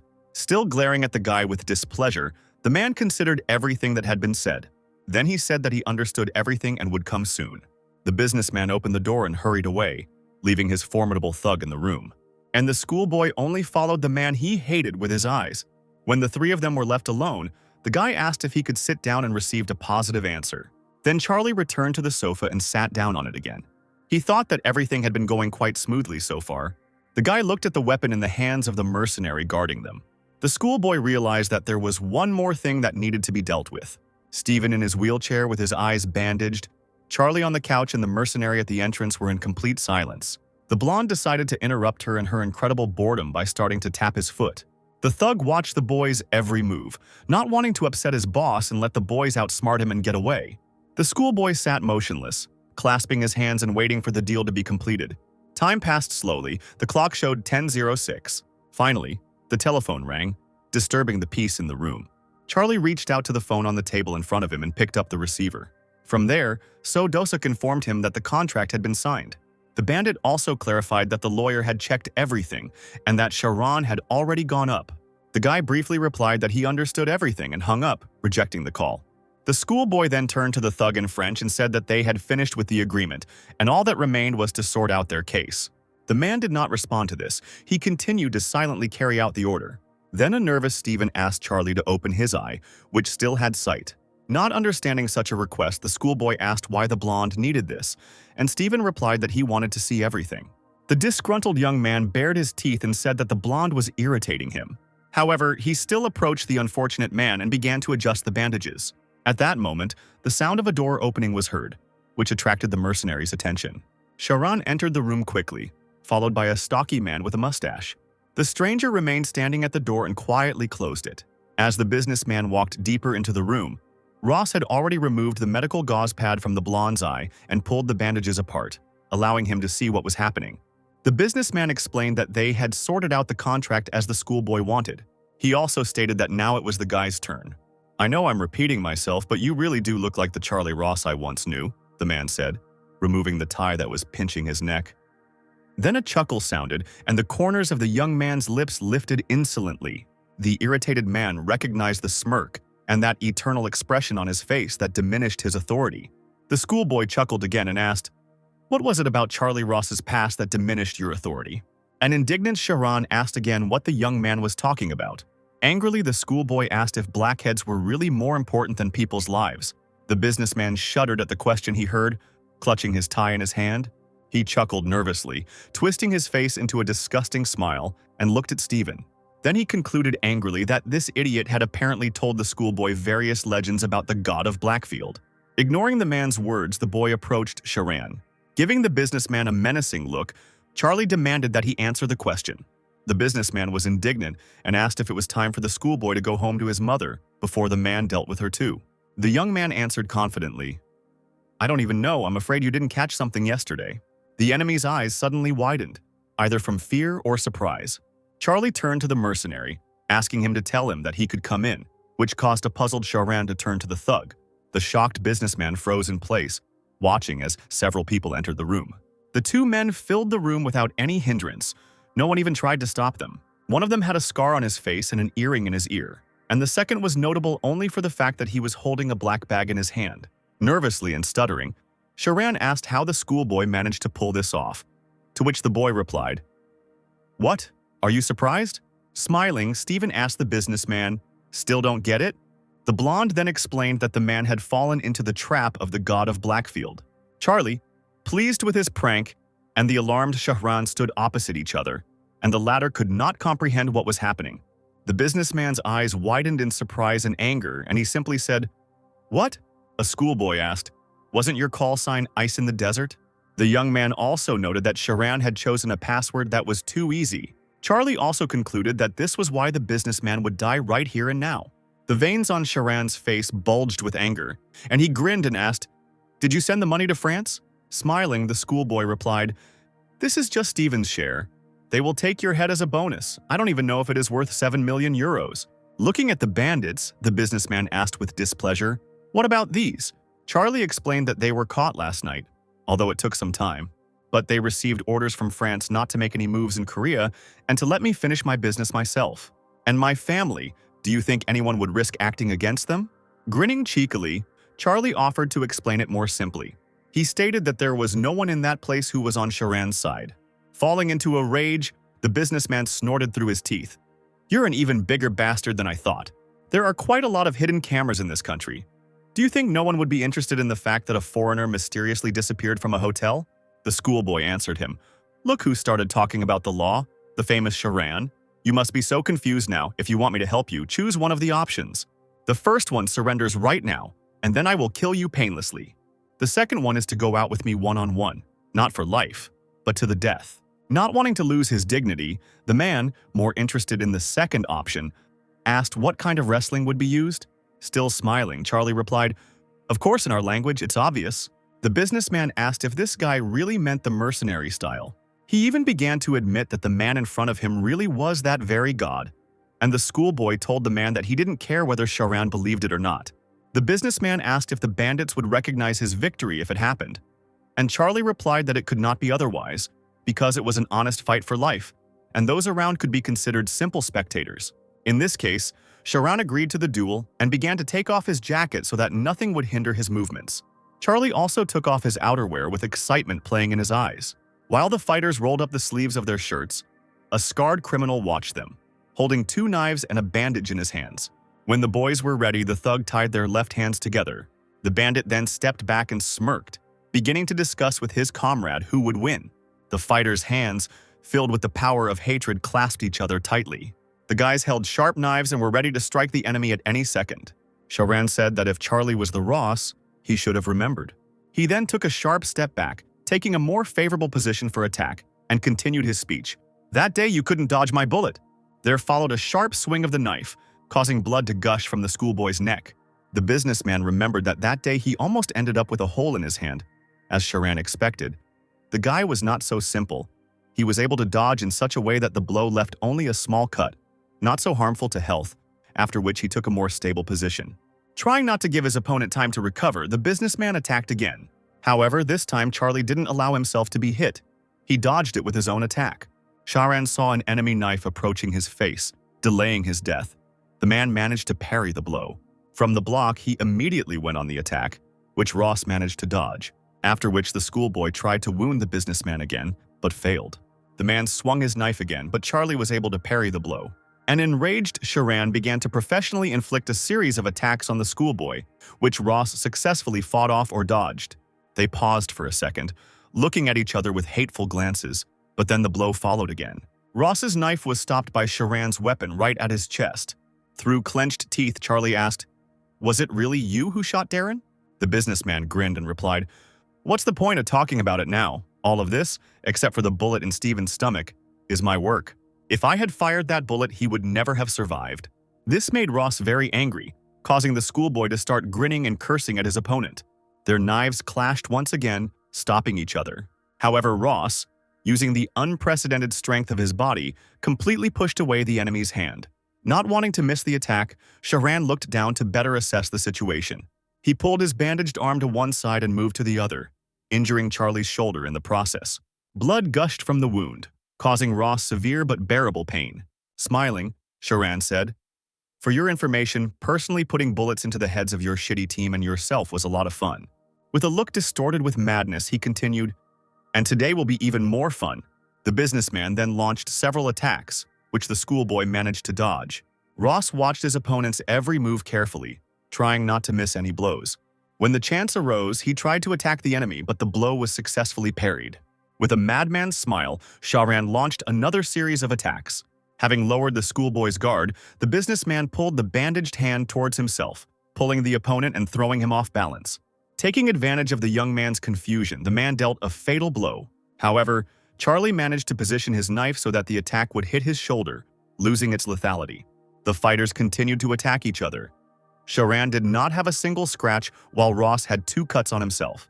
Watching the battle, Stephen thought that compared to the captain, who had not yet recovered from his wounds, Sharan was in the best shape. Even the previous god of Blackfield would have been at a loss. The blonde understood that in his state, without an arm and without any special strength, he couldn't even somehow influence this. In any case, the best way to win such a fight is to fight to the end. Ross himself thought one time, "If you hold out to the last, a convenient opportunity will come at least once. The main thing is not to miss this moment and hit for sure." Charlie became nervous as he saw his opponent's knife fly towards him and make another cut on his face. Sharan continued to attack, causing more and more blood to drip from the student onto the floor. The situation was heating up, and the bandits were closely watching the outcome of the battle without a single grin. Steven's face twisted. He didn't want to accept the fact that victory would go to Sharan, who would cause him problems. Charlie was already at his limit and could hardly hold on. The businessman noticed that Ross began to breathe heavily and could barely stand on his feet from fatigue. To make sure that his opponent was weakened, Sharan struck him with a blow, which was heavily repelled. The businessman smiled venomously and declared that he would finish it himself. The man then pulled his bandaged arm towards himself, intending to make the final attack. However, Charlie saw this as a great opportunity and shocked Sharan by not defending himself but attacking. The alarmed businessman thought that this was Ross's plan all along. Now, attacking simultaneously, the opponents were on equal terms. All that remained was to find out whose blow would be faster. In an instant, the fighters were already standing right next to each other. Sharan's knife hit the schoolboy right on the neck, causing blood to quickly ooze out and stain the businessman's hand. However, this wound was not fatal, and the young man was able to continue to stand on his feet. But Charlie's knife sank quite deeply into Sharan's side and caused so much pain that the man even wheezed. For added effect, Ross twisted the knife inside his opponent, causing him even more pain and rupturing his organs. But this seemed to the schoolboy not enough for such a scoundrel, so he moved the weapon downwards, expanding the area of injury. Sharan was covered in sweat from agony, wheezing again, after which his head disobediently fell onto the enemy's shoulder. Sharan's weakened hand trembled and dropped the knife. At that moment, using his weapon, Charlie cut the bandage, which immediately began to unravel, freeing Ross from his dying opponent. There was not a single emotion on the captain's face. He seemed completely indifferent to what was happening. The businessman could no longer say anything. Losing his last strength, he fell to his knees. Steven smiled broadly, not hiding his joy at the captain's victory. All the bandits also grinned approvingly, seeing what this kid was capable of. With all possible indifference, Ross declared that hell awaited them all in any case. Therefore, the young man offered to see the deceased, lying on the floor and bleeding again. The scarred thug said to the long-haired one, "Looks like they're done. We'll clean up here ourselves." Then he began to rummage through his bag, looking for the item he needed. The bandit took out a black bag, which his comrade helped him straighten out. Turning to the long-haired mercenary who decided to light a cigarette, Charlie asked, "Can they be trusted, right?" Then the man spoke to the thug about something in another language. He then relayed what Charlie had said in French. There was nothing to worry about. We had done this hundreds of times before. This somewhat calmed the schoolboy, who watched the actions of the criminals with a menacing look. Two bandits spread a thick black bag on the floor and moved the body onto it. They then wrapped the dead man completely in it and tied it tightly with ropes, after which one of them took out some kind of substance. They poured this liquid onto the floor and began to scrub the blood off with brushes. Charlie, knife in hand, decided to sit down on the sofa, waiting for the cleaning to be completed. He looked longingly at his bloody hands and equally bloody weapons, lost in thought. But suddenly a mustachioed man approached him and called out to the schoolboy. As the man handed over the phone, he explained that his boss wanted to speak to Charlie personally. Taking the communication device, Ross said one simple, "Hello?" through the phone. "Thanks to you, I didn't fall flat on my face, thank you for that." Handing his knife to his subordinate, Ross replied, "Don't forget the two promises." Guantak accepted this and said, "A true gentleman values his words and his honor. State your name." Charlie thought for a moment before answering and said, "God of Blackfield." Lee chuckled, calling the name cool, and explained that anytime, anywhere, Charlie would get whatever he wanted, and the boy replied that if the gang leader had finished speaking, the student would hang up. The call was dropped and Charlie handed over the phone, after which the long-haired man explained that they had to go. Ross, who was attentive to detail, asked, "Why did you need to carry Sharan away immediately?" Then the bandit explained, "We also need to take care of the image of our partners. Oh, by the way, there's another piece of news that you should like.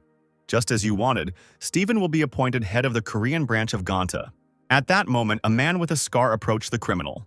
He was talking about something with the long-haired man, showing off his blows. Then the man speaking French said, "He thanks you for the great introduction, and when the time comes, they would like to meet you." Ross replied, "Let them not hope. Tell them that if I see them again, they will not leave alive." Having accepted this, the long-haired man began to communicate with Scar in his language. However, after this, the bandit only smiled. The schoolboy sensed a catch and asked the long-haired man with displeasure if he was sure he had translated everything correctly, and the man replied, "Let's pretend that I did." Smiling, the long-haired man explained that now it was really time to part. After this, a man dressed as a hotel employee entered the room with a cart. 3 men placed a wrapped corpse into this very cart. They then walked away, and the long-haired man grinned and waved goodbye to Charlie. The door slammed shut, leaving the schoolboy and Steven alone. Ross said that it was time for them to move on too, and the blonde thanked the guy. After some time, they took the elevator down to the underground parking lot. There, 3 men were waiting for them near an ambulance. Noticing Charlie, they rushed towards the guy, and one of them explained that they would do everything themselves. While the others were wheeling Steven into the car, he told the student that the boy had done a great job. The man also handed Ross a phone and said that Mr. Guantak had asked him to give him his last gift, which contained Charlie's old number. The young man remained silent at this, casting a displeased glance at the man. Then the man explained, "This is because you allowed us to deal with the Japanese and Chinese calmly. If you refuse the gift, he said to follow you to school." Then Ross smiled and accepted the smartphone anyway, figuring that this man had a lot to do. The man replied that it wasn't that difficult, so Charlie didn't need to worry about it. As he was leaving, the schoolboy asked them to pretend that they didn't know each other the next time they met.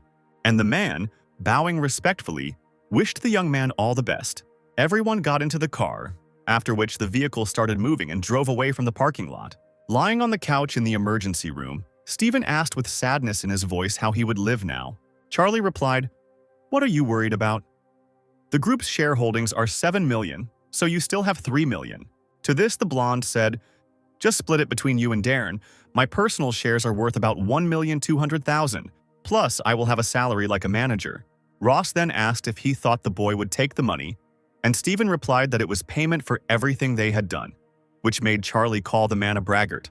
The blonde also explained that he would have to stay in the hospital for some time due to his condition, and for this reason he asked to lend him some money for this. Besides this, Steven was puzzled as to how this could have happened to him. He would never have thought that he would end up living in Korea. Ross replied that since the man didn't like it, he could go somewhere else, find something with high mountains, clean water, and beautiful girls, but the blonde refused. He decided to stay with the captain and Darren for now. Finally, they arrived at the hospital, where the doctor began to stitch up the boy's wounds and noted that Charlie was definitely the hospital's top VIP client. He was amazed that the guy could get so many injuries in just 2 days. To this, the schoolboy asked, "Maybe then you will provide me with VIP service?" He offered to buy him clothes similar in style to what he was already wearing. And while Honu was already applying the bandage, he reminded him that this was a hospital. Smiling, Charlie explained that this was why he had talked about VIP service. The doctor frowned, dissatisfied with this statement. He finished bandaging Ross's shoulder roughly, causing the boy pain. Then Konu replied that he would convey this to the head of the administration. In response, Charlie gave the doctor a good-natured look with a slight smile and thanked him. After some time, Ross entered one of the rooms where Darren was recovering. The young man told him about recent events, to which the man said, "What a bastard! I'd like to see the blood spurting out of that pig's side. Is it really red? I thought his insides would be cold, but it turned out to be nothing special." For a moment they were silent as they drank the hospital drink, and the coach looked at the captain with concern and sadness. Then Evans continued his speech. "In any case, Captain, is it true that while I was sleeping you managed to twist the French, Chinese, and Japanese around?" Charlie smiled and replied, "During operations, the worst thing is to not have normal means of communication. Charan seemed to want to contact them in the morning, perhaps in order to pull off something without informing the French. In the end, he got what he fought for."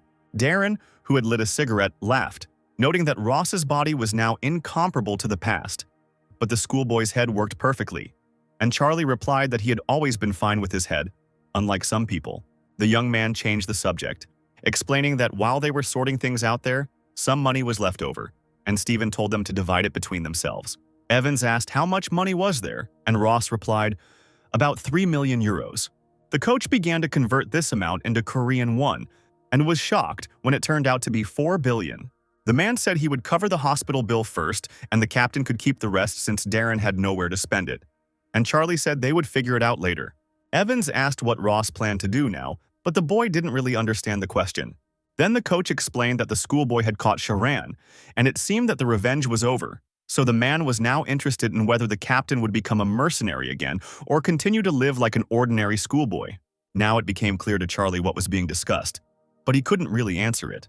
He only admitted that he hadn't really thought about it yet, and Darren said to him, "Think carefully. Whatever you choose, know that I will follow you." The guy was already thinking about the following. I found out who the traitor was who shot me and Darren, and even personally dealt with the guards. One could say that revenge is over. Now I can live peacefully, sitting at a desk by the window. Don't be afraid to close your eyes once again so as not to miss an enemy sniper. Live without worrying about anything. Not to worry about death or murder, to live in a wealthy and kind, and most importantly, family. I can have such a life. It's not that difficult. If I just sit and don't move, then everything will be exactly like this. However, is all this suitable for me? Do I have the right to such a life? If I can somehow return this body to its owner, I will definitely do it. But if this option is not possible, I have no choice but to continue living in this body. What should I do? Do I have the right to call Sophia my mother and Jim my father? If one day I suddenly disappear, I will cause them great pain again. As Charlie thought about this, he was increasingly overcome by melancholy mixed with a feeling unknown to him. The coach distracted the guy from this by asking what the captain was thinking about. Ross replied that it didn't matter and changed the subject, saying, "Let's improve our health first." He also noted that there was quite a lot of time and it was necessary to think about everything properly before deciding anything. Smiling and blowing cigarette smoke out of his lungs, the man agreed with this statement. Darren also said that his wife wanted to come, so he asked if Charlie would like to meet her. Ross found this action strange and asked how the coach imagined this, and the man replied that everything would be fine because he was a teacher and the guy was his student. Then the young man suggested, "Is it just me, or are you deliberately creating conditions to talk to me informally or even give me a couple of slaps on the back of the head?" Trying to hide his smirk, Evans said, "Charlie certainly seemed to think so." Their conversation was suddenly interrupted by the vibration of the phone.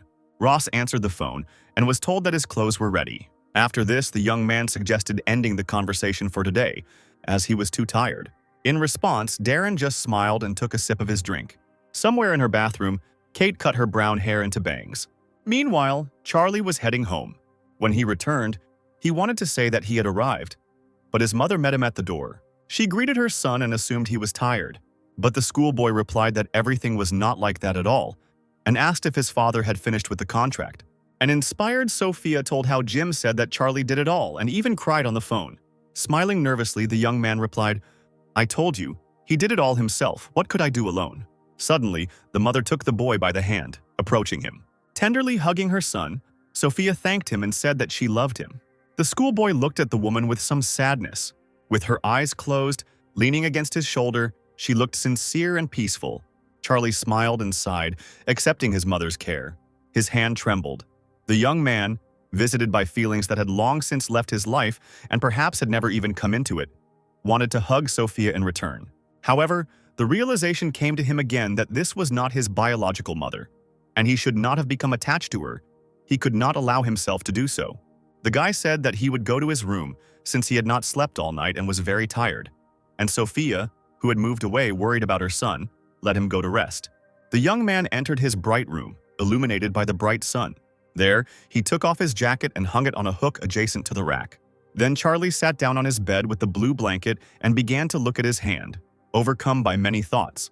The captain kept trying to find an answer to the most important question at the moment. What should I do? But the answer still didn't come. And the guy, out of despair, lowered his head onto his hand. Ross suddenly fell onto the bed, deciding to rest first. However, the thoughts did not subside, not allowing the guy to relax. At some point, he thought, "I deserve at least this." Charlie still managed to fall asleep, and he slept until the evening when the sun went down, giving birth to a beautiful sunset. The guy's room was painted in red tones because of this, and that's when he opened his sleepy eyes. Charlie knew it was time to get up, so he did. Looking at his phone, he found out that it was already 6 o'clock.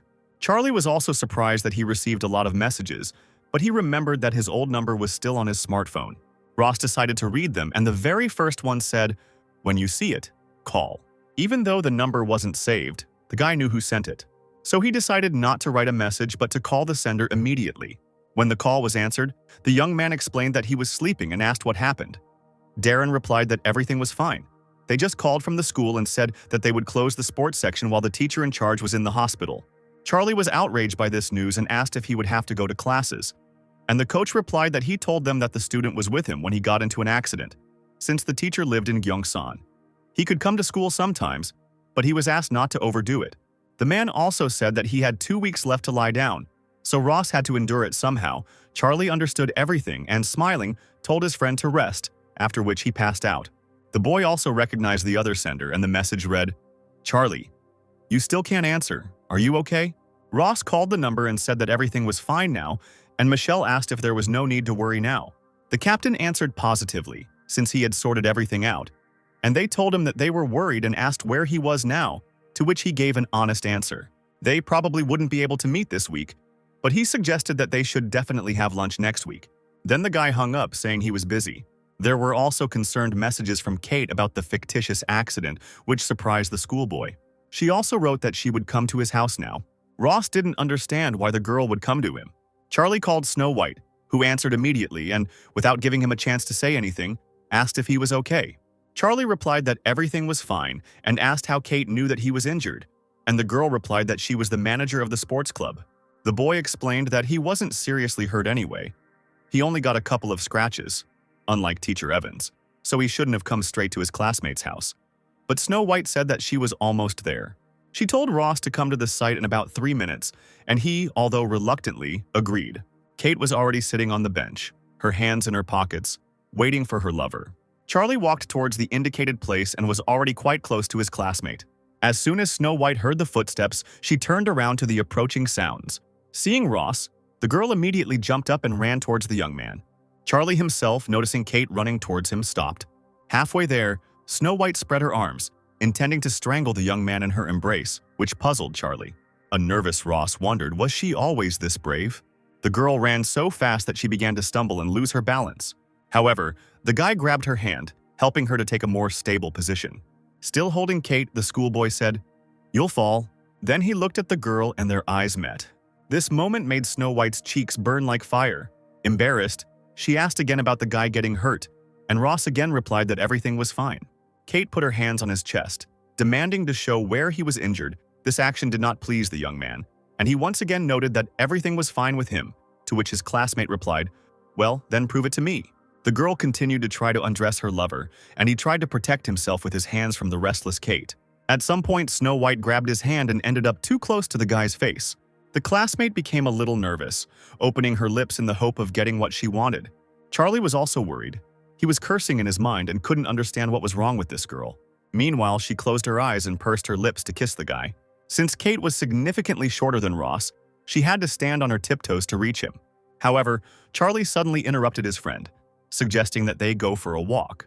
Pointing his finger somewhere to the side, the guy noted that the evening breeze was quite pleasant. Looking away and embarrassed, Snow White hesitantly confirmed her lover's words. So they walked around the green area for some time. It was already dark, the streetlights were on, the first stars began to appear in the sky, but Kate still followed Charlie, not knowing what to talk about. Trying to find at least some topic for conversation, the girl asked if the guy was really okay. He confirmed this, and Snow White, delighted, clarified, "That means you can start going to school right away?" Ross sighed sadly and confirmed this, adding mentally, "Unfortunately." He also said that Teacher Evans suffered more, and that the sports section could be resumed when he returns in about 2 weeks. This somewhat alarmed Kate, and she reminded him that by that time they would already have exams, to which the guy indifferently agreed. But then he realized this information and, getting nervous, asked again, "Wait, are we going to take exams?" The inspired girl gave a positive answer, clenching her hand into a fist. Then Snow White spoke out loud, "I will definitely become number 1, I am sure." She also thought that the curriculum had been very interesting lately, and Ross wondered in his mind why his classmate was yelling like she was about to go to war. And then it dawned on him. He remembered his promise. He remembered how, nervously and trying not to offend Kate, he said that he would kiss her if she became the best in school. Now Charlie was even more worried, realizing the situation he was in, having the soul of a grown man. He absolutely did not want to engage in romantic affairs with a schoolgirl. Seeing the strange expression on her lover's face, Snow White drew his attention to herself, asking what was wrong. Putting his hands in his pockets and turning away from the girl, Ross answered briefly, "Nothing." Then Charlie said that he was already tired and his body felt like wood. And Kate replied that then he could go home and rest. And Ross asked her to be careful on the way home. She waved goodbye and said she was leaving. But not wanting to lose sight of her lover so quickly, Snow White backed away, saying that they would see each other at school. After a few steps, Kate finally forced herself to turn away, giving the guy a smile. Then she, feeling the joy of the walk that had just taken place, quickly ran home. Watching her go and sighing, Charlie thought, "Ah, this little girl is like a fan chasing a star." Ross couldn't do anything about it. He was relieved that the girl was mainly studying hard. 2 weeks passed and it was Monday morning. The father, as usual, was driving his son to school in complete silence, which he suddenly decided to interrupt. Jim turned to Charlie, who responded immediately, turning to face the man. Dad asked him what he was planning to do. This surprised the schoolboy and he asked where this question came from. And Jim explained that next year his son would become an adult. Realizing what was being discussed, Charlie replied, "First of all, we need to start preparing for admission. There's no getting away from it." The guy turned away to the window, thinking about how he didn't want to write final exams.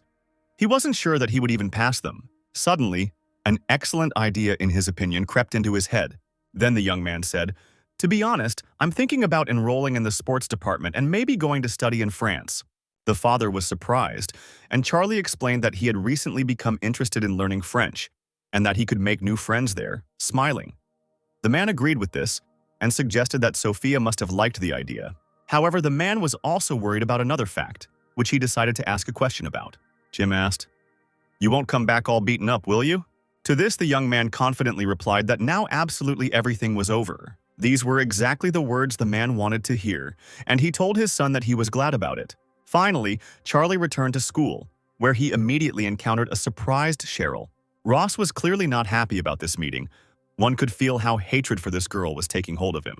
Looking at her, he thought, "What kind of rice cake is this?" Then, clicking his tongue, he walked past her, as if ignoring the existence of this person. Charlie felt like he couldn't last a week. The schoolboy walked further into his office, leaving behind Cheryl, who was overcome by several conflicting feelings at once. Everyone in the class was sitting, talking to each other and giggling. But then Charlie opened the door with a displeased look. All the classmates looked at the boy, and fear was easily readable on their faces. The young man already knew in advance that this was how he would be greeted. He sighed, showing how much this situation irritated him. As he entered the office, Ross suddenly glanced to the side and noticed Clark. He was all swollen. His face was covered with many plasters. Faced with Charlie's gaze, the agitated boy immediately turned away. Looking at the enemy with malice, Ross concluded that the hooligan was always finding trouble somewhere.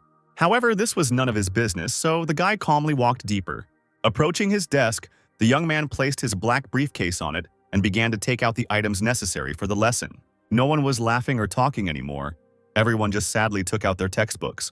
Only Kate, next to whom Ross was sitting, was glad that the guy had finally shown up. Grinning, she playfully asked, "Has Charlie arrived?" Looking at the girl with complete indifference, the young man briefly answered positively. The classmates smiled widely at him, making the boy feel awkward. Everyone else pretended to be minding their own business and didn't look at the couple. Charlie noted that Kate was the only one smiling in this office right now. The schoolboy kept wondering if his classmate, whose smile never left her face, understood this. The lesson began, and the teacher quoted the phrase, "Why do I say that no one's heart can be deaf to the suffering of others? Because if someone sees a child who has fallen into a well, won't he empathize with him? This feeling does not appear because a person wants to gain the favor of the child's parents or the recognition of others. Not because he is afraid of the criticism that may follow from demonstrating his indifference." So, isn't this Ming Tzu's most famous quote? Ignoring Ross, who had fallen asleep and was not responding to anything, the teacher continued. In other words, he wanted to say that if a child fell into a well, everyone would be surprised and sympathize with him. And this is not because they will want some kind of reward from the child's parents, or raise your status in the village or among friends due to this. At some point, Charlie's phone vibrated, making the teacher nervous since the guy didn't wake up from it, and Kate had to wake him up. When the student stopped the vibration, the teacher sighed and continued. And not because they are afraid of bad rumors that might go around if they pass by. Holding the phone under his desk, Ross decided to check who decided to disturb him, and for what reason. He read the messages from Darren, which said that Steven wanted the man to send him an account to which the shares that the blonde man had could be sent. Charlie thought that this could be discussed later. However, the schoolboy read the last message, which alarmed him a little. It contained the following text. "This idiot somehow blabbed about this to the hospital staff, and words about the shares somehow reached my wife. Now she can't calm down. Sort it out, okay?" Charlie was unhappy that Steven had messed up again, and it was Ross who had to fix it. The schoolboy only briefly answered Darren that he was in class. In order to no longer attract the attention of other students to his person, the guy decided to put his phone on silent mode. And at that moment, Charlie received an angry message. Ross was outraged that the sender was a teacher, but wrote during class. The guy opened the message and it read, "Charlie Ross, this is just the beginning." The young man's face became distorted by such a stupid text. He grinned and cursed mentally, wondering what kind of childishness that was. As Charlie put his phone away in the compartment under his desk, he thought, "If you're not sure you can bite from the front, don't bark behind your back." Holding a book and chalk in his hands, the teacher continued his lesson. Everything that was said in class seemed unbearably boring to the student. Several lessons passed like this and then lunch arrived. There were a few students gathered in the gym, and Charlie was telling them, "Many of you may have heard this already, but sports club activities will be suspended until the teacher returns, and although there will be no official meetings, continue personal training." The young man sighed and tried to gather his moral strength to voice what he didn't want to say. He said that if anything happened, the club members could contact him, to which they happily responded with a short yes. The guy sighed again with displeasure, not understanding what he was doing at all, and Kate, smiling, looked questioningly at Charlie. It was already getting dark and all school classes were over. All the students were eager to leave the school as quickly as possible, and Ross and Kate were walking together among them. Charlie, like everyone else, just wanted to get home. He had no desire to communicate with Snow White, who was simply stalking him. Taking a quick glance at the girl, he wondered how long she planned to follow him. Looking ahead, the young man decided that it wasn't that important since they would soon reach a fork in the road anyway. Suddenly, the silence between them was broken by Kate, turning to Ross. The guy looked at the girl, asking what she wanted from him. Snow White asked if they could study together today, and Charlie said no. The young man's decision upset Kate, who slowed down a little. The girl began to twirl a lock of hair around her finger. Her head dropped, as did the corners of her lips. Looking at his classmate, Ross wondered what kind of expression that beaten dog had on his face. Charlie explained to her, "To be honest, I was going to visit Teacher Evans today." Kate perked up and said that she would go there too, and Ross asked why she needed it. He didn't understand what he should do with this girl. Smiling nervously, the young man said, "No, you don't have to go there. Exams are coming soon. You should go home and study." Snow White then pointed out the fact that she was the club's manager. The teacher in charge fell ill and she had to visit him, so the girl asked where the man was lying and offered to go together. Charlie had to somehow dissuade Snow White from such an idea, so he mentally asked Darren for forgiveness for the fact that he would have to sell his friend once. Making up an excuse on the fly, the boy began to explain about the place that the teacher had damaged. Ross noted that it was a little embarrassing to talk about it, so if Kate went, it would be a little awkward. The girl accepted this and was a little embarrassed. She said that in that case she would talk to the teacher when he returned. Charlie said he had to go the other way, and Snow White said goodbye to the boy, saying they would see each other tomorrow. The young man walked away from the girl without even turning around. Snow White watched him with longing, wanting to call out to her lover and prolong the time spent with him. But she understood that it would be stupid. When Ross visited Darren, he inquired about his health. The man replied that it was the same as in the morning. Then Charlie asked how his wife was, and Evans said that she had gone to look after the child and would return tomorrow. The young man understood the answer and asked the next question. "By the way, what did you mean in that message about shares and stocks?" Darren replied, "I was just lying there, and then it occurred to me that this idiot was definitely up to something. He was never that simple." The young man was also interested in another question. Turning back from his chair, Charlie asked how long Evans and Steven had been in the same room. The blonde didn't answer. He just looked at the captain, smiling broadly. The teacher, looking at the traitor with displeasure, explained, "He was bored and scared. He was an idiot. In short, we can't even talk. Why he clung to us is unclear." Charlie turned to the serious Steven in French. "I heard the whole story. Last time we talked about 3 million euros. What shares are you talking about?" The blonde replied, "I have 3 million in cash in my bank account, and my shares are worth 12 million. Wouldn't that be 15 million together? If we split it between us, we'd each get 5 million. Starting to get angry, Ross said, "That's right. They're in your accounts. Why do you need to share them with us?" The man explained, "Of course, it is not my position to say this, but I still think that that incident was unfair. I do not want to bribe you, Captain, but I still want to share as a sign of apology and that I ask you to accept me again as your colleague. If you refuse, I will still send them to your accounts as soon as I check out." Darren asked what Steven was saying, and Charlie replied that the blonde man wanted to split the money and accept him as a co-worker. Evans asked, angry, "What is he talking about, Captain? Think about it. This is Steven. Why would he share such a huge amount of money and try to be friends with us?" The man was sure that they would definitely get into a lot of trouble with the blonde. Ross thought the same.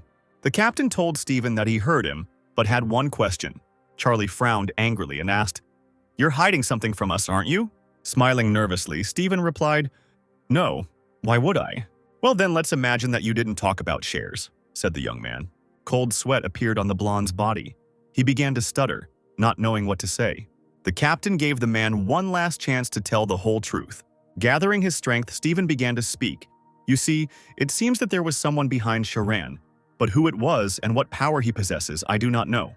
Now I'm in a situation where I can't take care of myself." An angry Darren asked what he was saying. It was clear from his face that he was spewing some more crap. Clenching his fist, Charlie said that Stephen was afraid of the consequences, so he wanted to blame at least some of it on them. Evans swore and said, "Listen, what did I tell you?" The schoolboy sat silently as if considering the proposal. The blonde screamed in fear. "What difference does it make what the reason is? Isn't it big money? More money is better, isn't it? Now I've laid all the cards on the table, there's nothing else, so let's split everything and you'll accept me." Quite unexpectedly, the captain calmly replied, "Okay." However, the young man explained that it was not he who would make the decision.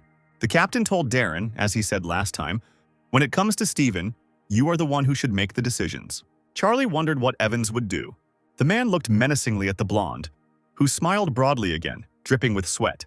Through clenched teeth, Darren said, "Let's just do what he says." Ross was surprised and asked if his comrade really agreed to this, and Evans replied that he himself did not know whether to believe these sweet words, but still there was a reason to agree.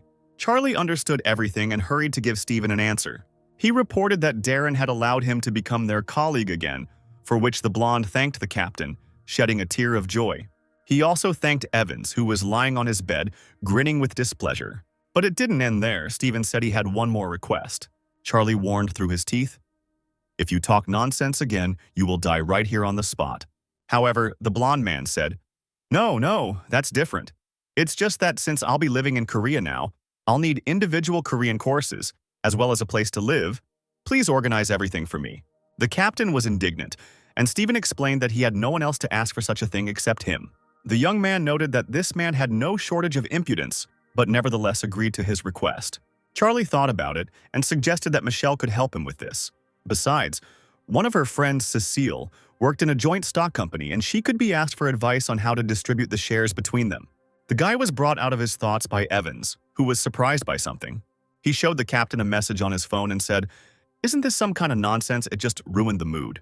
After reading the text, Charlie blurted out, "Did you get this message too?" The man was surprised that his friend was sent the same thing. Ross also pulled out his phone, showing the message. Evans indeed received a message from the same sender which said, "You are going to die soon." Charlie lowered his head and put his finger to his face, wondering who the sender was. He then told Evans not to think about it, which surprised the man. Ross explained, "Whoever it is, for now it's at the level of whispering behind your back. If they show up, you can just squash them like flies, so what's the point of worrying?" Darren grinned and said that the guy was right. It was just like them. Charlie stood up and said that since they were done talking, he was going to go, and Stephen asked if the young man was leaving already. The blonde tried to persuade the captain to stay a little longer, because the two of them without him were like mute. However, Ross explained that he had a dinner appointment that day, which surprised Stephen. The blonde understood that this was a useless question, but still, he clarified whether the schoolboy was really a captain. Charlie asked, angry, "Should I paint you again so that you will definitely believe me?" Holding his hands out in front of him in a negative gesture, Stephen said, "No thank you." It was already dark when Ross went outside and called someone. A female voice answered and the schoolboy asked the girl if she had slept. Michelle answered positively, explaining that they had finished working on the advertisement after lunch, after which Charlie apologized for calling without warning. She said everything was fine and asked what happened, if Ross really wanted to have dinner today, just her and him. And the guy explained that he had a request for her. The girl became interested and asked what kind of request it was. Charlie began to explain, the head of the Gaunt branch, "Stephen is currently in the hospital, and he asked me to find him a Korean teacher, and I thought maybe you could ask Cindy or someone else to do it." Michelle replied to him, "Cindy is quite busy at work, so I'm afraid she won't be able to. But I know someone suitable. Will you meet her?" Charlie agreed and said that he would send her the date and place of the meeting a little later. He also had one more request. He asked if Cecile really worked in finance, and Michelle pouted and said that he was upsetting her by calling her and only talking about Cindy and Cecile. Ross then asked if it was wrong that he would only communicate with them through Michelle, and the girl smiled and said that Charlie was right, and it was definitely better that way. The young man continued his explanation. I need to divide some money, but I'm afraid the amount will be too large and there may be problems because of it. And the girl answered him, this is exactly Cecile's area. Contact her or no. I'll call her myself. Business is still business. The guy thanked her, and Michelle asked, don't you have anything to say to me? For example, how your heart is worried about me or how you miss me. Unhappy with these words, Charlie said that he was hanging up and hung up. He was outraged that Michelle behaved in much the same way as Snow White, but still she was interested in something a little different. After some time, the young man visited one of the local cafes where he met with his family. He was surprised that they were having dinner outside the house and that they were serving him tonkas. Jim asked what was wrong. Was his son disappointed? And Charlie replied that, on the contrary, he also liked this place, but it was unexpected for him. My father explained that in the business world, whether you like it or not, you have to wear expensive suits, eat in expensive restaurants, and drink expensive alcohol all the time. So outside of work, he just wanted to sit in such places. The man said that memories immediately came flooding back to him, and the young man asked in surprise which ones. Mom became worried and asked, didn't your father tell you that he was poor before he started his business? Sophia was worried, assuming that her son's memory had not yet recovered, which is why the schoolboy himself began to get nervous. Trying not to upset these wonderful people, Charlie said that he remembered everything. He just thought of something else. To smooth things over, Charlie deftly grabbed a piece of the dish with his chopsticks and placed it in his mouth. After chewing, the boy said that it was very tasty and urged his family to also begin eating. Even though it was hard for Sophia to believe that her son was okay, she agreed with him. People silently began to cut up the dishes brought to them and devoured small pieces of food, still under some awkward pressure. Jim also tried to defuse the situation by spearing a bit of his food on a fork and offering it to his wife so that she could try his food too. Such a sweet action really did lift Sophia's spirits. The schoolboy sitting opposite them watched his smiling parents, watching his father feed his mother, making her forget about all her problems. The guy smiled and thought that at least in this they were similar. Then he calmly continued his meal. Jim suddenly announced that there would be a car presentation that weekend, where they were going to appoint a new manager, and even the French ambassador was supposed to be there. The man explained that he would like his wife and son to come there, and the young man smiled and happily agreed. The woman was surprised that the ambassador himself would be there and was already thinking about what to wear. Gently placing his hand on Sophia's shoulder, Jim said that she was always a beauty to him, no matter what clothes she wore, and the woman was embarrassed and at the same time happy about such a compliment. Charlie looked at the happy couple and smiled, beginning to feel happy for the first time in years. Ross sat at his desk at school and looked out the window. He thought about how the week had flown by, except for the time spent studying, of course. After school, the young man met with Cecile. She told him, first of all, as soon as Mr. Stephen receives the money that was in collateral, he will be able to pay off the debt in Switzerland. And if you arrange everything as if he is lending you money, then the problem with the transfer and taxes will be solved. Well, so that they don't pester you later about paying off the debt, you can obtain a document in advance about the termination of the obligation to pay off the debt. The girl told all this with great enthusiasm. While the guy had difficulty understanding what she heard, he asked why everything was so confusing and sounded as if it was illegal, to which Cecile replied, it's not that it's some kind of serious crime, let's call it a more simplified version. Our team will take care of everything, so you don't have to worry. All we need from you is a signature. The young man signed the document laid out in front of him and thanked the girl, and she said that this would only help her in her career growth. Then Cecile gave her colleague a document asking her to prepare everything on the list. Charlie left the money issue entirely to Cecile, and after a few annoying and boring meetings, he, Darren, and Stephen split the $1.5 billion into their accounts. Together with the money that Ross earned while in the service, it came to just over $1.7 billion. The captain doubted that he would be able to spend such a huge amount of money himself. Charlie brought a red-haired girl named Alice to the hospital to see Stephen. She was supposed to help the blonde boy learn Korean. The man looked at this beautiful lady with loving eyes, not having the right words. Then he told the captain that from tomorrow he wanted a separate room. Charlie got angry and called Stephen an idiot. Then the blonde began to make excuses. You thought wrong. I'm just afraid that we will interfere with Darren. Evans asked what his neighbor was saying, and the young man replied that Stephen wanted a private room. The teacher was overcome with anger. His veins stood out, his teeth began to grind, and through them came the words, pervert. However, the blonde continued to insist that his colleagues had thought of the wrong thing. They were able to find Stephen's teacher, who was appointed manager of the Korean branch. But Charlie was still worried that the company would notice Sharan's disappearance. But it seemed that the snake's influence was still much stronger than he expected. Finally, the weekend arrived and the car presentation began at the Lots Hotel. There was also a sign posted there, the appointment of the head of the Korean branch of Gaunt Motors. The place was filled with wealthy people eating delicious snacks and pretending to be someone they weren't. The Ross family joined their ranks, smiling genuinely at each other. Unlike the other guests, Charlie walked behind his parents and admired these wonderful people. The guests paid no attention to the Ross family, except for one person. It was an unknown blonde man with a short, slicked-back haircut who recognized Charlie. An unkind smile flashed across the stranger's face. The man then drank the excellent alcohol in his glass, which he placed on the table after emptying it. With his 2 guards in black suits, he headed somewhere forward. Suddenly, someone shouted at Charlie, and the boy immediately turned towards the voice. It was Stephen, in a wheelchair pushed by Alice, smiling broadly and waving amiably at the captain. Forcing a smile, Charlie asked in French, "You're an idiot. Why are you pretending that we know each other?" The blonde said that everything was fine because they all met at the hotel. The girl was puzzled by the guy's conversation, and Stephen, noticing her surprise, asked her not to pay attention to it, since they had always had such a relationship. Charlie said that the blonde guy was more surprising here. The young man asked when his colleague managed to get so close to the girl, and Stephen replied, "You know me." Charlie's parents approached them, and the blonde began to actively communicate with Jim. And Alice translated, "He says that he is glad to see you again and hopes for fruitful cooperation."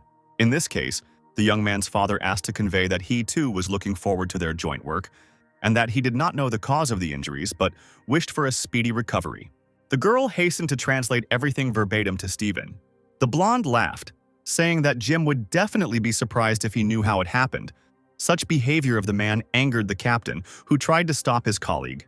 Charlie clenched his fists, and Stephen noted that it was time for him to shut up. Pointing his hand at Sophia, the blonde asked, "Is this your mother?" Unable to control his displeased grimace, the young man asked him not to play the fool and to be respectful. The man said that she was simply beautiful and hoped that they would see each other more often. And Stephen also asked to be introduced to the woman.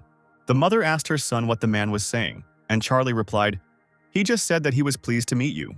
Smiling, Sophia said that she was also very pleased. They were disturbed by an unknown man with 2 guards, who asked Stephen in French to introduce him too. The frightened man stuttered as he greeted the ambassador. Charlie was surprised that it was actually the ambassador standing in front of him now. Pointing at the schoolboy with his palm, he said, "Judging by your appearance, you are Mr. Charlie Ross, am I right?" Stephen replied that this was the case and wanted to introduce the man, but he was interrupted. The stranger extended his hand for a handshake and said that he was the French ambassador to Korea, Ranak. Struck by his new acquaintance, the young man looked at his hand, not rushing to act. Finally, he shook the man's hand, introducing himself as well. However, it seemed strange to him that the ambassador knew him from somewhere. Sophia asked what happened and who the man was, and Charlie explained that the French ambassador was standing in front of them. The woman was amazed. She could not believe that the French ambassador himself had just extended his hand to her son to shake. Charlie said that it was nothing special, and it seemed that he had heard about the schoolboy from somewhere before. But this made his mother even more worried about her son. Ranak asked if Charlie would mind talking to him, and the boy agreed, urging them to start the conversation right away. However, the man explained that this place was not suitable for them to talk. The ambassador, with an absolutely serious and alarming expression on his face, stated that the conversation was supposed to be private. This surprised Charlie, but the schoolboy agreed. They headed to the restaurant, where there were significantly fewer people.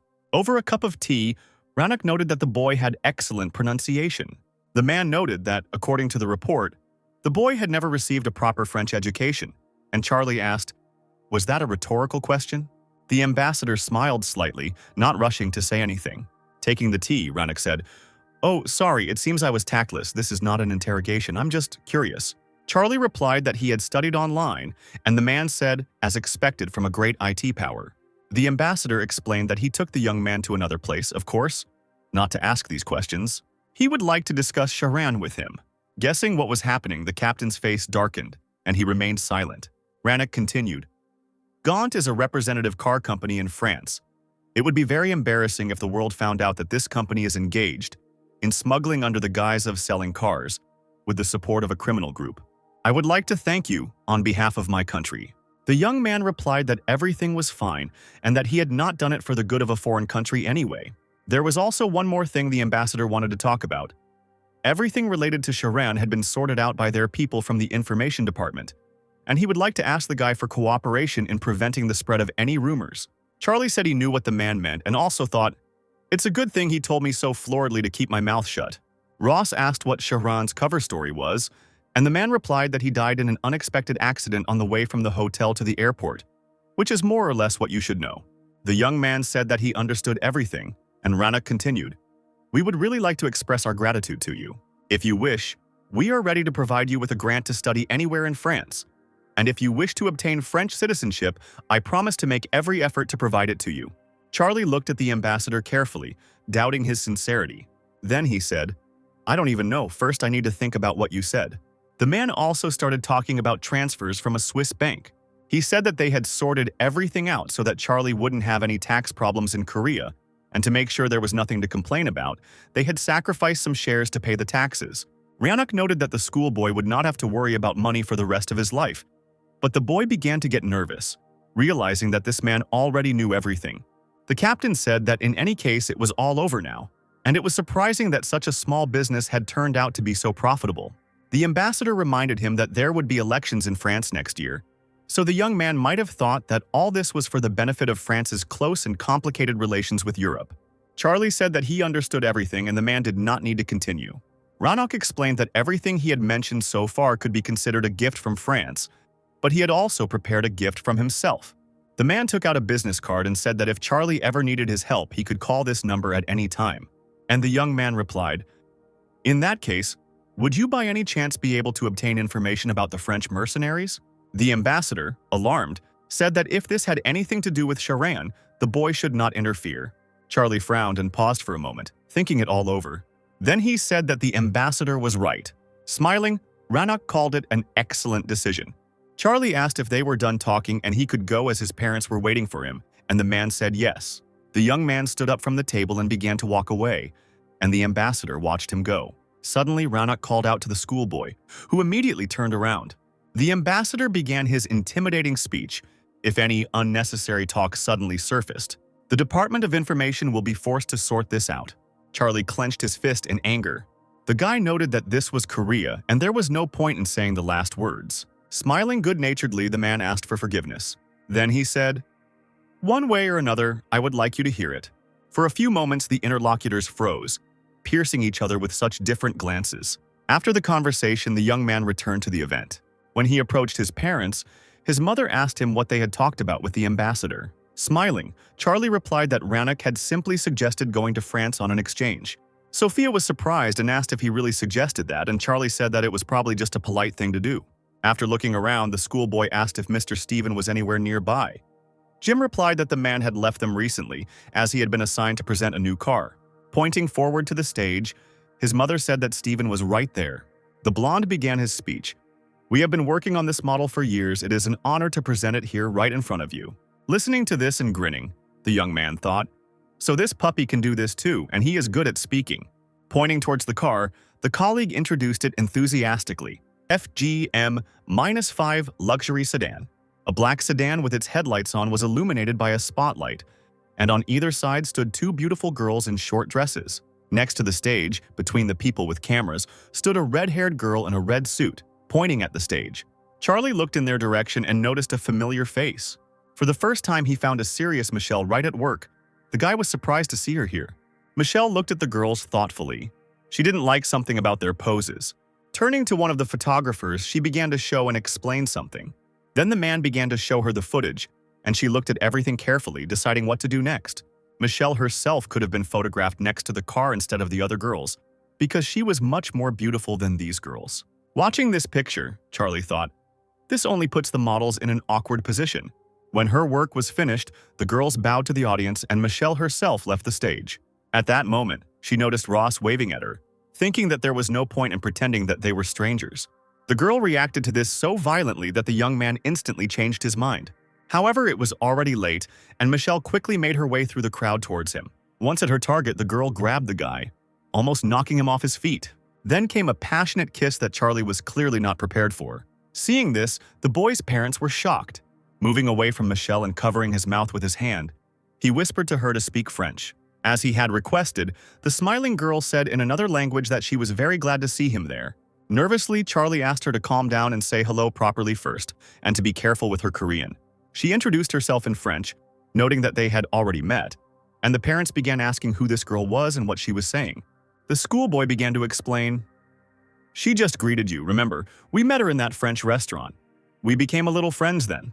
Sophia said she remembered her, but noted that the girl and her son clearly had not just become friends. And Charlie explained that the French have always been known for their eccentricity. Continuing to speak in French, the young man asked what Michelle was there for, and she replied, "I told you that I work for a magazine. We are going to release a special issue about a new car." Then the girl asked what Charlie himself was doing there, and the guy replied that his father was the general director of Gaunt Motors, and Michelle was surprised to learn that the schoolboy was a blue blood. Charlie said that it wasn't quite like that, and the girl noted that it was still cool, and the young man didn't try to convince her otherwise. Michelle asked if the guy wanted to have a drink with her. The young man sighed. An image of Kate suddenly appeared in his head, and he wondered why the French woman was starting to behave like Snow White. Michelle began to get upset by the guy's silence and therefore asked if it was really impossible to do this. Although the girl irritated Charlie a little, she was always ready to help him, so the captain now felt it was wrong to ignore her. The schoolboy replied that he could easily spare some time for the French woman, but only without alcohol. Since he had come with his parents, Charlie's consent made Michelle incredibly happy, and she was almost out of breath with happiness. Ronak walked behind her with his security guards. He looked at Charlie and nodded his head politely in farewell. Noticing this, the young man also repeated the gesture.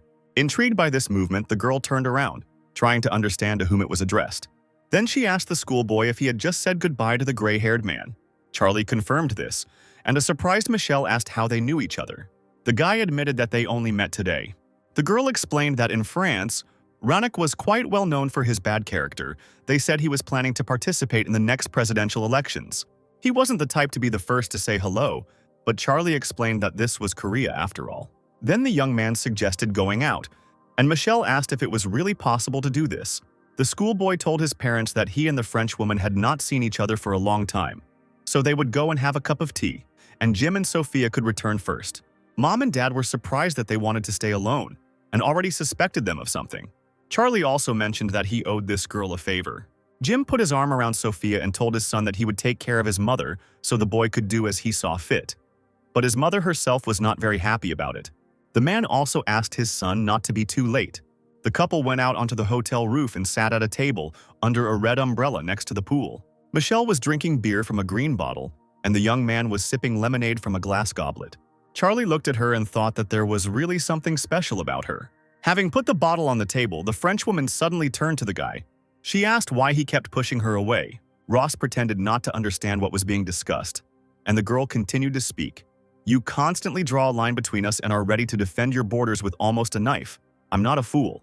Charlie didn't even know how to explain everything to her properly without hurting her feelings. The guy said, "There is a life prepared for me. You also have your own. Let's say they are two different. Of course I don't hate you. I think we can be great friends. No, I think we are already good friends. But as for something more, I don't even know." The girl asked, "You don't think that I'm some kind of prostitute? Maybe you think that I'm too French? If I stop flirting with other men and focus only on you, can we become closer?" Charlie explained. "No, it's a little different. I'm not at all what you imagine me to be.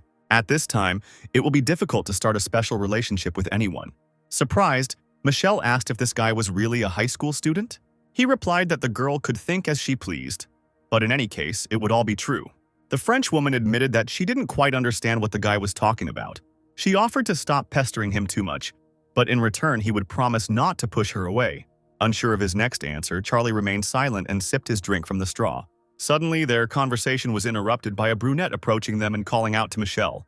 The French woman asked where she was from, and the stranger replied that she had heard about where the girl was from reporter Chan, and she also asked who the person next to her was.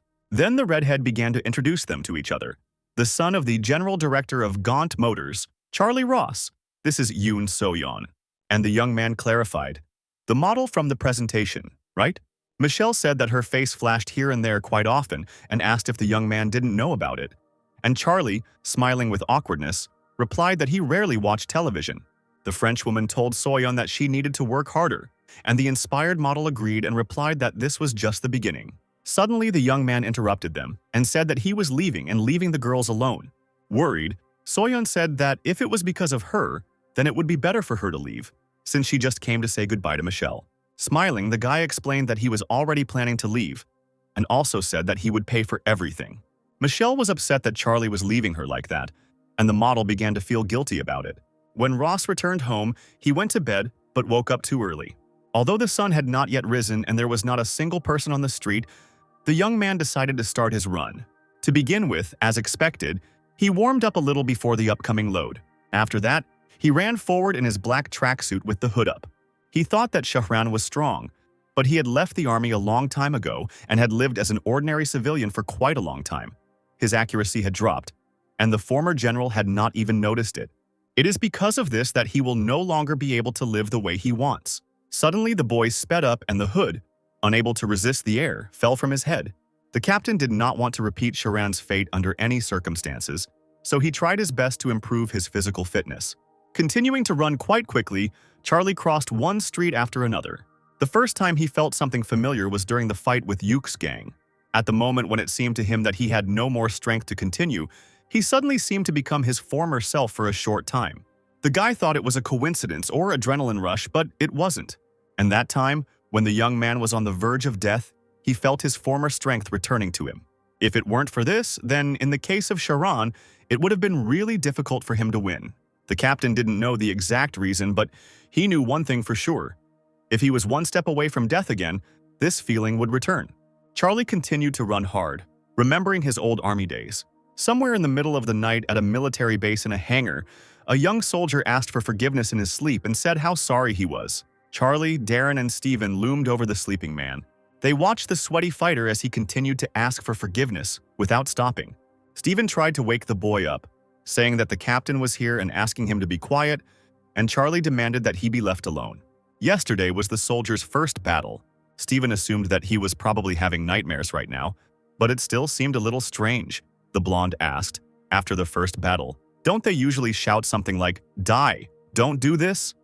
Зрение, за которое он извиняется там, на поле боя?" However, Charlie did not answer this. Rather, he was trying to figure out how to help the soldier survive all the horrors. The next morning, the captain took the boy out for a run together. After a few laps, the young man was already sweating heavily and could barely move his legs from fatigue. He asked Charlie, who was still feeling great, how much longer he had left to run. From the front, Ross replied that there were 50 laps left. The soldier was surprised and asked why they had to run so much, and the captain replied that there wasn't much space here, so they needed to increase the number of laps. Charlie also said that if you are tired, you can stop. Don't overdo it and run according to your physical abilities. However, the young man did not want to give up. He said that he wanted the same as the captain. At this moment, Ross, who had once again caught up with the soldier at a decent speed, ran past him, and the guy, continuing to try to escape, kept repeating that he wanted exactly the same as the captain. After a while, Charlie finished his run. His body was hot, and he was trying to catch his breath and regain a calm rhythm with a towel around his neck. He watched the young man dragging himself around in circles, and at some point told him to stop struggling and come to him. But the soldier, breathing heavily, refused and asked how many more laps were left to be like Charlie. Then the captain simply called the young man stubborn. He also smiled, proud that his soldier still did not give up. So time passed, and the morning approached lunchtime. Finally finishing his run with the last of his strength, the young man fell on all fours, and Charlie began to encourage him, saying that he tried hard. The happy soldier asked if he had succeeded, to which the captain smiled contentedly. Charlie's team found themselves back on the battlefield, where bullets were flying and explosions were heard, scaring anyone but the military. Darren shouted to Ross that there were too many enemies and asked if they should retreat for now. Hiding from the shelling behind rocks, the captain reported that the helicopters were already on their way, and all they had to do was hold out until they arrived. A fierce exchange of fire began from behind cover. Bullets sometimes hit rocks, sometimes still reached people, wounding them or even killing them. Suddenly, from all this noise, Charlie heard a scream among his own people and immediately turned around. Not far from him, behind a pile of stones, lay a wounded youth. He was there all alone. Blood was oozing from his stomach and mouth. The blond man was stretching his hand forward, calling for the captain. This sight could not leave Charlie indifferent. He did not want his soldiers, especially such young ones, to die like this. So he rushed to his comrade under Darren's cries. "Where are you going and what can you do?" The man grabbed the captain's arm, trying to stop him from doing something stupid, but Ross pushed him away, demanding that he let go. As the captain ran towards his colleague, an explosion occurred, the shockwave from which passed through Charlie, causing him to lose his balance. However, the captain still found the strength in himself, stood up, and headed towards the soldier. Despite the many bullets that flew at Ross but did not reach their target, Charlie reached the young man. He told the bleeding fighter that he was already here and demanded that he pull himself together. The soldier did not answer, and then the captain took his head in his hands and began to shout furiously for his fellow soldier to come to his senses. However, the fighter's body went limp, losing the last of its vital forces. Feeling the most terrible pain and guilt from losing a man, Charlie hugged the soldier tightly and screamed. It was one of the most painful memories that kept Ross going, kept him running. No matter how peaceful things were now, Charlie had to get his power back to protect his people. As he continued to run, he thought that this was not enough and that he needed to cover more distance. And meanwhile, it was getting lighter outside. Suddenly noticing people walking towards him, Ross stopped. He began to look around, realizing that it was already time to go to school. He had to go back home to quickly take a shower, change his clothes and grab his briefcase, after which he went to school, on the way to which a girl called out to him. He turned around and saw Snow White running towards him. Nervously, she said, "Are you going to school?" "Me too." Then Kate patted him on the chest with a stupid expression on her face, and Charlie thought, yes, it's obvious that she was waiting here. She could have acted more naturally. Suddenly, a car drove up to them and started honking, which surprised the guy. The driver of the car was a trainer with a neck brace, who was offering the students to sit down so that he could give them a ride to school. Charlie and Kate obeyed, and the car moved forward. They rode for a while in awkward silence, which Snow White decided to break. The girl in the back seat asked if the teacher was okay. The man replied, "Yeah, although I thought it would go to hell. Fortunately, everything was put back in its place." The surprised schoolgirl asked if they really attached it back, and Darren confirmed it. "Luckily, this part of me is strong and thick. Even the doctor was surprised that I recovered so quickly," said the trainer, and laughed. Snow White began to blush with embarrassment, thinking about something completely different and not knowing what to say.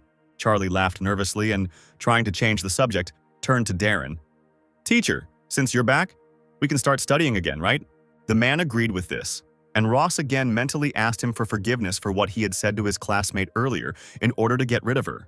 The coach said that they would have exams starting on Wednesday, so they would only have a small meeting and continue training later. Kate clenched her fists and excitedly declared that she was going to be number one this time. As if seeing the schoolgirl's fiery aura in the rearview mirror, a puzzled Darren said, "I think you can do it."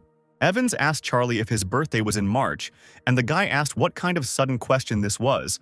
Then the man replied, "What do you mean sudden? You can now take your driving test." The schoolboy didn't understand what the teacher wanted from him, and Darren continued, "If you're confident, it's worth taking them in advance. Or if you're not confident, what if you suddenly have to get behind the wheel?" At that moment, Snow White's phone suddenly vibrated in her pocket. Kate took it out to check what was going on, and then nervously noted that it had happened again. No one paid any attention to this, but when the girl said that this sender could not even be called a stalker, Charlie became alarmed. He then asked his classmate to let him look at the message. It was the same threatening message that had come to Darren. Everything was clear with Evans, but how the unknown people got to the schoolgirl was unknown to him. The young man turned around and asked Snow White if she had received such a message before, and Kate replied, "Yes, she received a similar message yesterday. She was so upset that she immediately deleted it. But it came again." The young man turned to the teacher, and Darren immediately understood everything. Then Ross said, "You wanted to have a meeting with the guys. We'll talk separately after that." When the lessons were over, the sunset was in the sky. The sports club meeting was also coming to an end, and the teacher said, "So for now, concentrate on preparing for the exams. Oh, and the sophomores are supposedly going on a trip, aren't they?" The students confirmed that they would be going on a 4-day, 3-night trip, and Darren told them to know that he was going with them. And the man asked if there were any more questions, and since there were none, Evans asked the club members to go home. Taking the young man by the sleeve, Kate asked if she could talk to them too. She explained this desire by the fact that she was a manager and should have known more than others. The coach explained that they wanted to discuss the accident so she could go, because it was Charlie who was in the car with him then, not her. Upon hearing this, the girl was upset, but still agreed with the teacher. Turning around, she said that she would leave only this time. Everyone left the club building and closed the door behind them, leaving the student and teacher alone. Then Charlie said, "These messages reached Kate, which means that anyone around us could be in danger. including my family and yours. We need to get some information through the operator first, and I'll meet with Steven. Evans confirmed that the whole situation was disgusting, and if things continued like this, something really terrible could happen. The young man also asked what trip the man was talking about, and Darren replied that the second-year students were unable to go this year, so the trip was scheduled for the holidays. Charlie asked if Evans could get time off, saying he was sick. Ross didn't want him to be away at such a time, and Darren replied that if he refused, the teacher, who was 60 years old this year, would have to go. The coach explained that he would clearly not be praised if they found out that the young teacher had blamed everything on the older one. If he were the mercenary Darren, he would have left calmly. But as the teacher Evans, he needed to take care of his image. The young man returned home late in the evening. Entering the apartment, he heard the sounds of cooking. In the kitchen, Sophia stood with her back to her son, creating another culinary masterpiece. Looking at her, Charlie again remembered the unpleasant messages, which made him angry. He awkwardly turned to his mother, trying to think of what to say to the woman who had turned around. The young man reported that recently, joke messages with the phrase, "You will die," began to appear among elementary and middle school students. This news surprised Sophia. The guy also asked if anything similar had been sent to his mother. The woman replied, "I deleted it as soon as I read it. That was it. What don't children do?" Heading towards the door and pulling on his jacket, a disgruntled Charlie briefly agreed with his mother's statement. To make Sophia worry less, he said that he would come soon. As I walked down to Charlie Street, I thought about the following. What was required to be proven? Everyone around me is under surveillance. I can't protect them both at the same time. Charlie took a taxi to a residential complex that contained houses that only rich people could afford. The young man checked the information from the message again. The address was indeed correct. Seeing the house Steven had moved into, Ross thought about how successful the blonde had become since becoming the head of Gaunt. When the guy walked inside, he was met by Steven in a wheelchair and Alice. Charlie noted that the man looked good, and the blonde man, smiling, said that the captain should come more often. The young man asked for forgiveness and explained that he had not come to chat but on business, and therefore asked to go straight to him. Steven, without further ado, immediately agreed to discuss more important things. He turned to the girl and asked her to leave them, as they needed to talk alone. The guys entered the guest room, where the young man was served a cup of tea, and the blonde asked what was going on. Charlie replied, "I already touched on this topic last time at the hospital, but maybe you missed something because you don't know Korean. Mzrinya, I and people around us are receiving threats." Steven was surprised and asked who dared to do such a thing, and Ross said that he didn't know yet. The schoolboy also asked whether the blonde man had received similar messages, to which the man replied in the negative. Charlie found it rather odd that Steven was an exception to this list. Ross asked, "You mentioned in the hospital that you thought there was someone behind Sharan. Tell me in more detail. Why did you think so?" Nervously, the man said it was just a hunch. Then the young man looked at Steven with the most menacing look he could muster. Then, clasping his hands, he said, "Steven, you know I'm not a rusty person.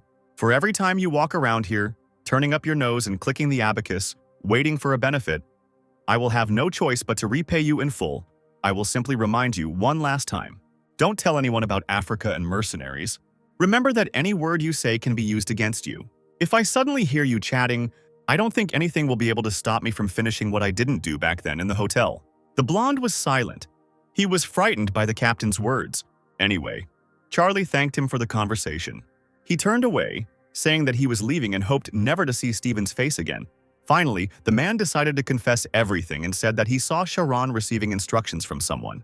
Ross stopped and, eager to continue, asked, "What?" The blonde explained that the general thought he was not around. But when Steven asked again who it was, Sharan told him the same thing as the captain now.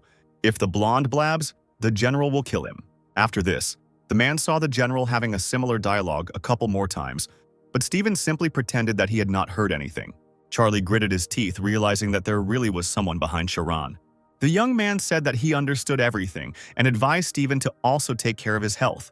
He also asked to call immediately if anything happened. There was nothing more to talk about, and Charlie left his colleague's house. As he walked down the street, the phone in his back pocket suddenly vibrated.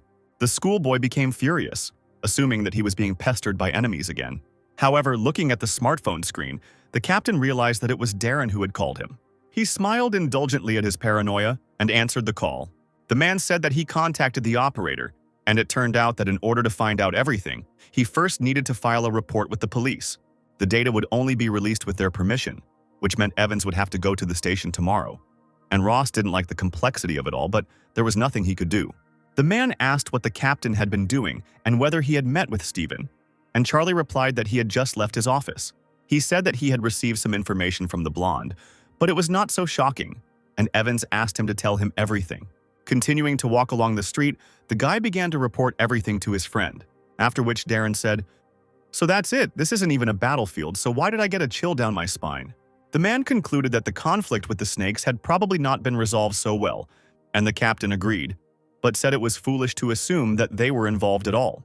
First of all, it was completely out of character for them to hide behind petty threatening messages. Secondly, the one who logically should have been the first victim has not yet received any such messages. The most important thing now was to throw all our efforts into getting as close to the enemy as possible as unnoticed. Darren said that Charlie was right and asked him to be sure to call him as soon as anything new came up. Ross replied that he would do so and then hung up. However, the guy could not remain calm, so he made another call.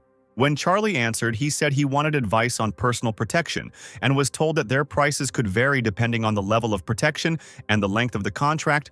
Ross said he wanted the best and was told that the VVIP level was for the threat of terrorism, and if the client had received multiple death or kidnapping threats.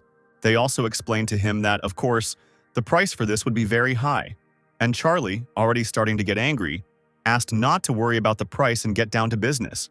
The operator, having apologized, continued to explain that a service of this level would have to be discussed with the CEO. The young man was asked if he could be connected with him, and Ross responded in the affirmative. For some time, the schoolboy heard only annoying beeps, which could have made the guy even more irritated. Then a male voice answered him, introducing himself as Kim Taejin. Charlie told him everything that was needed, and Kim replied that he understood everything. Also, looking out the window at the night city, the director said that tomorrow he would personally meet with Ross. After saying a few more words to Taejin, the young man hung up. He thought again about how he couldn't protect all his loved ones, and about how the company's manager was rumored to be part of the president's personal security detail, and he was certainly worth his money. Now Charlie felt a little calmer, and he wondered if it was all about money. The phone rang again and Ross was shocked to see who was calling him. The guy already had a headache, and then suddenly Gwantak needed something from him. Charlie answered the leader of the criminal group and asked what happened. Lee asked if the boy knew Dosoka from the Namsan Hotel, but Ross didn't understand how that concerned the schoolboy. The man reported that the man had been beaten and was now in hospital, and his condition was far from good. Gwantak explained, "I suspect that it was the guys from Yuk, so I wanted to warn you to take care of yourself. These bastards will go after you first." When Charlie heard this, a realization instantly came to his mind. If they were the ones behind this whole thing, then that would explain why Stephen wasn't receiving the message. Ross's brows furrowed with anger, and he remained silent, wondering how he should proceed. This train of thought was interrupted by Lee. Asking if the guy was even listening to him, Ross answered positively and asked how So Dosak was and how bad it was, and the man reported that the victim had undergone surgery. Gwantak explained, "In our business it is normal, but this time they crossed the line, they treated him quite harshly, and he is not an ordinary private, let's say. By gang standards, he could pass for a professional killer. Anyway, I'll send my guys to you, don't argue and pretend you don't know anything." Lee asked not to create more problems for him, and Charlie said that he understood everything. Thinking at the same time, however, what a kind gangster. Ross was torn between telling Lee everything. Since the young man remained silent, the man was about to say goodbye, but the schoolboy interrupted him. Charlie did admit that he had also received threatening messages. This news shocked Gwantak so much that he even asked to repeat what was said. Ross said, "I, Teacher Evans, and some people around me have been receiving death threats. It looks like they got all the numbers from the phone I dropped in the hotel. After hearing what happened to Dosak, I am even more sure of it." The man asked for a more detailed explanation, which Charlie did. Lee listened carefully, hanging on every detail. When the schoolboy finished his story, the man concluded that it was definitely them. Gwantak said that it was their business, so he advised the guy to just look after his loved ones, and when they figured everything out, he would contact Charlie. And that was the end of the conversation. Ross felt sorry for Dosak, but this fact strangely calmed the young man. Now he only had to deal with the people from Yuk. But the captain still thought that Gwantak was not a weakling, so it could be left to him. It also seemed to Charlie that there was still a 1 in a million chance that what Lee and he were facing were completely different things. And yet it was better to focus on protecting his loved ones right now. The next morning, the young man met Darren in the office of the sports club and asked, What is all this? There were some men there transforming the place, installing various devices. The trainer explained that the only thing the place had in common with a gym was the name, so he decided to buy some things. Charlie asked if he really did it with his own money. Evans explained that he had suddenly had some extra money, so paying for everything didn't put much of a dent in his wallet. Ross noted that his timing was good, and the young man also asked if Darren had solved the problem with the messages. The teacher said that they immediately found out everything from their cyber investigation department or something. Someone was using a special application to send SMS from abroad. This surprised Charlie, since, judging by Guantek's words, it was Jucha. Evans said, "Even if they are local gangsters, they can still use this app to cover their tracks anyway. The cyber department said it will take some time to find them, but we will not receive such messages anymore." The conversation was interrupted by Darren's phone vibrating. When the man believed him, he became nervous, noting that their enemies really weren't that simple. The man showed Ross the message with another threat, and the guy said, "You said that this problem was solved, didn't you?"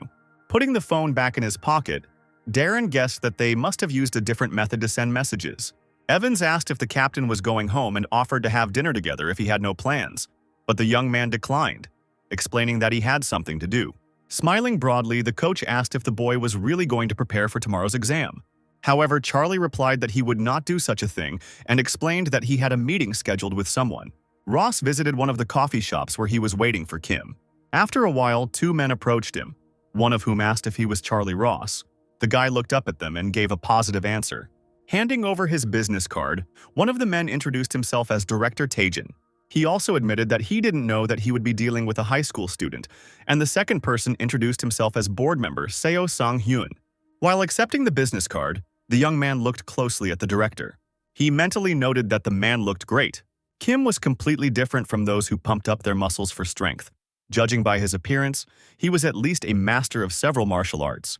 Charlie stood up and invited the men to sit at his table, pointing to the chairs opposite. After thanking the young man, they sat down, and Taejin said that he had been informed in general and also asked if there had been any other incidents besides the threatening messages. And the young man replied that nothing had happened yet. Then the director said, "I understand that you would not spend so much money just because of a couple of messages. Tell us what ideas you have so that it will be easier for us to protect you." The distrustful captain remained silent, unsure of what information he could provide to these people. Then Kim said, "As you know, I am a member of the Blue House Guard. I also know some state secrets, but I have never had problems keeping them. Please trust us." Charlie replied, "I understand. I think some gangsters are behind this, but I'm still not sure about it. That's how it is. There are several groups in our country, if you know who exactly.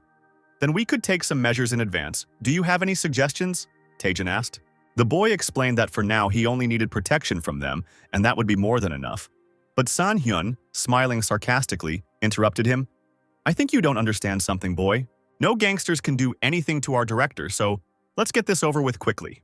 The man's arrogant behavior angered the captain, who rose abruptly from the table.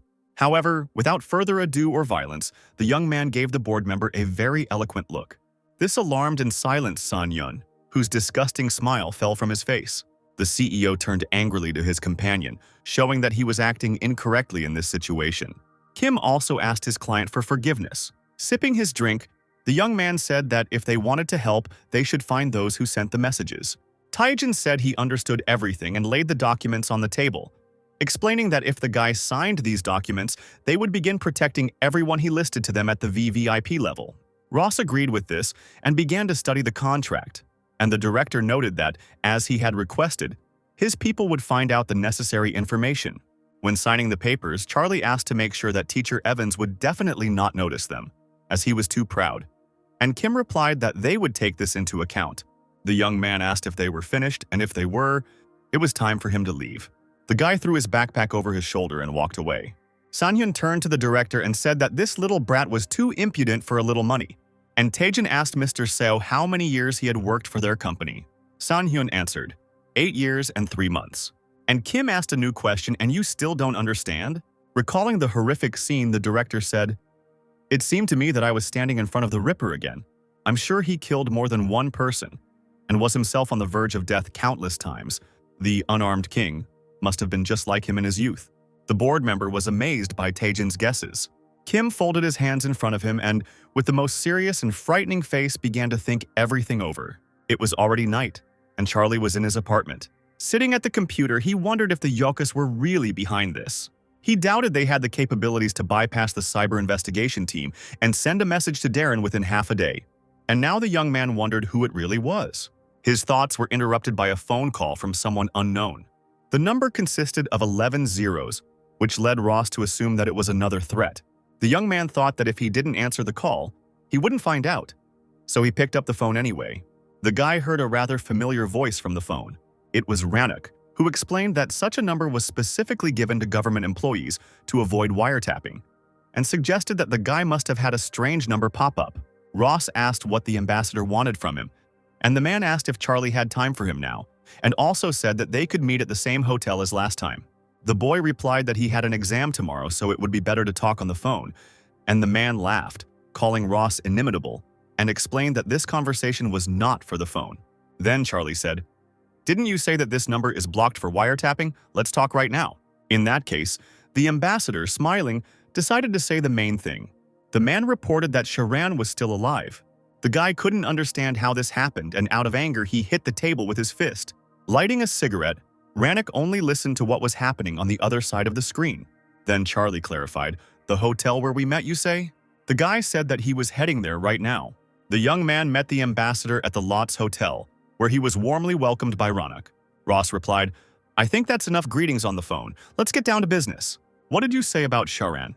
The man explained, "We are also now putting all our efforts into finding out whether he is still in Korea. Judging by the data, most likely the betrayal came from China." Sitting down on the chair, Charlie asked, "Are you sure he survived last time?" The captain was sure that he had definitely stabbed the general in the heart with his own hands. Even if he had received assistance on the spot, he should not have survived. Rannoch said, "It looks like his call to France was detected by our information service." Charlie mentally assumed that Sharan could also die and move into another body. Now it was necessary to admit that anything could happen. The young man also asked what the general was talking about. Rannoch replied, "Desert ice. There is an enemy in Korea that needs to be eliminated. Just these 2 sentences for your information. Desert ice is Sharan's code name from his days as a mercenary." Ross gritted his teeth and began to curse mentally, thinking about who would destroy whom next. The ambassador reported, "We are focused on finding his location, as well as who or what is behind him. Who knows? Maybe it is somehow connected with the upcoming elections in France." Charlie simply remained silent to this. Taking a cigarette case out of his inside vest pocket, the man asked, "Should I tell you the truth? We would like Sharan to target you. After all, in that case, no matter how he hides now, he will certainly give himself away." Ross was angry that these people were willing to put a man's life on the line. Rannoch admitted that he didn't like the look on Charlie's face. The young man remained silent and looked at the ambassador with hatred. The man explained that in this situation they had to choose one of 2 things. As he cut the end of his cigar, Rannoch said the first option was to hide Ross. Holding the tobacco product between his lips and 2 fingers, the ambassador placed a flame from a lighter on it, causing the smoke to rise. Then he continued, "As you know, this is not the same as killing you." Clenching his fist, the young man replied, "I don't think this is something the French should say on Korean soil, but so be it." Barely containing his anger, the boy told them to try it since they wanted it so much. Rannoch watched Charlie's behavior calmly, without a grain of fear, or rather with genuine interest. Then he laughed and asked to listen to the end. The second option was to use Ross's hands to catch Sharan. The young man continued to look angrily and silently at the ambassador, thinking over what had been said. The man said, "I personally prefer the second path. Let's say I liked you." Charlie noted that it didn't look much like a negotiation. Rannoch replied, "I won't deny it. Well, I suppose we understand each other, so let's continue. As you said, this is Korea. Our people's hands are tied here. Therefore, we will focus on helping you become freer. First, we will open a legal entity, transfer the right, and if you need additional funds, the information service will provide them." Ross began to get nervous, as he did not understand what the ambassador was talking about. And the man continued, "I think you understand that a simple schoolboy is very limited in his actions, and it would be better if there was no connection with Gaunt, right?" Charlie put his hand to his lips and thought. Rannoch explained, "If China is behind Sharan, especially when it comes to politics, then this is not something you can solve alone. You can't protect anyone alone. You won't be able to protect your family, friends, or even yourself." Looking at Rannoch, the young man asked to give him a little time, to which the man replied, "Oh, sorry, of course we will give it to you, but you better decide quickly." He also noted, not for us, but for himself. Rising from his chair, Charlie explained that he didn't have to insist so much. He understood everything himself. Ross said he seemed to have heard everything, so he would go. Then the guy headed towards the exit, and the ambassador watched him go. When Charlie was right at the door, Ronak suddenly stopped him. Then the man suggested, "Let's make you French citizenship. To be honest, I would really like to work with you. I will make sure that everyone who is connected with you can also get it." Ross replied, "Don't talk like you're so generous. I don't really like that you think Korean citizenship is worse than French citizenship. Anyway, thanks for your concern. See you soon." After these words, Charlie left the room and closed the door, leaving the ambassador alone with his guards. Then Rannoch laughed at what had happened, trying to remember what he had done when he was that young man's age. Walk out of the hotel onto the street, Charlie caught a taxi. When he got into the car, the driver asked where they were going. The guy couldn't decide on this yet, so he told the taxi driver to just drive forward. He thought that going to a quiet place was not the best idea. It was worth going where there were a lot of eyes, and there he could put his thoughts in order. Finally, Charlie told the driver to take him to Tron Square. The man explained that he should have said this earlier, since they were driving in completely the opposite direction. The taxi driver turned the vehicle around and took the young man to the designated location. The guy walked out into a crowded square and simply walked forward. He thought that Sharon was alive, and most likely those messages were also somehow connected to him. In that case, this problem was much higher level than Yuke's gang. The cowardly Chinese themselves brought Shahran, and then sold him for a couple of bills. Still, it was Charlie's mistake. He shouldn't have left it to them. This vile man decided to spite the captain until the very end. No, to be honest, Ross didn't care about the elections in France or changing his citizenship. He simply decided to make sure Shahran wasn't breathing again, and with Rannoch's help, destroy those who stood behind him. The young man wanted to end everything during the holidays and return to normal life. He thought that all this was not so difficult, and he decided how to proceed further. If Shahran wanted to get out, he should have done it sooner. Suddenly, the guy heard the sounds of a fight, although it was more like someone was being beaten. Charlie thought it was strange that something like this was happening in such a crowded place. So, driven by curiosity, he headed towards this noise. The sounds led him into a rather dark alley. At this place, a crowd of school children were beating someone up. Charlie, who appeared from around the corner, was watching all this. At first, he couldn't understand what was going on. Then noticed Lewis Clark falling to the ground and a strange girl slapping Cheryl. It was just the two of them against a whole crowd, so they didn't have a single chance to fight back. The two got into a fight again, and it looks like things weren't going so well this time. Now Cheryl was also thrown to the ground. She and Lewis were completely covered in bruises and screaming in pain. Charlie decided not to help them, thinking that the kids they were bullying might have it even worse. At some point, the leader of this gang began to unbuckle his belt, and one of the crowd filmed everything on his phone. The leader and another guy pulled down their pants and started urinating on the poor guys, humiliating them as much as possible. Charlie walked away, and the monsters giggled evilly at what was happening, while the humiliated schoolchildren asked them to stop. Making fun of the victims of bullying and swearing, one of the villains asked, "Stop what?" Ross couldn't just let it go and said that the bullies were going too far. While Cheryl and Lewis covered their faces with their hands to protect themselves from the urine, Charlie turned to the scoundrels, who looked at the guy with confusion. Meanwhile, Ross was rapidly approaching the crowd. All beaten, wet, and smelly, Cheryl and Clark were surprised to see their classmate. With his face distorted with hatred, Charlie declared that he would only say it once. Ross waved his hand in front of him and demanded that all the fiends retreat immediately. One of the crowd smirked and asked the guy what kind of nonsense he was talking about. Then, Charlie ran up, jumped, and kneed the man in the jaw, repeating that he had only said that once. The alarmed gang leader began shouting for the bastard to be dealt with. Meanwhile, Ross landed firmly, watching as the enemy fell on his back, and the leader diligently tried to zip up his fly, which had suddenly gotten stuck. While he was still struggling with lightning, his back turned to the fight. His guys were trying to do something with Charlie. One of those who attacked the guy was hit in the face. Then the young man knocked his opponent off his feet. Finally, the leader was able to fasten the damned lock. However, he flinched, feeling something approaching from behind. As soon as he turned, Charlie's fist flew into him, delivering a crushing blow that sent the enemy falling.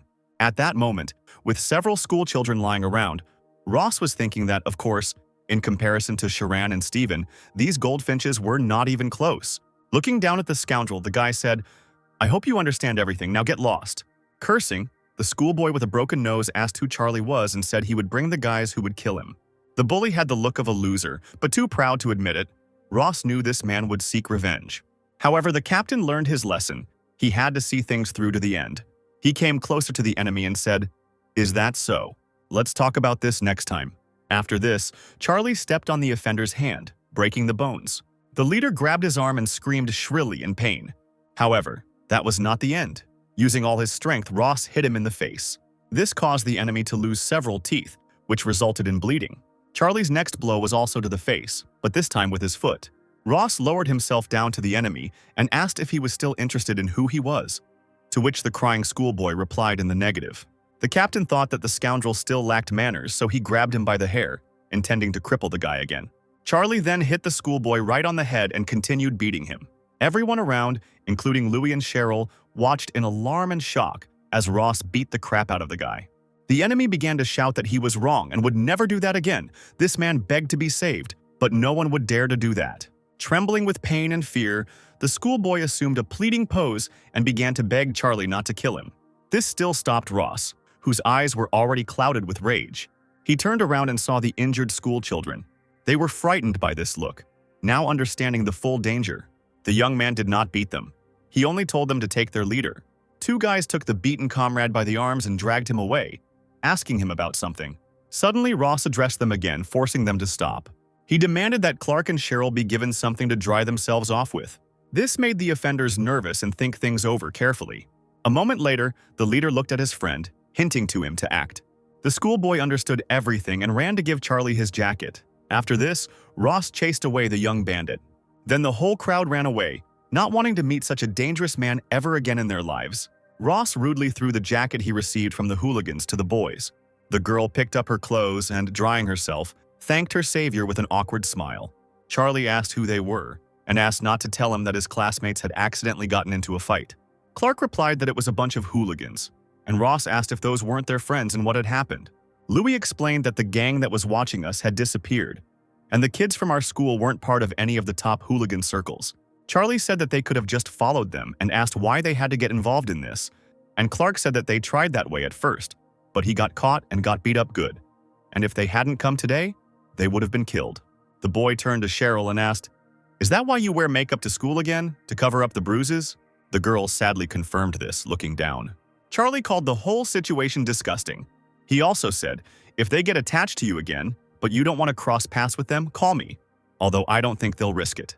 For such generosity, Cheryl thanked Ross, feeling awkward. Turning away, Charlie said to forget about it and go find some public toilet or something to at least wash his hair, since they smelled really bad. The girl remained silent and covered her face with her hand, feeling intense shame. The guy didn't want to mess around with them anymore, so he said he was leaving. Cheryl watched sadly as Ross walked away. He simply killed a crowd of schoolchildren and now calmly walked away, leaving them alone. Charlie caught a taxi again and was driving somewhere. At one point, he thought that he should tell Darren about everything. After all, it was related to Sharon. The young man called the teacher and said that he would like to talk to him about the sports club.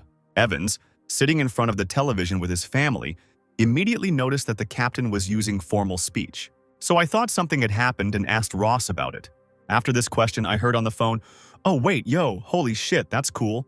Hearing this, the man became nervous because the captain had never used such words in his life. As Darren walked into the other room, he asked again what was going on, and Charlie said that an owl had just flown past the window and it was just gorgeous. Evans guessed that there was a possibility of wiretapping, so he replied, "What kind of awesome and cool, dandy, is it to call an adult and get distracted by everything? Especially how dare you disturb a person who is peacefully resting at home at such an hour? If you want to say something, say it at school. Somewhere in the reception area on the 4th floor after classes." Ross replied, "Yes, teacher, sorry, rest." After hanging up, the young man mentally repeated the last words spoken by his colleague. Now it was time to head to the second designated location, and Charlie asked the driver to turn around. Somewhere in the park not far from his house, Darren sat and waited for the captain. The man became alarmed when he saw the boy. The coach got up from the bench, asked what happened, and said that he had to sweat to explain why he needed to go out. Ross remained silent, making a strange expression on his face, full of regret. Darren asked if the guy had found who was sending the messages. The young man replied that he might know who it was, which surprised his colleague. They both sat down on a bench, and Charlie said that he had met with Rannick, and the man asked, "You were talking about that later. "And what about this aristocrat?" And Ross, folding his hands in front of him, replied, "He says that Sharan is alive." The coach was so shocked by this news that he even began to stutter. Charlie explained, "I unerringly plunged the knife between his ribs, right into his heart. But they say that a call came to France in which the name Desert Ice was heard, and that he absolutely needs to kill someone in Korea." Puzzled, Darren asked, "Wait, didn't the Chinese say they would sort it out? In that case, did they do something behind our backs?" Ross replied that he didn't know for sure, but he thought it was the most logical explanation. The man said, "But these telephone antics are not at all in the spirit of the general. Do you want to say that this same Sharan is hiding behind the telephone instead of actually coming and killing?" The young man replied, "Even if he somehow survived, he is still wounded and needs time to recover." Darren thought for a moment and said, "If you imagine it like this, it sounds quite like him." Charlie noted that although the possibility of an earthquake during the typhoon cannot be ruled out. Not understanding what the captain meant, the man asked what it meant. Ross replied that even if Sharan was alive, the messages could have been sent by a completely different person. "How do you even teach?" The embarrassed man replied, "But this is not physical education." Charlie sighed and noted that the man was at least a little smarter than before. And Darren asked what the captain planned to do next. The young man said that although it was not their style, they should have just waited first. And the man asked if France would deal with Sharan. Ross crossed his legs and replied, "Sure, that would be the best thing, but if not, I'll still stay away until they directly ask me for help, go to school, pass my driving test, and spend time with my family. Well, of course, you always have to be on your toes and prepare." Darren noted that it sounded good, but reminded him that he still had to go on the tour. Charlie said that everything was fine and he would be safe among the school children. These words of the captain made the man worry and think. The guy also asked if the coach had any ideas for a startup. And Evans was surprised that Charlie suddenly needed money. Ross explained, "This Ronak said that we would need to open some kind of business to make it easier to move around." The teacher explained, "I don't understand anything about this because both then and now I earn money exclusively by physical strength. Wouldn't it be better to ask those girls?" Charlie asked if he meant Michelle, and Darren noted that they had helped him with the money transfer. Charlie thought for a moment and decided that his friend was right. He called the red-haired girl and explained his request to her. At the end of the conversation, Michelle said that she even knew the best place for this purpose. The young man was pleasantly surprised by the girl's knowledge and abilities. Michelle also asked if he remembered Yoon So-yeon, whom they had met recently at an exhibition. Conjuring up the image of the model in his mind, the young man replied that he thought he had seen her. The girl said, "She is good at everything, but her company, DI Family, has no power or influence at all. How about taking them under her wing?" Charlie said he didn't know much about the profile, and Michelle said it was because you can handle anything, so she remembered them right away. Ross smiled and said he understood everything and thanked the girl. She replied that if the guy was grateful, the sun had not yet risen, and he could come to her right now. However, the guy interrupted her and hung up, saying, "I'm hanging up." Then he sat down at the computer and began clicking on the keyboard. The young man tried to find information about the model and her company. As it turned out, the girl was the main character of the daily TV show This Time As I Wish, played the role of Yu Yeji, the youngest daughter of the family, and also starred in small advertisements, played a supporting role in a web drama, and was a model at an exhibition. There was almost no reaction to it on social media, and Charlie wondered if this was the worst thing for celebrities. Next, Ross decided to see what kind of company she had. As it turned out, there was not a single man in it, only 3 actresses, which was less than the guy imagined. Charlie wasn't planning on spending any money on them anyway, so it could be said that he decided to look at one company first. He continued to obtain various information from the internet. However, at some point Ross thought about it, and a realization came to him that amused him. The high school student sat and pondered the purchase of a company, and also personally met with a foreign ambassador, and all this while being targeted by international terrorists. Compared to this, his past life was even somewhat gray. Despite all this, after that day, everything was quite calm and even peaceful. The young man sat at his desk at school and tried to solve at least something on the exam, which he did not take seriously. And next door sat Kate, who was trying her best to get as many points as possible. Having passed the midterm exams, the guy also passed the driving license exam. The instructor asked if Charlie had ever driven a car, since few people could go from theory to practice in a day. But the young man was a pro, and Ross replied that he simply enjoyed playing racing games on the computer. And after that, a surprise awaited the guy. When he left the building after taking the exam, he was met by Darren. Smiling, He asked how everything went and asked not to say that he failed. Charlie replied that he came, he saw, he conquered. And the teacher said that he was lucky, since it is usually difficult for people to pass everything in one day. The man told Ross to sit down and suggested they go somewhere to get something to eat. Charlie asked if Darren had bought a new car and noted that it was certainly a good thing. And besides, the man now had a lot of money. And the coach asked if the guy liked the car. Ross smiled and said it made no difference, since he was now sitting in the top-of-the-line Supra. A pleased Darren said that the car now belonged to the captain. Charlie was surprised and became worried, but the teacher explained that it was a gift to celebrate getting his license. To this, the young man exclaimed, "Are you crazy? Are you crazy? She's worth more than 100 million." Evans said that compared to what he received thanks to the captain, it was nothing.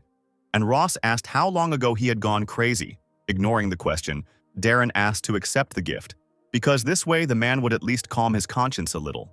This car was so expensive that the captain could not bring himself to take it for himself. In the end, he said that he would accept such a gift, but only because Darren asked for it. But the boy would still not be able to ride it until the end of school. And the smiling coach replied, "As you wish. Would you like to give me a ride in honor of such an event?" I managed to see for myself while driving here. It really is gorgeous. Now I understand why people are willing to spend such a huge amount of money for a good car. Charlie said to forget about it because he didn't even have a license yet, so he was just offering to go get food. And Evans called him boring for it. After that, they headed to the best place with the best food. Late in the evening, walking along the city streets, Charlie reflected on the last days he had lived. It seemed to him that in reality, everything could not be so calm and peaceful. At that moment, he felt something suspicious. Ross knew for sure that someone was following him. At first, he thought it might be Sharon, but then doubts crept into his head. He also assumed that they were bodyguards. But this was also a wrong option. The pursuer was moving too noticeably for a professional. These could have been bandits from Yok, who wanted to get even with the enemy. Be that as it may, Charlie knew about the stalker and was going to catch him. The guy walked forward confidently, as if he didn't suspect anything, and the man behind him continued to move after him. A few meters later, Ross entered a narrow passage between two buildings. The pursuer tried not to lose sight of his target, so he had to speed up. A few more moments, and the unknown man appeared at that very alley. However, a hand suddenly emerged from there and grabbed the stranger by the clothes. Charlie dragged the man into the passageway and then roughly threw him aside. Filled with anger, he swung his fist ready to hit the enemy. However, the pursuer turned out to be Snow White. The frightened girl covered herself with her hands. She was lucky that Ross stopped in time. Kate, shedding a tear, grabbed the cut on her knee and, looking at the guy, said that this was too much. The stunned guy asked why the girl was following him. She explained that she just wanted to surprise the young man. Clutching his head, he replied that she had done a great job. Now Snow White's fear suddenly changed to admiration. She asked, "I walked so far away from you, how did you notice?" Ross became nervous and couldn't think of what to say to this. Then he gave the girl his hand and helped her to stand up. Kate smiled at this contact, took hold of her hand and blushed. Charlie asked Snow White what she was doing there. The girl explained, "We passed the midterm exams and I passed them very well. I checked myself and didn't make a single mistake. The results haven't been posted yet, but I'm not worried. And there were no unfamiliar questions. But still, I never made a mistake. If others don't make mistakes either, then we will share first place, but this exam was quite difficult. So, most likely, I will be the only one who will get first place." At one point, Charlie thought that Kate had come to brag about her academic performance, but now everything in his head fell into place, and he smiled indulgently. The girl once again concluded that she was the first. She wanted to continue explaining what it meant, but Ross interrupted her, saying that he understood everything. The girl's eyes widened in surprise as Charlie came closer. He hugged the girl and kissed her on the head. Kate was embarrassed, but she expected something different. And the guy, smiling, said, "Let's stop at this first, okay?" The girl agreed, and Ross thought, "If you come closer to me, you will also be in danger, silly." An unknown man sat in a chair with whiskey in his hand and said, "This is the beginning. Get ready." A few more completely calm days for Charlie passed, and the summer holidays began. The club members gathered in the gym and, while eating lunch, discussed, "Are the second-year students going on a trip tomorrow?" Cha So-yeon answered, "Yes, you need to be at school before 9 o'clock. The coach explained, "I'm telling you in advance. I don't know about the others, but I forbid you to run away, drink alcohol, and do similar things. If you violate it, you will be punished immediately." The same girl was indignant that it was unfair because they had only become closer to the guys, And if they refused everything during the trip, they would become outcasts again. And the teacher said that if anything happened, they could always turn to Charlie for help. The disgruntled young man nudged the coach in the side and whispered why he had to deal with this again. The student asked why Ross shouldn't go with them, since he was on vacation anyway. The guy replied, "Are you crazy? What am I doing there? If I go, it will be good for you, but it will be inconvenient for the other second graders." The girl explained that Charlie was quite popular, but the young man considered this nonsense. The student then continued to eat silently, feeling awkward. Once everyone had eaten, Evans told the club members to quickly clear out and go home. The students obediently began to collect disposable tableware and throw it in the trash can. Watching this with Charlie, Darren smiled and said, "Summer holidays, school trip, I didn't think I'd ever go back to this again." The young man replied that it would be much nicer if there were no such bastard Sharon. Evans noted that Ross was getting mad again, and the guy asked if he was right. The man decided to change the subject, handed Charlie the car keys, and asked him to take them, puzzling the young man. The coach asked, "Won't you get your license in a couple of hours?" However, Ross stated that he was not going to drive until graduation. Darren explained that something could always happen when he would have to drive against his wishes, and continued to persistently ask the guy to take the keys already. Evans also clarified, "You know where the public parking is. I left my car on the first floor." In response, the guy only remained sullenly silent. Then, grinning and shaking the keys, the coach asked, "What? Are you afraid that you'll get into an accident?" Charlie snatched the object away, saying he understood everything. Twirling the keys on his finger, the young man wished the teacher a good trip.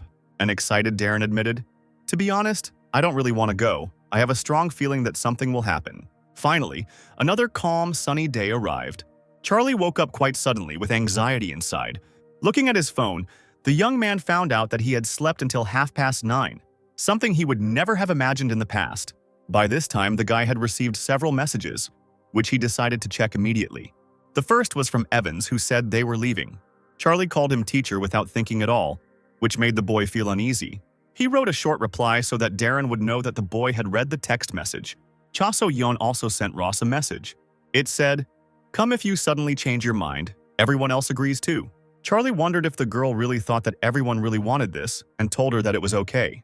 Darren would be out of town for about 4 days, and Michelle told the guy to wait a little. There was also the problem with Sharon, but Ross had nothing to do yet, so he thought maybe he should start exercising more seriously. He got out of bed, tidied up, changed his clothes, and left the room. In the kitchen, he met his mother, to whom he told that he was going to practice and would be back. Sophia handed her son a tray with a bowl of something unknown on it and asked him to drink it before leaving. Charlie asked what it was, and Mom explained, "Remember the folk medicine store across the street? I got some restorative there. These workouts are probably squeezing all the juices out of you." The young man agreed to drink the drink and emptied the bowl completely. While giving his mother the dishes, he asked what about her. Smiling, she replied, "Your happy face is all I need to heal." Charlie had never heard such words before, and he was deeply touched by them. However, he remembered that he was occupying someone else's body, which meant that what was said did not sound like it was meant for him at all. Feeling awkward, he hurried out of the house. Seeing off her son, Sophia asked him not to overwork himself. Charlie walked down the street past a lot of people and thought about something. At that moment, he was disturbed by a telephone ringing. Looking at the screen, it became known that Ross was called by Kate. The guy answered the call, asking what the girl needed, and she asked where he was now. Charlie replied that he was on his way to school and the gym was empty today, so he thought he'd get some exercise. At that moment, Ross noticed one place. This was the same folk medicine pharmacy that the young man went into to do his shopping. After some time, he was already in the school sports room. Charlie was diligently performing bench presses, raising and lowering the heavy barbell. He thought that he had become stronger than he had been before, but he was still too far from his previous body. Ross decided to take a short break between exercises and put the barbell down. Then, he took a bottle of water and began to greedily swallow the liquid. At that moment, the young man noticed a smiling Snow White enter the room. Charlie asked if the girl wanted to study too. He explained that he had been working on his back, so Kate should have chosen a different machine. Snow White replied, "I am not here for that. If you think about it, you are very short-sighted in such things." Having stood up, the young man expressed his surprise that Kate had not come for training, and she explained that she was simply bored, so the girl came to be with him because she was the manager. Snow White also said that in a couple of days, she would have a weekend at Hagwon. As he began his exercise on the next machine, Charlie congratulated his classmate. Kate concluded, "So my family and I will go on holiday for a day. but I will have 2 days off, so one of them is not busy. Ross looked at the girl carefully, guessing what she was getting at, but still hoped that everything was different. Embarrassed, Snow White continued. And I thought being at home all day was too boring, you know? Well, I was wondering if you'd like to spend it with me. Charlie abruptly let go of the weight, which fell with a crash. Then he began to wipe the sweat from his face. Kate watched her lover and was terribly nervous, waiting for an answer. Ross finally agreed and suggested they agree on a time, which made the girl happy. Charlie drank some more water, and his classmate noted that he promised to meet her. Looking at his happy, smiling classmate, the young man grinned himself, thinking, "You are the one who is short-sighted. What should I do with you?" He returned home late in the evening and immediately informed everyone who was at home about it. He gave one box to Sophia, and the woman asked what it was. The young man explained that it was a means of recovery for her and admitted that he felt embarrassed that he drank it alone. Mom asked where her son got the money from, and Charlie replied that he earned a little money from translations and bought it with the money he saved up. After that, the guy walked on, saying that he was a little tired and wanted to rest in his room. Entering his personal space, Charlie thought that today had been quite a productive day. He really was going to rest, but he was suddenly overcome by an unpleasant feeling. Ross grabbed his heart, which felt like someone was squeezing it hard. It was a familiar feeling to him, one he hadn't felt since he was reborn. He only had a premonition that something dangerous was approaching on the battlefield. Suddenly, the phone rang, making the young man even more worried. Charlie pulled his smartphone out of his back pocket and answered Darren. Ross demanded a brief account of what had happened, and Evans was surprised that the captain already knew something. The coach said he was at a hotel in the Jiri Mountains when he received a call telling him to quietly leave the building. And if he doesn't do it, they will kill his wife and daughter. Charlie asked where his family was, and Darren replied that they weren't answering. Then the young man said, "Send me their exact address and phone numbers and do nothing until I contact you. Do not do anything rash." The guy passed out, thinking that he couldn't handle this alone. Ross decided to call Kim to warn him about everything. As soon as the man answered, Charlie said that someone was targeting Evans and asked if the director knew about it. Tajan admitted that he did not know about this and asked to calm down and explain everything in detail. The young man replied, "It seems that someone is trying to catch him in the Jiri Mountains. He was ordered to leave the hotel alone, and his family was taken hostage." Kim asked Charlie if he was sure that this information was accurate, and the guy replied in the negative, noting that they could not sit idly by. The director said that they should ask the police for help. Ross explained to him, "Director, we offended those Chinese quite badly last time. I'm afraid the hostages are in great danger." The man replied that he understood everything and asked if he had any idea where the teacher's family was. Packing his backpack with everything he needed, Charlie said, "No, for now, I plan to check out the Evans family home." Kim replied, "The probability that they were not transported is too low, but if they are close to their phones, we should be able to detect them within 5 minutes."